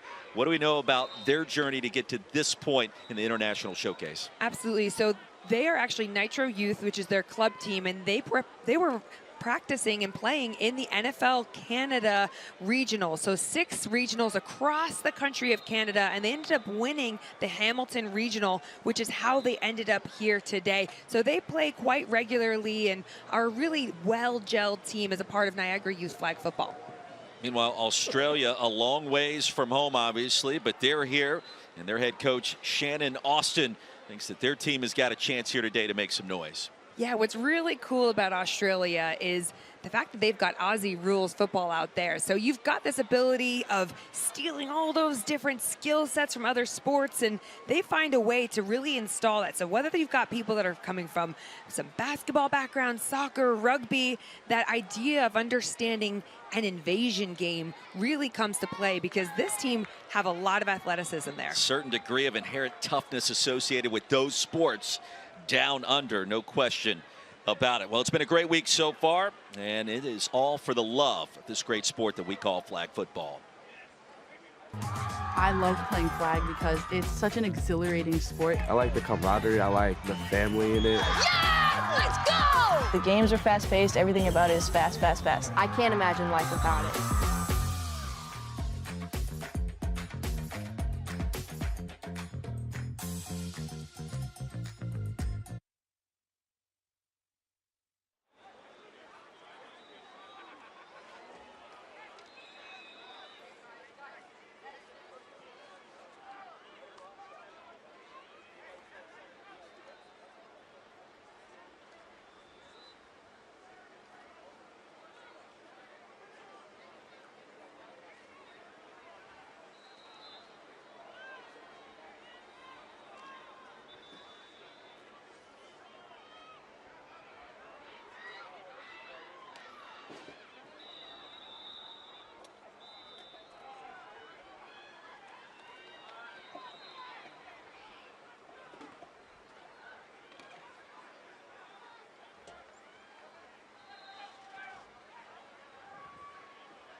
This broadcast is copyrighted by NFL Productions for the private use of our audience. Any other use of this broadcast or any pictures, descriptions, or accounts of the game without the consent of NFL Productions is prohibited.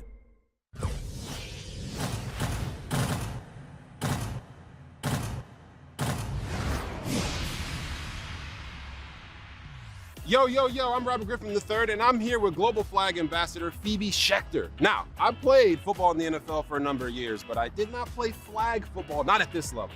So, Phoebe, how am I supposed to stop the play in flag football? Well, I think first you've got to try and pull my flag, no? Okay. Oh, You like that? A little Okay, that was impressive. Now tell me how you did that. So it's all about the tackle, right? And it's so similar to tackle football. I want to be here. I want to be in a nice kind of near foot, near hip position. Yeah. I'm reaching for the top of your flag. My eyes are here. I'm in a nice low athletic position to be able to change direction. Right. I want to reach with two hands because that gives me a higher chance of being able to pull your flag down. And it gives that nice satisfying noise. That was a very That's probably satisfying the best part. Can't lie. Nice job, Phoebe. We appreciate that. Appreciate you. Ooh.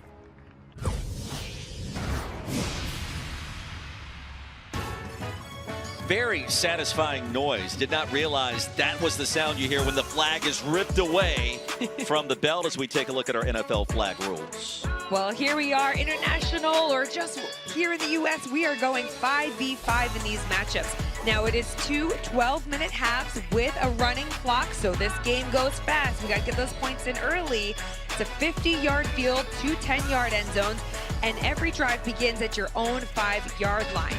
4 downs to reach midfield. You can then punt it or play it, or 3 downs then to score, finishing with the most important part, the touchdown, which is 6 points. And if you want to go for 1 point, you go from the 5 yards, or for 2 points from the 10-yard line. Overhead look at Pro Football Hall of Fame. Australia led by Shannon Austin, and Canada led by Jeremy McLeod, the head coaches. A look at how these two programs were able to make it here in the International Showcase.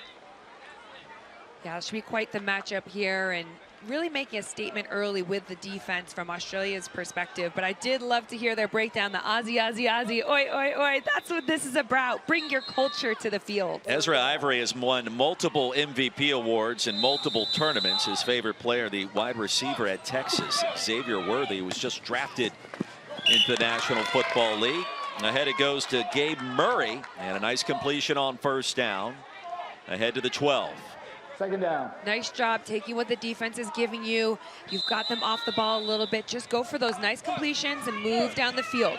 Ivory, a smooth operator, has a man wide open off the fingertips of Gogarin.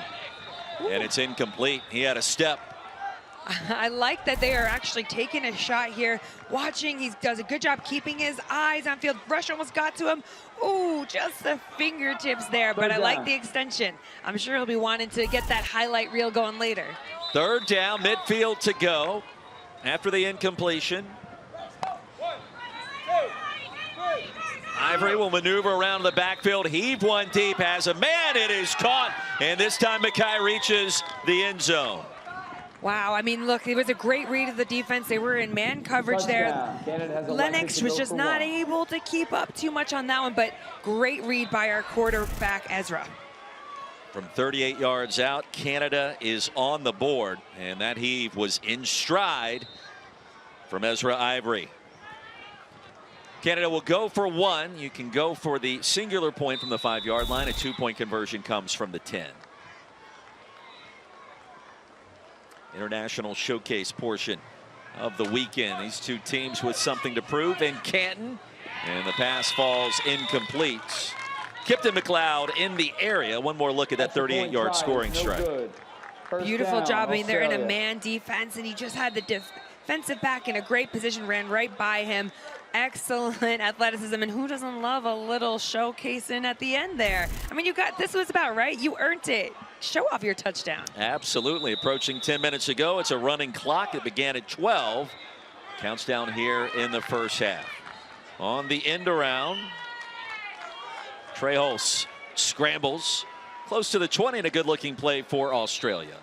I love to see that. Get the ball in your playmakers' hands. Let them run. We talk about it so much here. If you've got the ability to use speed and then increase those invasive moves as you're going, heck, let's do more of that. Ruben Treholz, the quarterback. Little Statue of Liberty play. He'll fling it out into the flats. Johnson has it.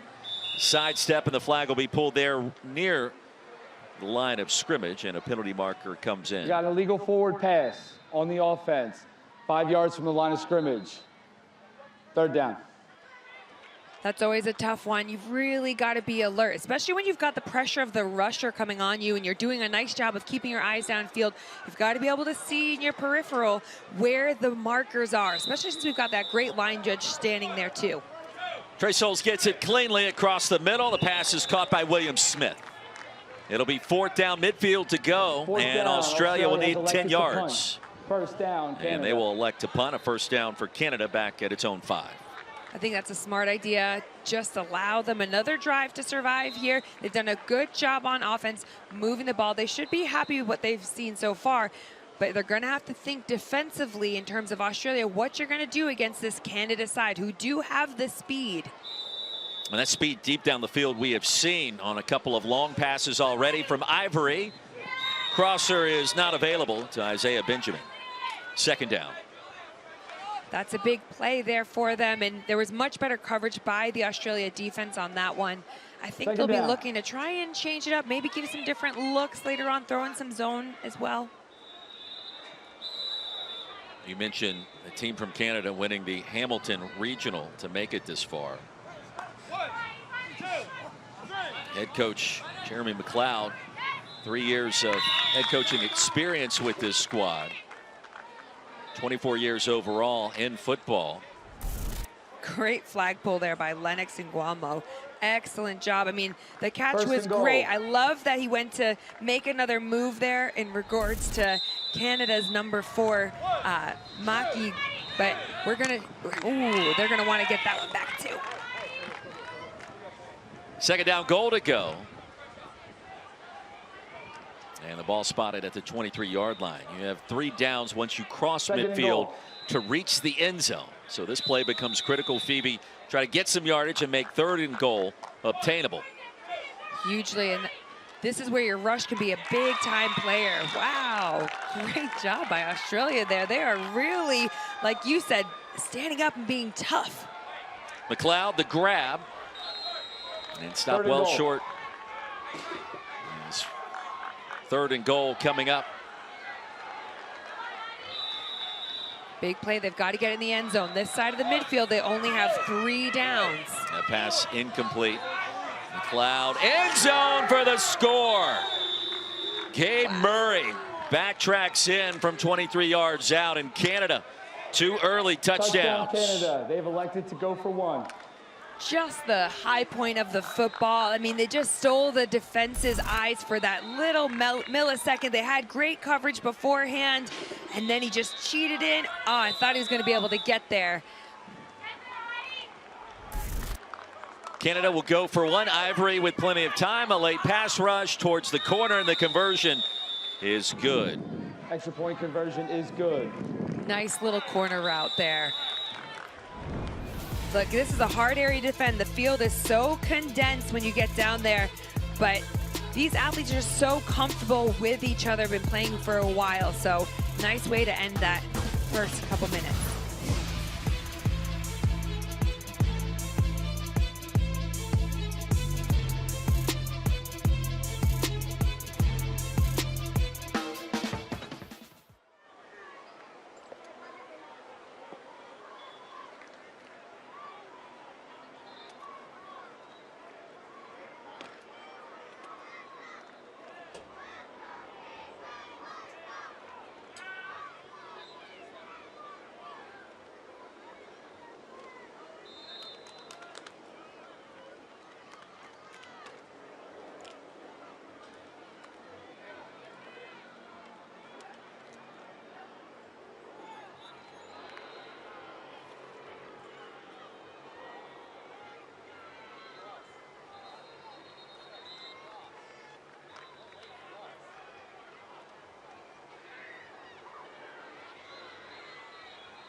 Today's beautiful aerial coverage provided by Goodyear.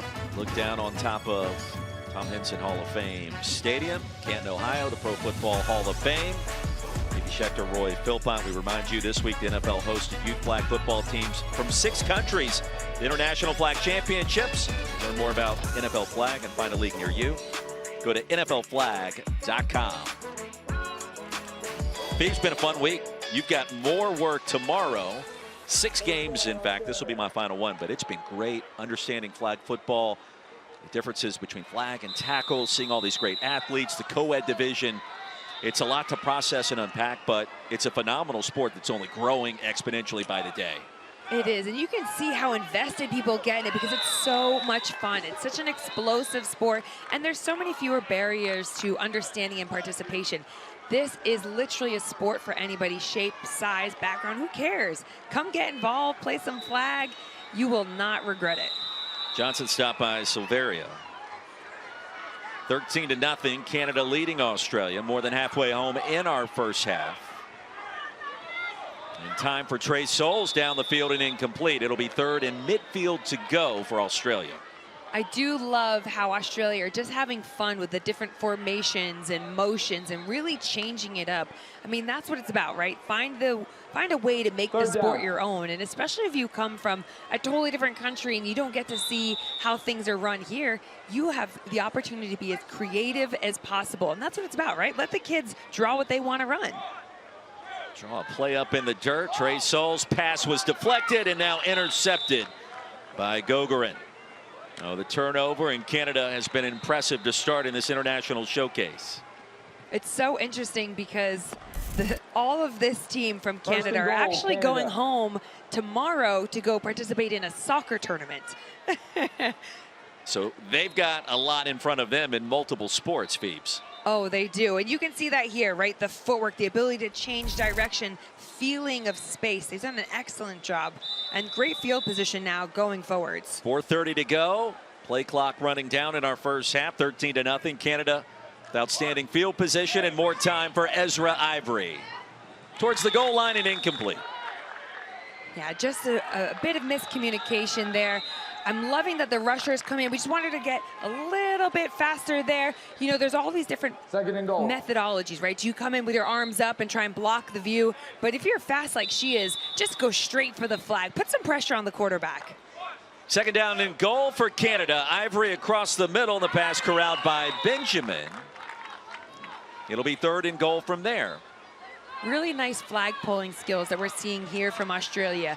Good body position, coming in control to the flag pull. 2 hands on that one. That's always a good one, right? You want to guarantee that one of those hands is going to get a flag because all you need is one flag pull to finish the play. The art of grasping the flag. We just saw your hit there with RG3, and we learned a lot. Goal line, touchdown, and another score. Gabe Murray, his second touchdown grab of this half.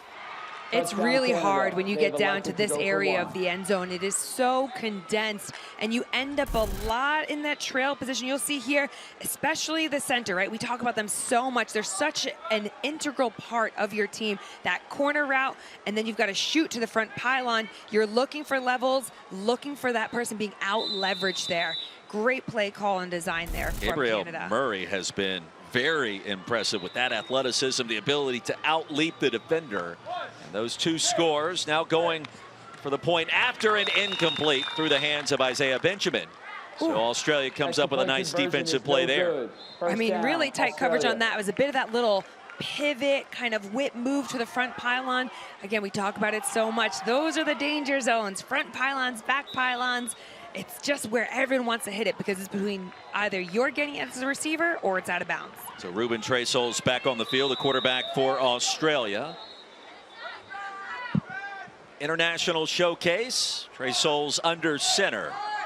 And the deep handoff goes to Trent Casey. Corralled quickly and the flag pulled at the line of scrimmage. It'll be second down. I like the idea that they're starting to move in and use that kind of under center, right? So we talk about as soon as that handoff is made and then you toss it back, the 7-second clock is no longer there. So you're buying a little bit of time, hopefully adding the threat that you could either run or pass it. 19-0. 3 touchdowns, 1 conversion so far. For Canada, across the middle, there's the seam route. And all the way to the end zone, here comes Australia's Javin Johnson. Wow, they are going to be so pleased with that one, but that is all it takes in flag. You just need to make one person miss. Timeout. Injured player near midfield. We'll pause the action, 19-6. That's the kind of play that'll spark a comeback, and Australia showing some moxie. Touchdown, Australia. They've elected to go for 2. Gabe Murray, the injured player for Canada. I mean, great move here. That almost fall helps him out. A little spin and then putting on the jets to get into the end zone. Brilliant job there by Javin Johnson. He'll be very pleased with that. Interesting call that they've decided to go for 2 now as opposed to 1. I think they're probably feeling the pressure of the score, but it's one of those things. It's you've got to practice going for 2. 1, you're 5 yards off. You could almost underhand it into the end zone if you've got the space and speed. So 1:27 remaining. Gabe Murray, the injured player, still on the turf at midfield. And the lead down to 13 after the long touchdown pass.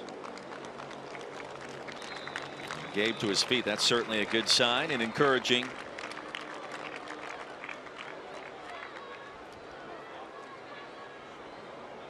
It's great. Both these coaches from Australia have actually been coaching together for 5 years, and they've taught some of these kids for 3 years. So their background is actually teachers in school. That's how they've ended up qualifying this as a schools regional to be able to win the opportunity. But could you imagine that, living in Australia and you've won this amazing regional, and here you are in Canton, Ohio at the Hall of Fame? You couldn't dream of this stuff. And they've been having a great time this week. A 2-point conversion attempt intercepted, and then the pass thwarted away at the last minutes. Took this team 28 hours to actually get to Canton. A 14-hour time difference when you look at teams coming in from Sydney or Melbourne. And it's a long ways from home, literally on the opposite end of the earth. Oh, isn't that wild? And you think actually it's tomorrow already back in Australia. So when they go home, I mean, that will be You Monday? lose 2 days? Yeah. Yeah, we're going to have to go back to our math experts. I've been to Sydney once. It was 6 years ago, and I still have jet lag. Good catch and run, and a completion to Bahati. And Team Canada now on the move. Second down. And you look at Canada's side of the ball, I mean, their coaches, they've been coaching together for 24 years as tackle coaches, and 3 of those as flag. So you see a lot more of that. Number 3 on the offense. 5-yard penalty. Third down. 19-6, and time winding down here at the end of the half. Yeah, the coaches, I think, from Canada will be a little bit frustrated, and just some of the minor penalties they're getting here. It's all about the little details, especially when you're coming from a tackle background. You know the importance of this stuff as well. You want to instill this, and you want to make sure that you're playing to your highest level and ability at all times. So 19-6, Canada led by head coach Jeremy McLeod. He's putting on the headset now. We'll get his assessment of what Ezra Ivory and this explosive offense has done. Coach McLeod, we appreciate your time. 19-6, Ezra appears to be playing well as he normally does. What have you seen? Just overall, the boys are playing well. They just got to start communicating, keeping their game going. You know, they're a really great group, and once they get out there and they start talking, they're going to be lights out. Now, Coach, I know there's a little bit of a score difference here, but what are some of the goals that you're going to create for them to make sure they stay locked in throughout this second half? Just keep reiterating our values of communicating and family and keeping us together. Just keep pumping them up. They'll get out there and do their thing. I have no doubt about that. Coach, fun team to watch. Best of luck in the second half. Thanks, really appreciate it. 19-6, our score as we step aside the beginning of our second half back in Canton, Ohio after this.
An estimated 20 million people in more than 100 countries currently play flag football. And now, we have a chance to become Olympians. Flag's success has led to the International Olympic Committee approving the sports addition to the 2028 LA Games. It's a dream come true for myself and all flag athletes around the world to know that someday we may get to compete for the sport's first Olympic gold medal.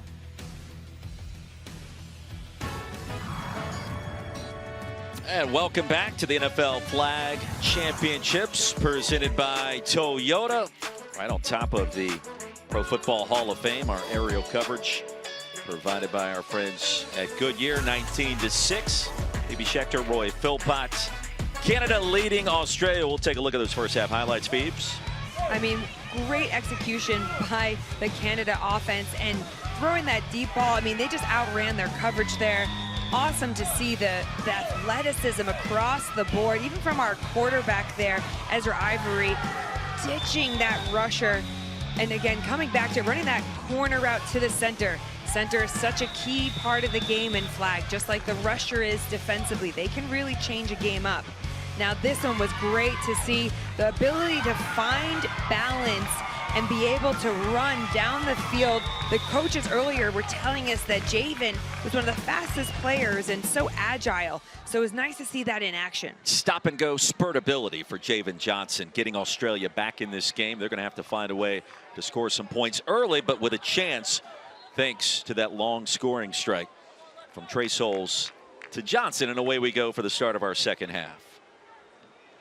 What's great to see is we've got different flags being represented out here. I see the Union Jack, the Canada flag, Australia, Mexico a little bit earlier. I mean, just countries out here supporting each other and seeing what an incredible event and stage this is to show the growth of the game internationally. Yeah, the players from Australia have been talking about this week how nice everybody has been in America, wanted to take pictures with them, photos, and the quick snaps on the smartphones.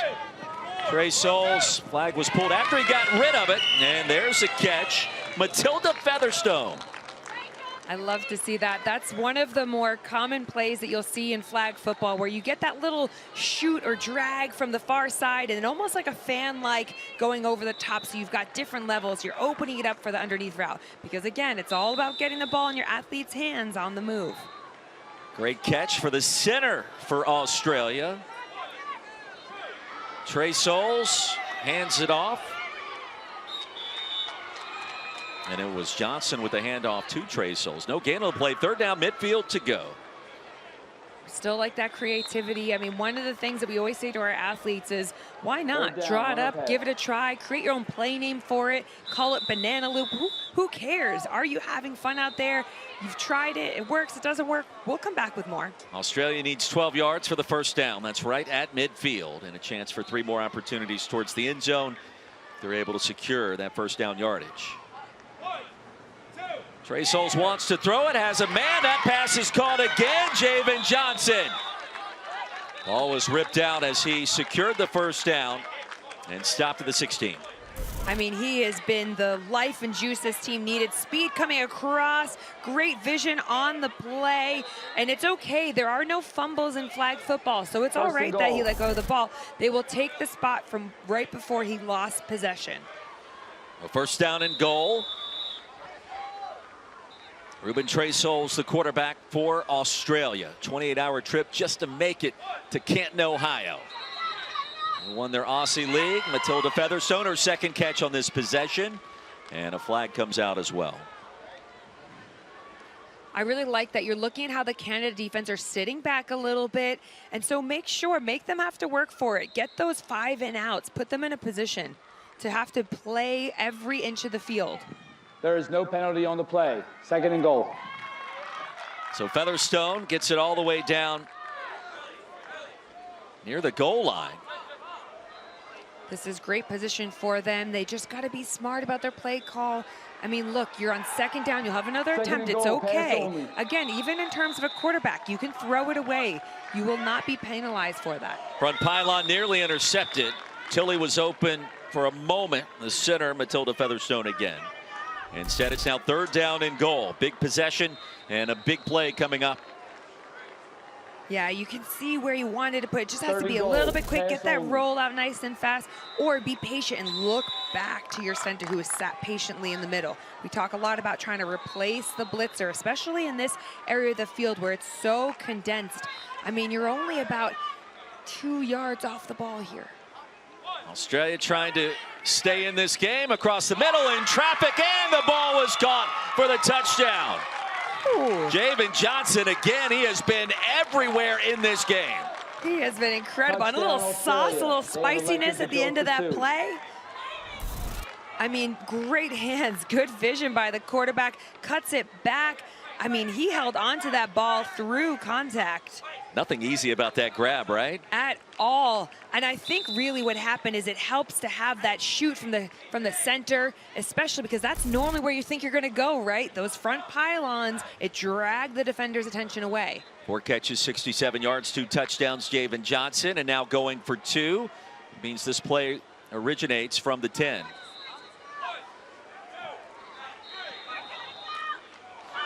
In and out of the hands, and the pass incomplete. That was right at the goal line, and Johnson First down. loved to have that one back, but that pass came in hot. It did come in hot. He got his head around, but just securing that. I'm a big fan, I'll be honest, of going for 1 from the 5, secure the catch, get the points on the board. It's a much tougher matchup because you're just looking to out-leverage your defenders. When you go for 2, you're adding another complexity. Remember, from 2, you could technically run the ball. Canada with possession again. Murray appears to be healthy back on the field, and the catch out at the 11. I like having a good hitch route or comeback. It just starts to build that confidence and relationship between the quarterback and the receivers. Flag football, all you need is about 6-7 yards every play. You just inch your way down the field. Gabriel Murray's played every position imaginable behind the defense towards the end zone, and another touchdown for Gogorin. Well, Mekhi Gogorin reaching pay dirt again, and how about that speed? I mean, and what a great play. You go all hitches, then you go a hitch and go from your slot. I mean, you don't need hitches and short stuff when you can just throw it deep every play. 39-yard scoring strike there, Phoebe. Brilliant job. And the speed, and again, you see that presence from someone trying to pull your flag and the hips go forward. Just that little move makes all the difference. They'll go for 1, this time from the 5-yard line. Ivory, traffic, and it's caught for the 1-point conversion. 1-point conversion is good. Really nice play call. Again, just on the front of the end zone. You only have to get it about 5 yards. So looking at this big play to go hitches and then hitch and go there from number 4 from Canada. I mean, just a great eyes tracking the football and attack it. Let's go for a touchdown.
Now today's aerial coverage provided by Goodyear. What a beautiful look down the Hall of Fame Village. This week, NFL hosted youth flag football teams from 6 countries. International Flag Championships. You can learn more about NFL Flag. Find a league near you. Visit NFLflag.com.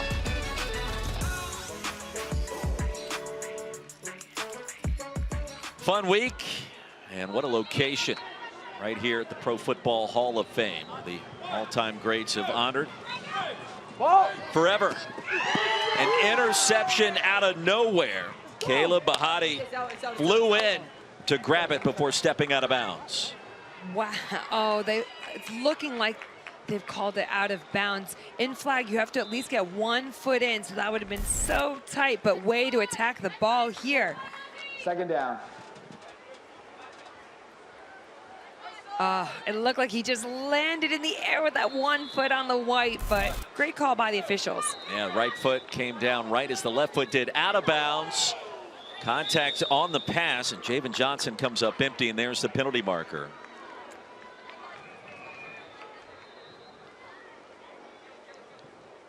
And Johnson remains down on the turf.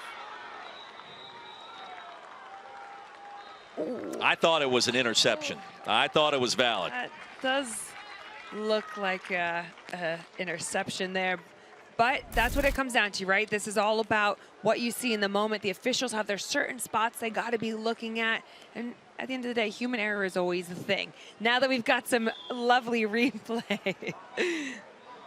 We got unnecessary roughness. Defense, 10 yards from the spot. Automatic first down. Oh, the first down after the collision on the attempted pass, and Johnson appears to be okay. Yeah, it looked like a bit of a hand to the face when the DB was going for the football. These things happen. It's a bang-bang play, and an incidental contact does occur. More than halfway home in our second half. Trey Souls, pressure, avoids it, and the pass sails high and incomplete. Yeah, interesting job by the defense. They started a bit further back coming down. They're doing a nice pickup of their offensive players, and it's making it a bit confusing there for the quarterback. Second down, goal to go. The ball spotted outside of the 22. Length of the field is 50 yards. Towards the end zone, high there, and there's the grab. And the reception made, Xavier Guamo from 22 yards out. Wow. They will be very pleased with that one. I mean, showing their opportunity to throw the ball deep like that. Quarterback rolling out and throwing it all the way back across the field, but he bought some time. Nice arm strength. Again, you got to think about all the different sports these kids play and how integral that is into building your different body movements here. 2-point attempt now for Australia. Trey Souls, back corner, and incomplete. 26-18 remains the score. No good. 4 minutes remaining and that clock running down. Really nice breakup too by Cal Bahati there. Canada. I mean, it was a good little corner route to the back, and he just drove down on the ball. In those situations, you don't need to catch it, just knock it down. So Canada gets it back, and obviously they would love for this clock to just continue to tick, tick, tick away. The play clock, 25 seconds in between every single play. What would be your strategy here? I think you've got to just be able to march it down the field. I mean, you've got 3 minutes 30 left. Get your kind of 6-7 yard chunks all the way down. Get that first down and then run the ball a little bit more. I mean, Australia has shown that they are a threat deep, so you're going to have to respect that going forwards. Both teams with 3 timeouts remaining. Ezra Ivory, awfully impressive once again. And a short pass to McLeod. Stop 2 yards short of midfield and a first down. Third down, pass only.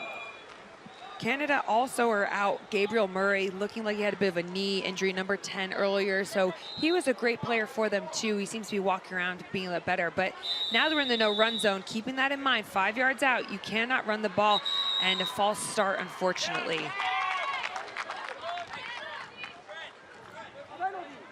False start, number 4 on the offense. 5-yard penalty. Coach is going to start getting a little bit frustrated with the discipline Canada here. has elected to go for it.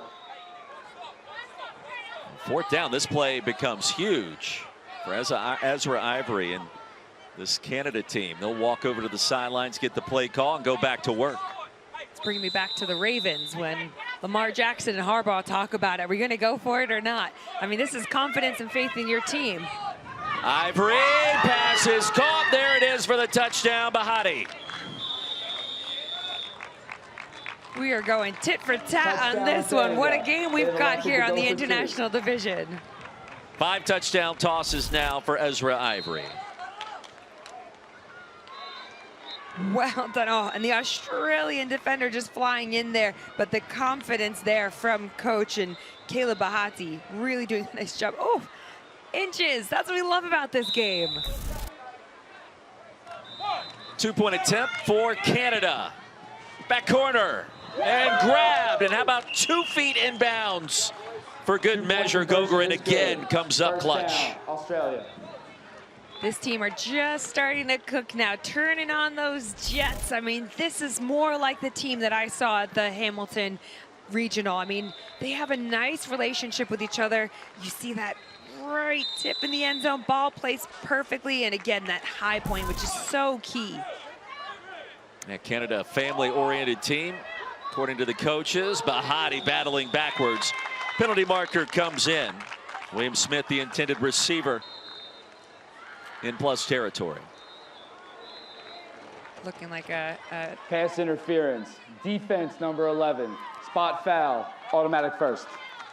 You got to make sure you can't push through the player. You can't push off. Remember, this is a non-contact sport, so any contact like that, unless incidental, is not going to be allowed. Under a minute to go in the game, and an interception. Gogren comes away with it. And the flag pulled on the opposing 20-yard line. Just 25 seconds remaining. And how about Canada? You mentioned it starting to cook late. We feel that here in the last 5 or 6 minutes. Massively, and especially on both sides of the ball. I mean, great flag pull by William Smith from Australia on that one. But this is where Canada, they've got that evasive. If they understand the game, they play it all the time. We're getting a timeout here, it looks like. Canada calls the timeout. 2 remaining and just 7 seconds to go, and perhaps one more shot at the end zone. Yeah, they have the ability. I mean, their quarterback has a really strong arm. You'll be looking for the different route concepts to come in and trying to get them to the back of the end zone, probably looking at your back pylons on this play. So it's either your receiver or nobody.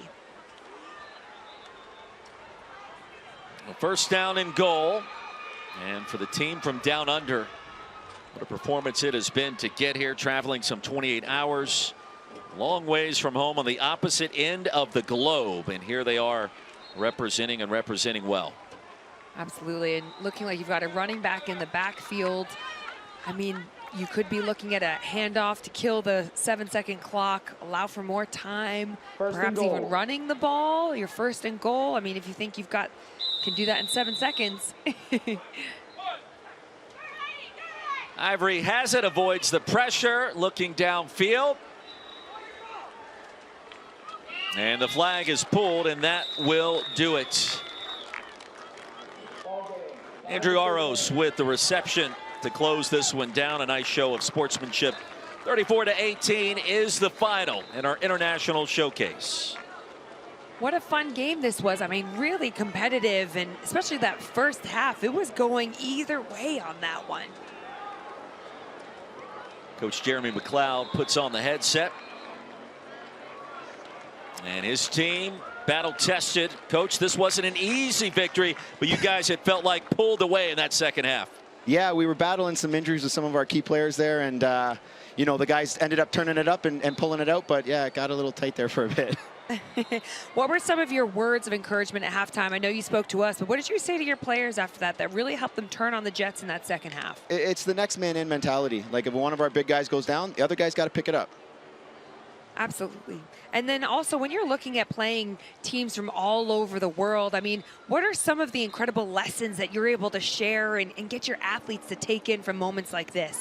Well, it's just the experience of they may never get a chance to play with a team like Australia again, and just the fact that their cultures are different than our cultures, and taking in with them. We had the best experience for them was probably at the dorm rooms because they got to hang out for the last week.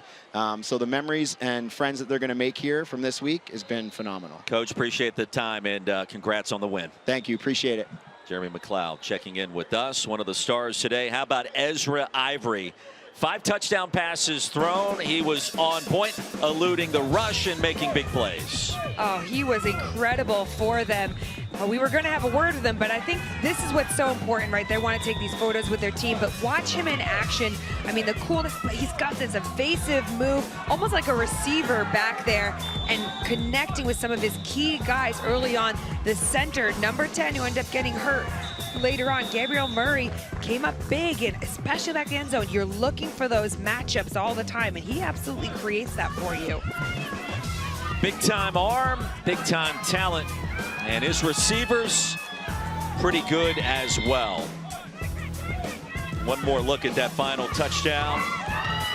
Fingertips on that one. I mean, that's one of the most exciting ones I think we've seen all day, and great show up from Australia too to try and defend it. Ezra Ivory joins us now. Ezra, what a performance, 5 touchdowns. Your receivers awfully impressive. What did it feel like on the field getting this win? Man, it was a blessing, just getting to get this W, get to the championship game, and right now I'm just focused on the upcoming game and being ready to throw more touchdowns as much as I can. Now, you've had to compete in multiple regionals to be able to get to this level. I mean, has that helped your team in terms of the relationships that you've built throughout this? And you could see, especially with your center, you guys had a great connection. Absolutely. Really getting to play with them for such a long time is a really good thing to build, like a really good bond and connection, and it's twitchy, very, and it's very much a great success when it comes to playing with my receivers. And now your coach earlier was telling us about what a great time you have all had as the kind of international community in the dorms. What have been some of your favorite memories here within this competition, or any of the great activities that you've been taking part in? Just being able to be here, being able to hang out with all my friends, being able to play the sport I love, and being able to ball out whenever I can. Balling out, that certainly is an understatement. Ezra, congrats on the win. Good luck rest of the way, and we appreciate your time. Thank you. Ezra Ivory, 5 touchdowns. Canada gets it done against Australia. Back to wrap it up after this.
This broadcast is copyrighted by NFL Productions for the private use of our audience. Any other use of this broadcast or any pictures, descriptions, or accounts of the game without the consent of NFL Productions is prohibited.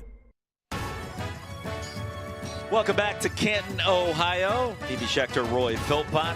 34-18, the final. Canada over Australia in our international showcase. And still more championships to be won as we get towards tomorrow. The girls 18 and under NFL Flag Championships. We got the two semis in the title game on ABC. What strikes you here, Phoebes? Ooh, I mean, that Staten Island Giants Texas Fury matchup is going to be big. These teams play each other a lot. Both sides having multiple Team USA players and college players. But you switch over to the other side of the bracket. These are two very aggressive teams. Apex Predators coming for it, and Bad Rabbits are very clinical in their movements down the field. So it's going to be juicy either way. And on the boys' side, the 15 and under Metro Select Tucson Turf, waiting the winner between the Lockdown Legends, Lowdown Legends as well. I mean, I gotta say, this Metro Select Tucson Turf matchup is going to be incredible. I mean, these two teams are just absolute ballers the way that they play the sport. It's so exciting to watch. Our producer this week for our games, Casey Carter, our director, Logan McDonald, the entire hardworking crew behind the scenes have been tremendous. Phoebe, you as well, in teaching us the sport of flag. We cannot thank you enough. It has been phenomenal. I'm Roy Philpott saying good afternoon from Canton, Ohio.